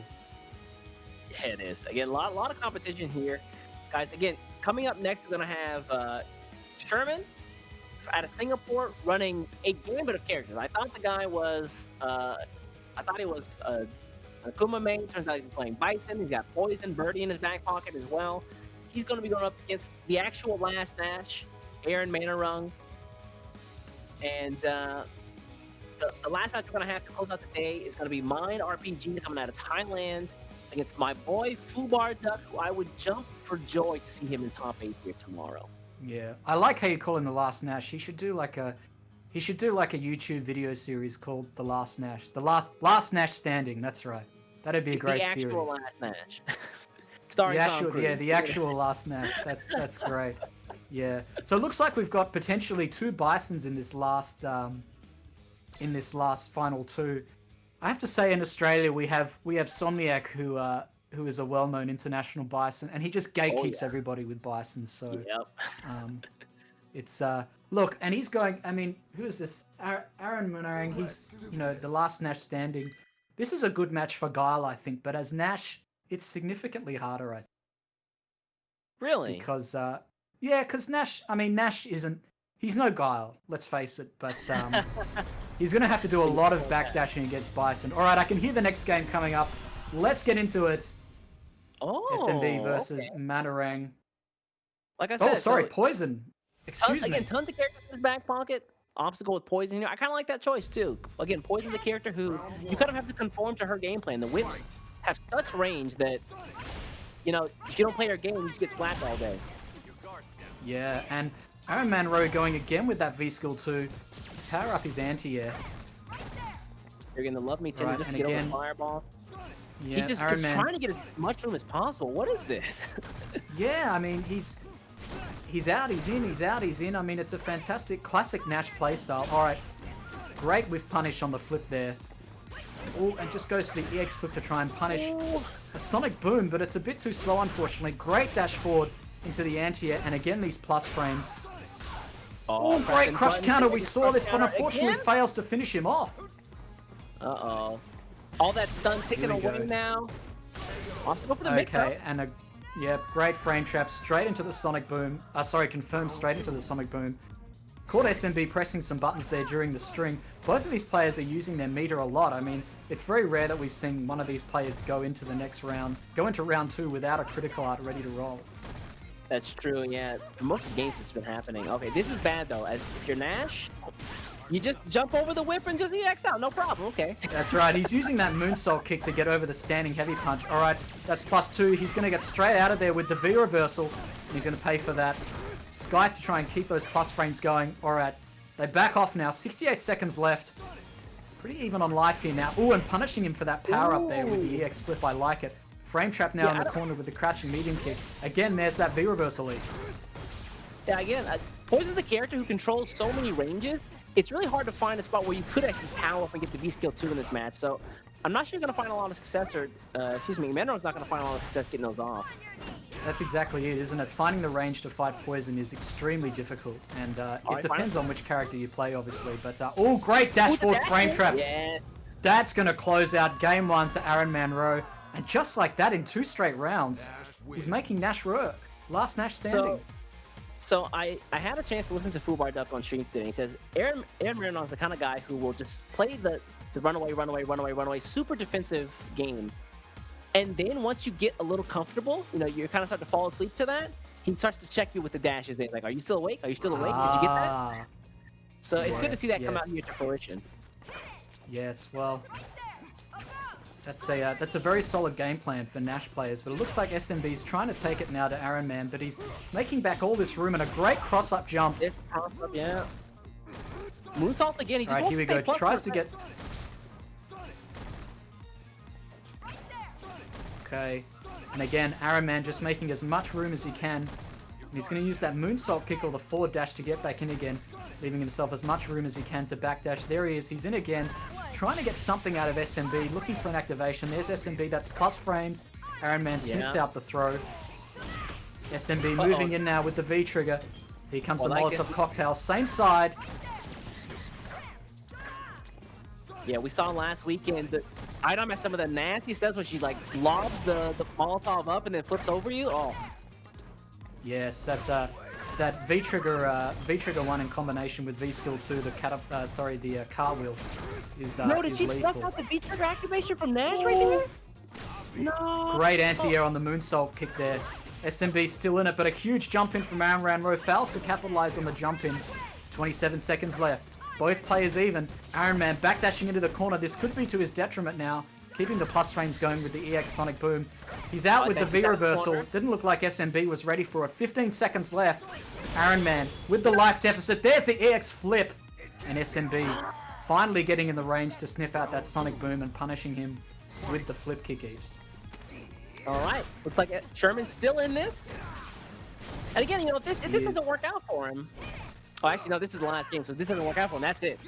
This is the last game. He's got one round left to prove himself, otherwise he's going home, unfortunately. And look at these great frame traps from Iron Man in the corner, but Sherman is out of there. Pushing forward now. Sherman at a 50% life, 40% life now. This isn't looking good for Sherman East. Yeah, Iron Man's got so much life to play with. He can take a bunch of risks. You see the dash-ins right there. No punish right there. All right, Whoa. this is Sherman's last chance now. Crouching medium kick confirmed to the V-trigger.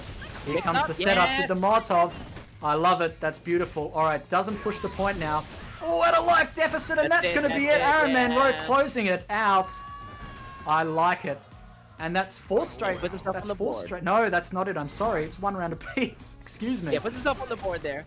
Yeah. All right, again, there's a dash just to check him. Are you still awake, buddy? Yeah, all right. Trying to go for the frame trap again with the standing heavy punch, confirm into the Sonic Boom. Iron Man not opting to go in. There's a flip kick. All right, he's got a read on the Sonic Booms now. He's got the flip kick going, but is it going to be enough against Iron Man? He's quite happy to play out here in the corner. This is good. Throw. 2 throws in a row. Can we get a third? All right, there's and a fantastic time to V-reversal. Caught out the standing heavy punch from Sherman straight away. Now it's Sherman's time to panic in the corner.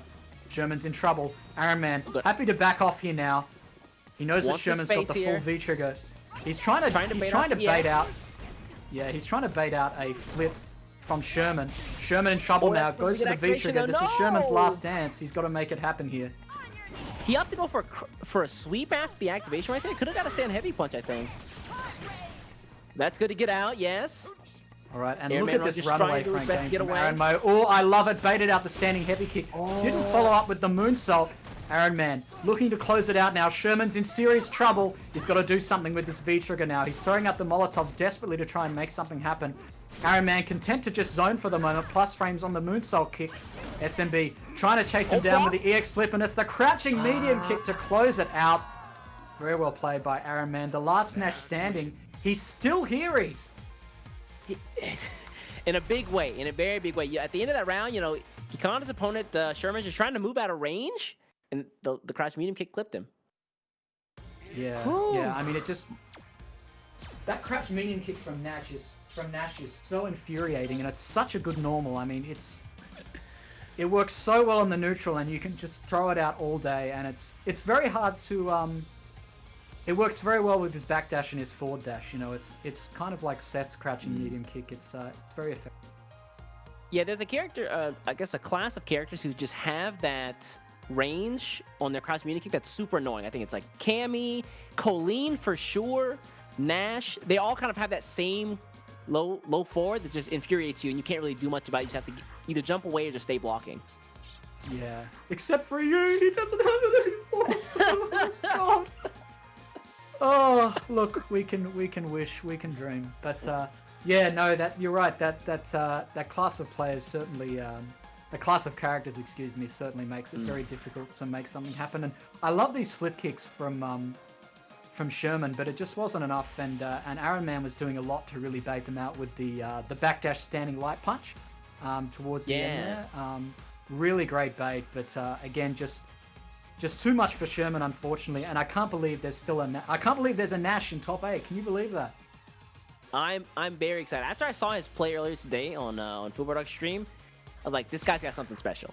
He absolutely has something special. Yeah. Speaking of Fubar Duck though, guys, our last match of the evening to get into top 8. Out of Thailand, Mind RPG going up against Fubar Duck, Singapore or America, whoever wants to claim them. I'm going to claim him for America. Yep. Finest. If this would be an awesome Fubar Duck, your boy here is able to prevail. I have to say I'm a bit biased against Bison because I've got severe PTSD from the Somniacs Bison here in Australia. But you know, he's a tough character to play, and I think Bison is, like I said before, I've said this so many times tonight, and because Mika players in Australia tell me Bison is a hard matchup for Mika, but you know, Fubar Duck made it work before against another Bison here, and if Mind RPG loses, he's going to lose to 2 Mikas. He's going to get double Mika basically. Yeah, Fubar Duck kind of exposed a weakness there in his last opponent. He's like, you know what? Bison kind of has a hard time anti-airing. Let me just check him with the Body Splash a couple of times. Body Splash paid off. He's like, well, time to rinse, repeat this mix-up. And let's see if Mind RPG can adapt. Yeah, absolutely. Once you block that first jump in from Mika, I mean, you're in a lot of trouble. Even if you just block the cross-up, or even if you just block the charged heavy kick. I mean, you're in a lot of trouble. And, you know, a lot of Bisons will stay back and try to whiff punish the charged heavy kick with Bison's stand heavy punch. That's a really effective tool. But eventually you're just going to run out of room and you're going to be in the corner. All right, it's time for the final match of the evening. We've got Fubar Duck out of the United States versus Mind RPG. And whoever wins this match is going to go and qualify for top 8 tomorrow. It's going to be a big one here, the last match. Let's get into it. Capcom Pro Tour action, the last match of the night. Stick around, guys. We've got a big match here to finish out with. Here we go. Fubar Duck versus Mind RPG. Capcom Pro Tour action. Round starts and heavy kick right into the command grab. Wow. Whoa. Fubar Duck looks like he's on a timer. He's got to go somewhere. He's got to finish this as soon as he can. He says, I'm not screwing around. Just give me top 8 already. I'm ready for tomorrow. Okay, Mind RPG staying alive, though. Like you said, backdash, stand heavy punch to beat out the stand heavy kick. Yeah, there it is, that backdash stand heavy punch. Such an effective tool, that stand heavy punch, in so many situations in the game. Alright, Fubar Duck went for the dash forward for the command grab there, but Mind RPG waking up with buttons. Alright, here comes Fubar Duck. He's got the advantage. Good air to air by Mind RPG. Anyone's game right now. Ooh, that parry! Okay. It looks like he had that V-trigger 2 in, that V-skill 1 in mind for that charged heavy kick already. That was clever. Off to go for, the V skill did get changed a little bit so that on physical attacks it changes. Man, that was clean. Yeah, that was beautiful. I like that. Alright, Fubar Duck, full critical art. Doesn't opt to use it yet. He's going to use some meter. Wake up 4 frame from Mind RPG. Goes straight into the EX. Bicycle kick goes straight for the damage, but he's out of meter now. This is going to be an uphill battle. Fubar Duck going for the jump ins. Great Lady Mika crush counter. Mind RPG in the corner now. Here come the EX command grabs. He's got a big... Oh, second command grab. Can we get a third? Mind RPG's all over it. Does the interrupt with the 4 frame. And here comes Mind RPG with the last hope for this game. The crouch jab challenge right there to activate? Ooh, and great block on the Nadeshko there. That was fantastic. Neutral jump, standing heavy kick, and that's going to close out the second round.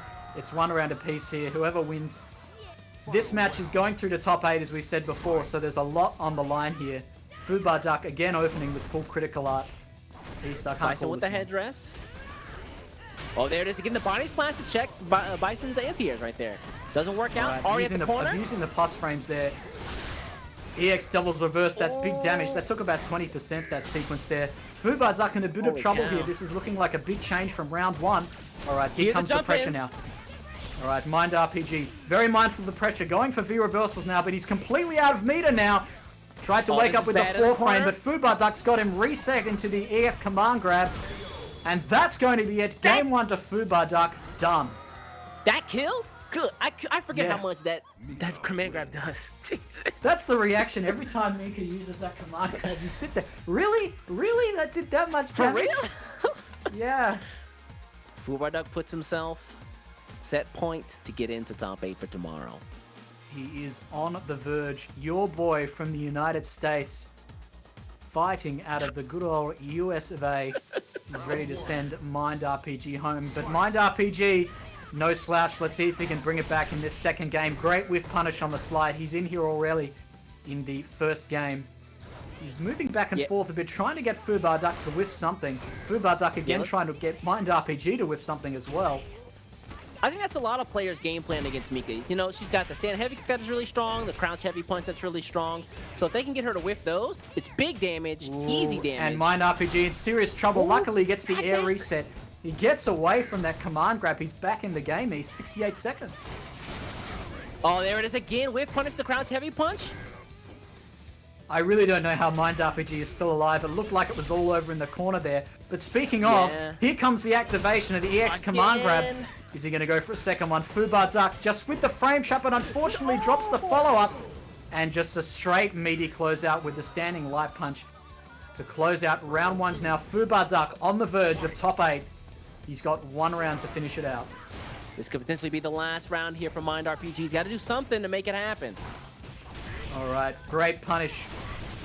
And here comes Mind RPG. He's not going down without a fight. He's perfectly content not to use this. He's perfectly content to be out of meter, actually.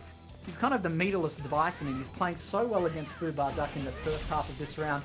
But here comes Fubar Duck, a V-trigger activation into the Nadeshko, 50-50, goes for the command grab.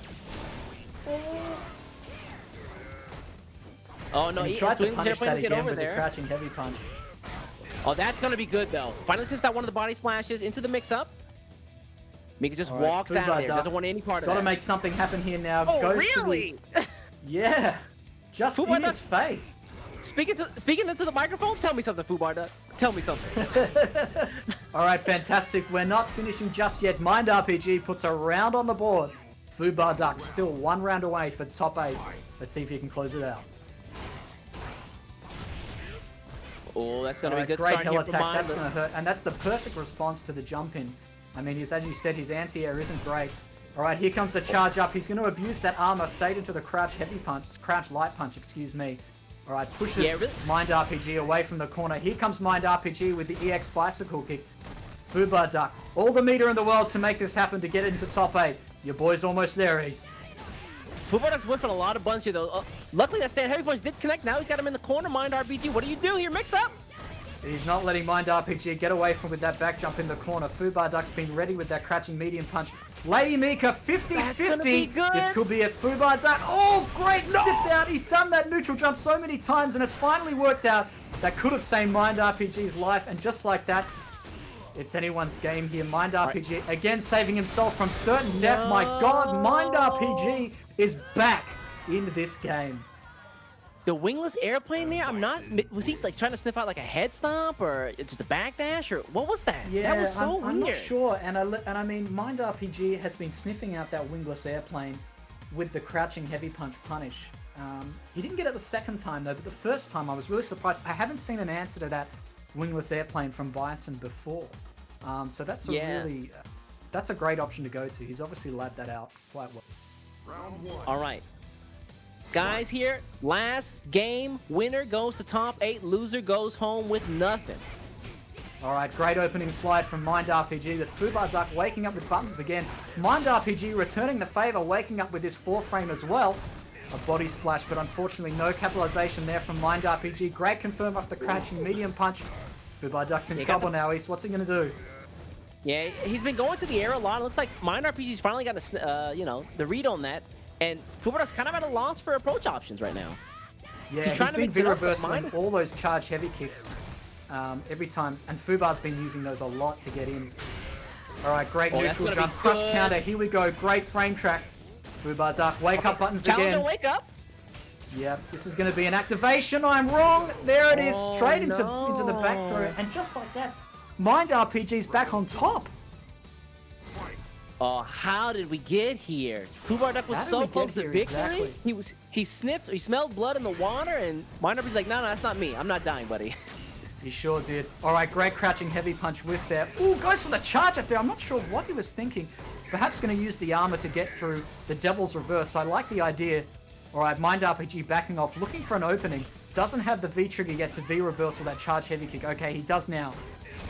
Fubar Duck not going for that charge heavy kick as much. He knows Mind RPG's got the V reversal, the V meter on deck. But Fubar Duck again, trying to approach, threatening with that full critical art. Again, okay, stand heavy kick. All right, here we go. And there's that V reversal again, but he's not going to get away with that. Nadeshko there to save Mika. Could be good. All right. One touch from Fubar Duck. See if we get that confirmed. Mind RPG. Cognizant of the critical art, trying to stay out of the corner. Psycho Axe, great shimmy. Mind RPG on the verge of going into top 8. Fubar Duck's in corner, doesn't opt to use the wingless airplane to get out. Pressure from Mind RPG. Oh, and Nadeshko again saves Fubar Duck.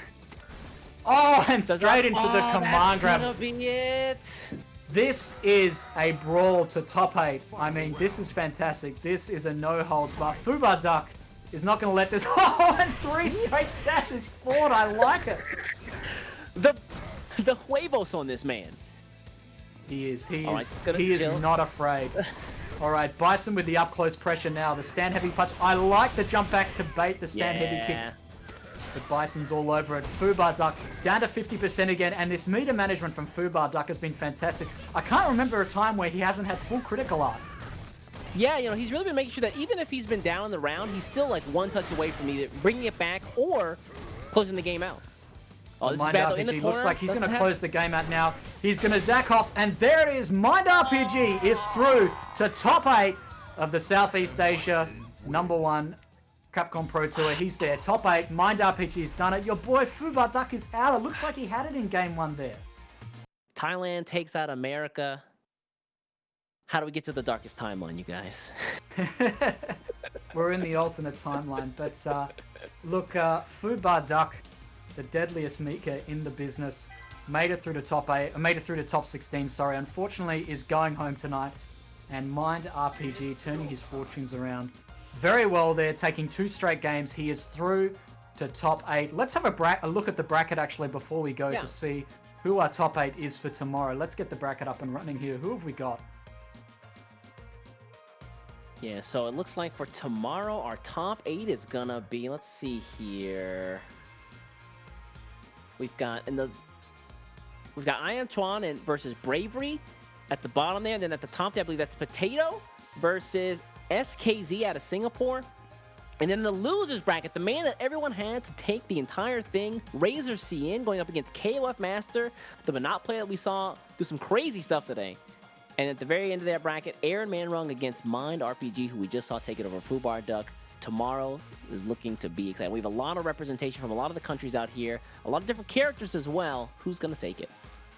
Yeah, and I have to say the highlight for me has been Aaron Manarong, the Nash player. I have to say he's really been the highlight for me in this top 16. He's really revived the faith people have in Nash, I think, just with his performance here tonight. I mean, who would expect a Nash to be in top 8? And I think there's going to be a lot of Nash players, you know, watching this tonight and thinking, you know, maybe I can pick up Nash again. I don't have to drop him in Season 5, you know? And that's great to see. It really is. It's fantastic. Potato, SKZ, I Am Chuan, Bravery, Xian, KOF Master, Manarong, Mind Pro, across all these different countries. We're spoiled tonight, East. We've got a great top 8 tomorrow. We do indeed, guys. And don't go anywhere. We're going to be here tomorrow for the top 8 to see who gets that Capcom qualifier spot from the SEA region. Don't go anywhere. Come back tomorrow, same time, same place. We'll see you there. See you later, guys.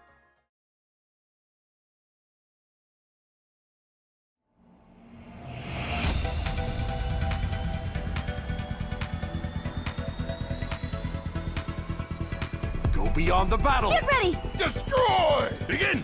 Let's go. Disappear. Kneel.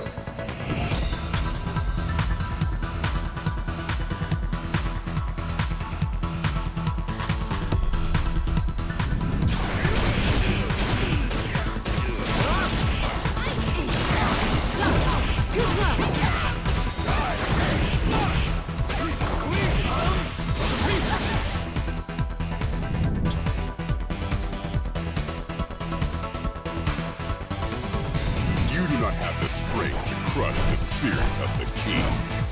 Alright! I really like to exercise, and training is a lot of fun. Time to meet your death. 5 seconds. Pull out all the stuff! Hadouken! Resurrection!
device expansion completed.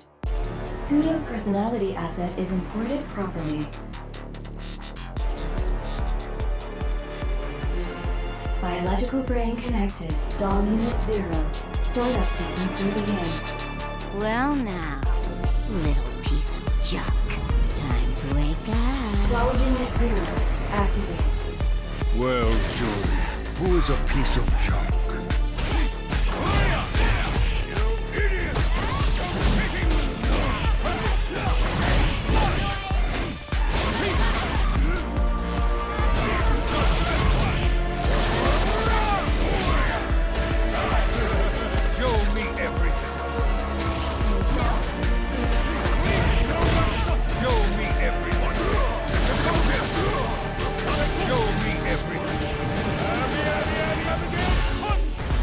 Install. Show me something worth taking.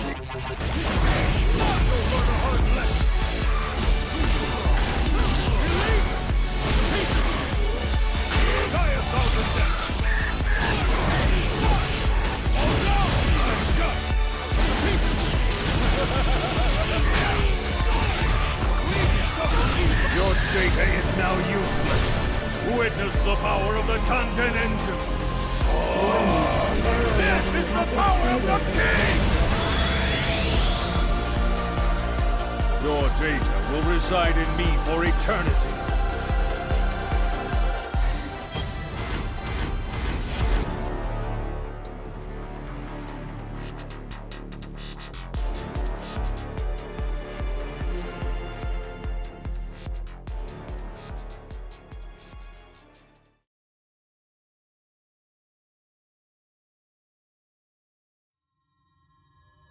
My unveiling.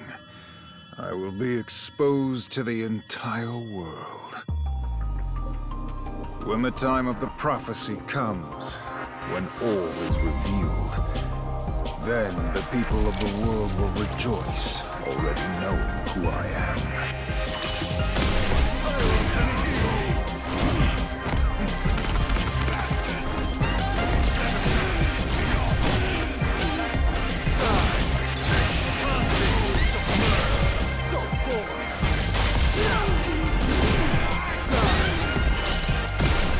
Call me Lord and Emperor.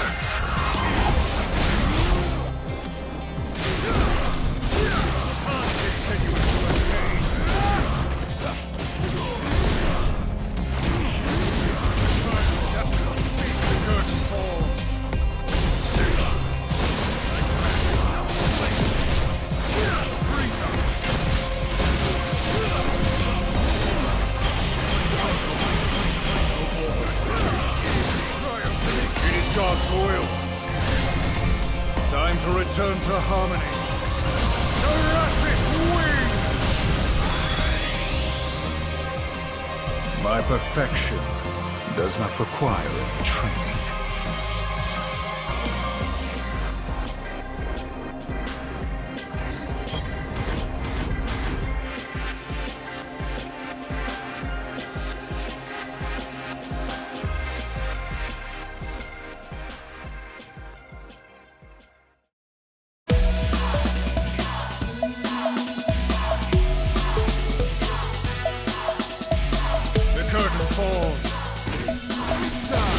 I'll take you downtown.